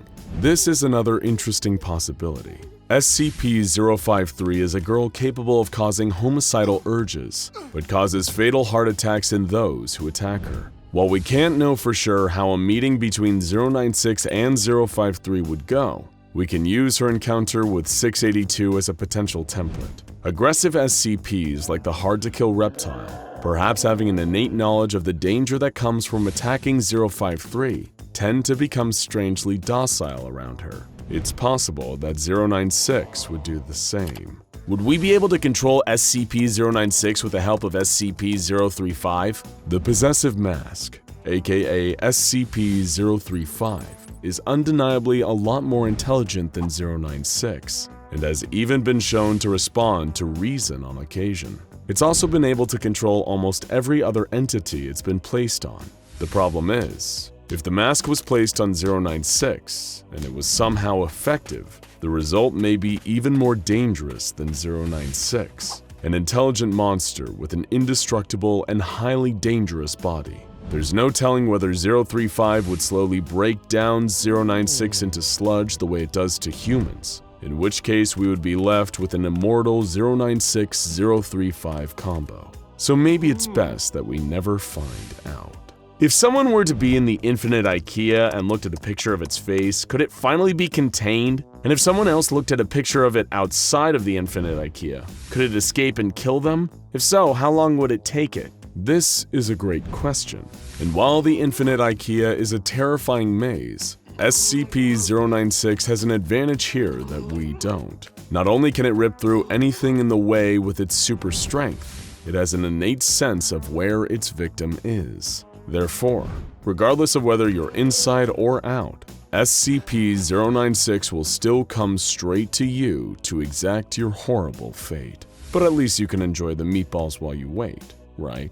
And finally, what would happen if 096 were led into a room full of mirrors and allowed or made to look at its own face? Would it smash the mirrors or try to rip itself to pieces? This is still a hotly debated issue to this day, which, thanks to the no-canon nature of the SCP Foundation, does not have a definitive answer. Some theorize that this would at least be an effective deterrent against SCP-096, while others suggest that it wouldn't be effective, because many believe that 096 is actually blind, and thus cannot see its own face. It can only sense when other people see it. Again, we don't quite know for sure, but it's likely to remain one of the most contentious issues around the Shy Guy for a long time to come. And there you have it, folks. Our very first questions and theories video. We loved hearing what you had to say, so keep an eye on our community post for the next one. Are there other SCPs you'd like to see us cover in explained or theory videos? Let us know in the comments. And subscribe to SCP Explained and turn on notifications for new SCP videos every single week. The storms were unlike anything anyone had ever seen. But the worst part wasn't just the deadly gales. Wind howling powerful enough to knock down buildings like rows of dominoes and lift the remaining debris of cities up into the air as if all that destruction weighed nothing. And it wasn't just the lightning, those arcs of crimson forking down from above. If one struck the ground near you, and one almost always did, the sheer force of it would knock you off your feet. The last thing you'd feel as you flailed helplessly in the air was the relentless pain of your body being disintegrated by the energy of the blood-red lightning, until there was nothing left of you for anyone to find. Yet somehow that wasn't the worst part either, and it wasn't even the noise of it all either. That deafening cacophony of booming thunder and wild hurricane-force winds so loud, nobody could ignore it, all underscored by the screams of a world lost in suffering and madness. No, the worst part of it all was the sky. Whether anyone looked up, where there had once been that clear, calming blue, was now a swirling mass of nightmares. Many were surprised just how much they missed turning to that sky, that odd, universal comfort it brought. The knowledge that no matter how bleak things got, the sun would set on every bad day and rise again to mark the start of another, filled with potential. That promise of a future, no matter how uncertain, was replaced with a reminder of one thing, that this new, darker day had no end. There was no sunrise or sunset, no night or day. All that uncertainty and potential was replaced with certain doom, represented by a sky that looked like a river of blood. Deep reds and blacks swirled and thrashed above like the raging waves of the ocean, casting bolts of lightning down at the earth. Not to mention what else would occasionally drop from that blood-stained sky. Nobody had much information about how this all had started, how the world had become such an unrecognizable hellscape. Cynics would say that the world was already hell long before the sky turned red, although there wasn't much time for sarcastic jokes like that nowadays. As far as the few human beings that had survived could remember, the day everything changed had been little more than an ordinary day on planet Earth. One moment, things were normal. People were working tirelessly at their boring 9-to-5 jobs. Somewhere in the world, others had long since fallen asleep in a different time zone. Then all of a sudden, it appeared. Few survivors had actually seen it for themselves, and even fewer had lived to tell the tale. But rumors and whispers spread from camp to camp, dispossessed people huddling together in the ruins of houses or in abandoned subway tunnels that would hear the stories. And somehow, deep down in the fearful recesses of their hearts, they all knew, despite never having seen it, that it was real, the masked god. When it stepped upon the earth, it walked like any other person would. Its body even appeared to be human, an aged, older man's body, wrinkled and elderly, although not completely decrepit. Yet, it was his face, or what covered it, that really instilled that sense of fear and dread in anyone that heard the rumors. That being wore a mask, a porcelain comedy mask, the kind commonly associated with ancient Greek theater. It had a fixed, unnerving expression, a wide smile of twisted glee. It was almost as if it was getting some sick enjoyment out of all the chaos and destruction that had befallen the world,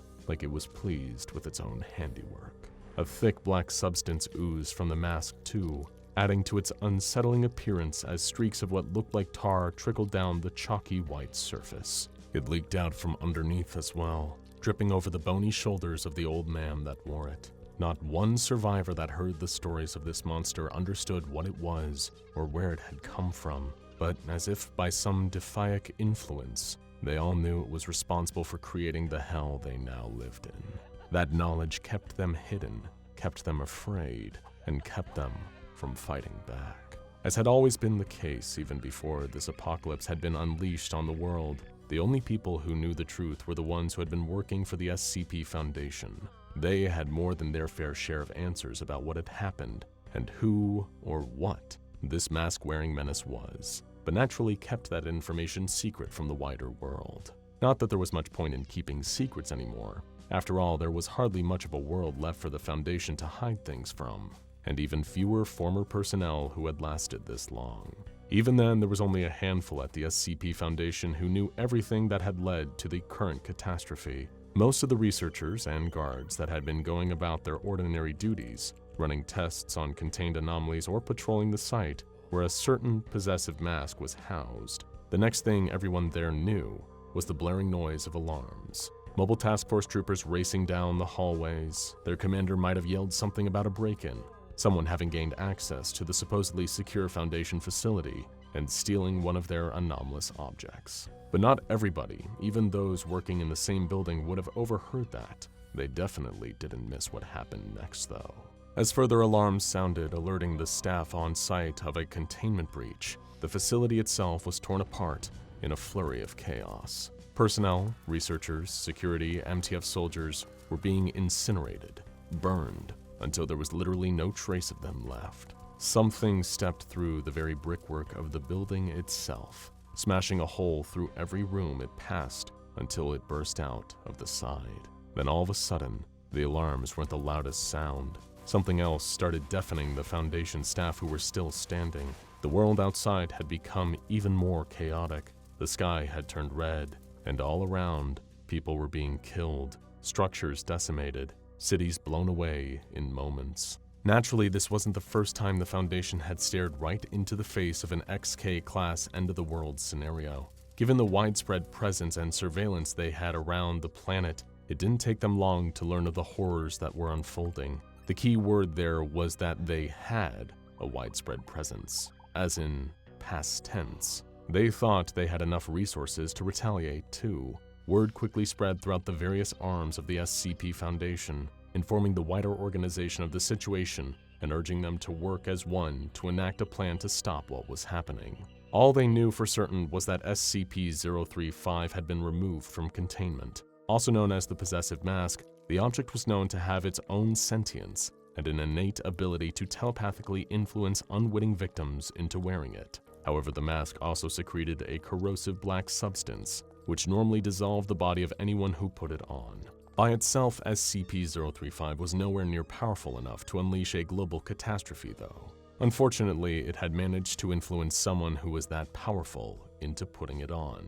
Another anomaly. While to the untrained eye, SCP-343 could easily be mistaken for an elderly human man, those at the Foundation knew that the fact he was now wearing the possessive mask was some of the worst news they could have ever received. Although none of the researchers working for the SCP Foundation, in fact, not even the O5 Council, knew if this was true, the colloquial nickname for SCP-343 was God. He not only claimed to be the sole creator of the entire universe, but had also exhibited extensive reality warping abilities, advanced even for an anomalous being. His powers seemingly had no known limit in how they could be used to alter the world around him, although the old man himself seemed to be a passive, kindly soul, rarely causing active harm to other beings under normal circumstances. Of course, normal circumstances didn't include having the corruptive SCP-035 on his face, effectively putting the mask in the driver's seat and allowing it to use SCP-343's powers to lay waste to anything before it. The Foundation quickly diverted their considerable assets to a brute force retaliation in the hopes that a full-scale assault on the combined creature would somehow force a separation of the possessive mask from SCP-343's face. The tricky thing about this situation was, God's powers and the fact that he was an immortal, ageless being of potentially incomprehensible form all meant he couldn't be harmed. Causing external damage to him was extremely difficult. That was good news in some regard after all. The Foundation didn't want to kill 343 if they could help it. They knew he wasn't acting on his own accord, but his indestructibility also meant that the corrosive goo that was secreted from SCP-035 had little to no effect on its new impervious host. That meant it could keep going, keep unleashing hell, and stopping it was going to take a lot of manpower. Fortunately, the SCP Foundation never had any shortage of people to throw at a problem, and their ethos didn't really place much value on human life. They mobilized every mobile task force at their disposal, every one of them filled with ranks of highly trained elite operatives. Among the Foundation's forces were even MTF agents who had themselves been altered through anomalous means, their bodies augmented with technology and cybernetics, or their strength specially enhanced. Deploying the full might of their amassed forces, the SCP Foundation took the fight to SCP-035, with the goal of stopping its reign of terror and freeing SCP-343 if possible. The hybridized mask-wearing reality warper had already caused considerable damage since it had started its rampage. Although its motivations were far from political, the wearer of the Anguish mask had begun with a devastating show of power, wiping numerous cities off the map. While the rest of the world scrambled to find some way of responding, the masked god teleported itself across the globe, destroying central governments and further crippling their own opportunities to initiate an armed response. In short, this meant the Foundation's move was to be humanity's last stand, their final chance to stop SCP-035 from its current course of harnessing the wise old man's power to turn the world into its own personal, nightmarish playground. To say there was a lot riding on the MTF assault would be an understatement, as would saying it went badly. When met with times of defeat, the old, rather morbid adage of fallen soldiers being sent home in bags is often applied. But if the masked hybrid had sent the Foundation its MTF troops back to them encased in body bags, then that would have been far kinder than what it actually did. The collected mobile task forces, the Foundation's own private army, were mobilized to Washington. Under the influence of the possessive mask, SCP-343 had wiped out not only the main seat of power in the United States, but the Pentagon as well. disabling the country's defenses. Suddenly, a mass of aerial transports and ground vehicles came hurtling towards the crater it had left behind. As it turned to look, the wide grin of satisfaction on SCP-035 became a long frown. Thanks to its new host's omniscience, it instantly recognized the foot soldiers of the organization that had kept it caged for so long. As the amassed MTFs marched towards it, the masked gods stepped out to meet the oncoming army, one being against thousands of troops, if not tens of thousands. If the mask had affixed itself to the face of any other anomaly, those soldiers might have stood a slim chance. The combined creature casually raised the bony arms of its host's body, the Foundation forces breaking into a charge the very second they saw it move. Like a tidal wave, they rushed towards their target, only for each individual operative to quickly realize that they had stopped moving. They were still running, legs still in motion, but their feet had been lifted off the ground. Plucked from the very earth they each had stood on, the MTFs were stuck in mid-air, defying the forces of gravity and unable to free themselves. Collectively, the Foundation's army looked to SCP-035, its tragic porcelain frown having switched back to the wide grin, punctuating the sick satisfaction it was about to take from what came next. It gave a click of God's lean fingers, and each of the MTF troops it had suspended in midair were shredded at the molecular level. Their bodies erupted with a spray of deep red viscera, each and every one of them being pulled to pieces from the inside out. Flesh, bone, and blood melting away, breaking down, becoming ash, and then atoms, and then nothing. It took around a minute. Not that it was terribly exerting for SCP-343's powers, but just because of how many troops the Foundation had sent to try and stop it. A mighty show of force, and all for nothing.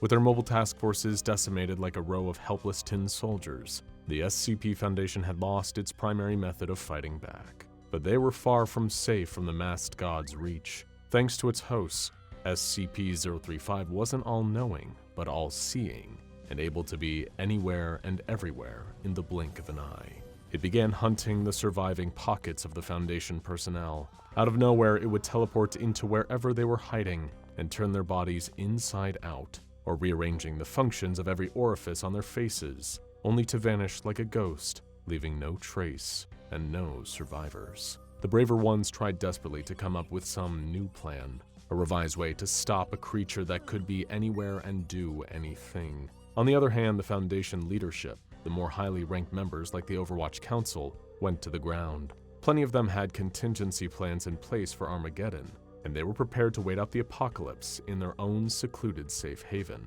But with the Foundation all but gone, that's when the monsters got loose. No longer having anyone to guard them, to maintain their specific specialized containment procedures, the SCPs still held at Foundation sites were unleashed on the world. Untold horrors came spilling out of the ruined facilities, each one now acting as its own Pandora's box, bursting its lock and having its terrible contents lay waste to the planet already awash with chaos. A lot of the anomalies thrived in the world that SCP-035 had created, once they were finished fighting amongst themselves in the struggle of escaping their containment. Soon there were packs of SCP-745 running wild on the ruined highways, using their bioluminescent lights to hunt human survivors who were attempting to make the dangerous trek across open country.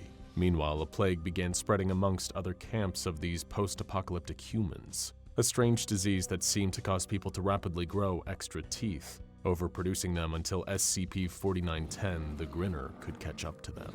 Then there were the SCPs that fled the nightmare that the masked god had made of the world. Any that could travel between dimensions or remove themselves from this layer of reality quickly absconded to avoid the chaos. Some just went about their business, as if nothing had really changed. The Plague Doctor mostly kept to himself, traveling from place to place on foot, only stopping when he encountered people afflicted with the pestilence, before moving on in search of others. Some of the anomalies tried to help people. Rumors spread among some survivor camps of a half-man, half-cactus, leaving them food and supplies in the night, with a note that read, "From your friendly neighborhood cactus man."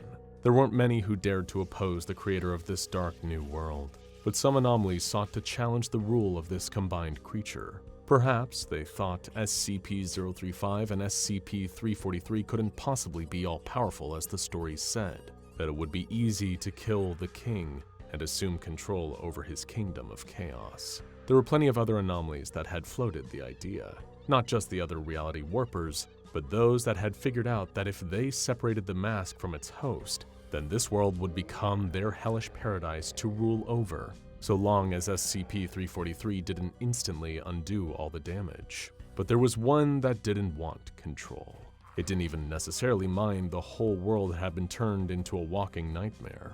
It just wanted to stand against the hybrid of malicious mask and all-powerful deity out of spite, based on nothing but pure hatred for any and all other forms of life other than itself. And it was that confrontation that would serve as a warning to the rest of the SCPs now freely roaming the world. SCP-682 slithered out into the open, claws coated with a fresh coating of blood from its latest slaughter, wetting the countless layers beneath that had already dried. The hard-to-destroy reptile had tracked the scent of the possessive mask's oozing black secretions, bringing the beast maw to porcelain face, with the combined being responsible for distorting the very fabric of the world. Already knowing the foul lizard was near thanks to its host's foresight, SCP-035's visage had already been locked in that unhappy grimace, dreading the approach of the day it would have to face the tenacious, irritating, regenerative reptile. It turned its host's body to face the huge beast. The trails of black streaked down its frowning face, looking like angry tears staining its carved off-white skin.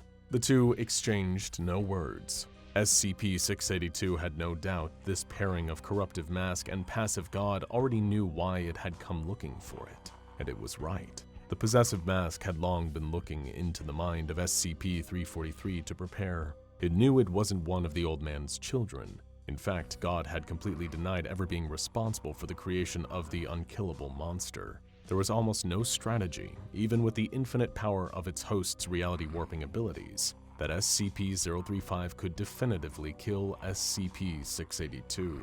Building up to a charge, the reptile swiped at the masked god, its talons narrowly nicking the porcelain surface of the mask the very second it teleported out of the way. Reappearing behind the monster, SCP-035 compelled its host body to lift its elderly arm and decimate the beast the same way it had to the Foundation's forces. With a fearsome hiss, the reptile's body was pulled apart. It growled with anger, annoyed and enraged more than deterred. Its strong, scaly limbs quickly regenerated, bone and muscle regrowing to replace what the masked god had torn away. SCP-682 gave a swipe of its tail, knocking the masked god a few feet away, reeling him.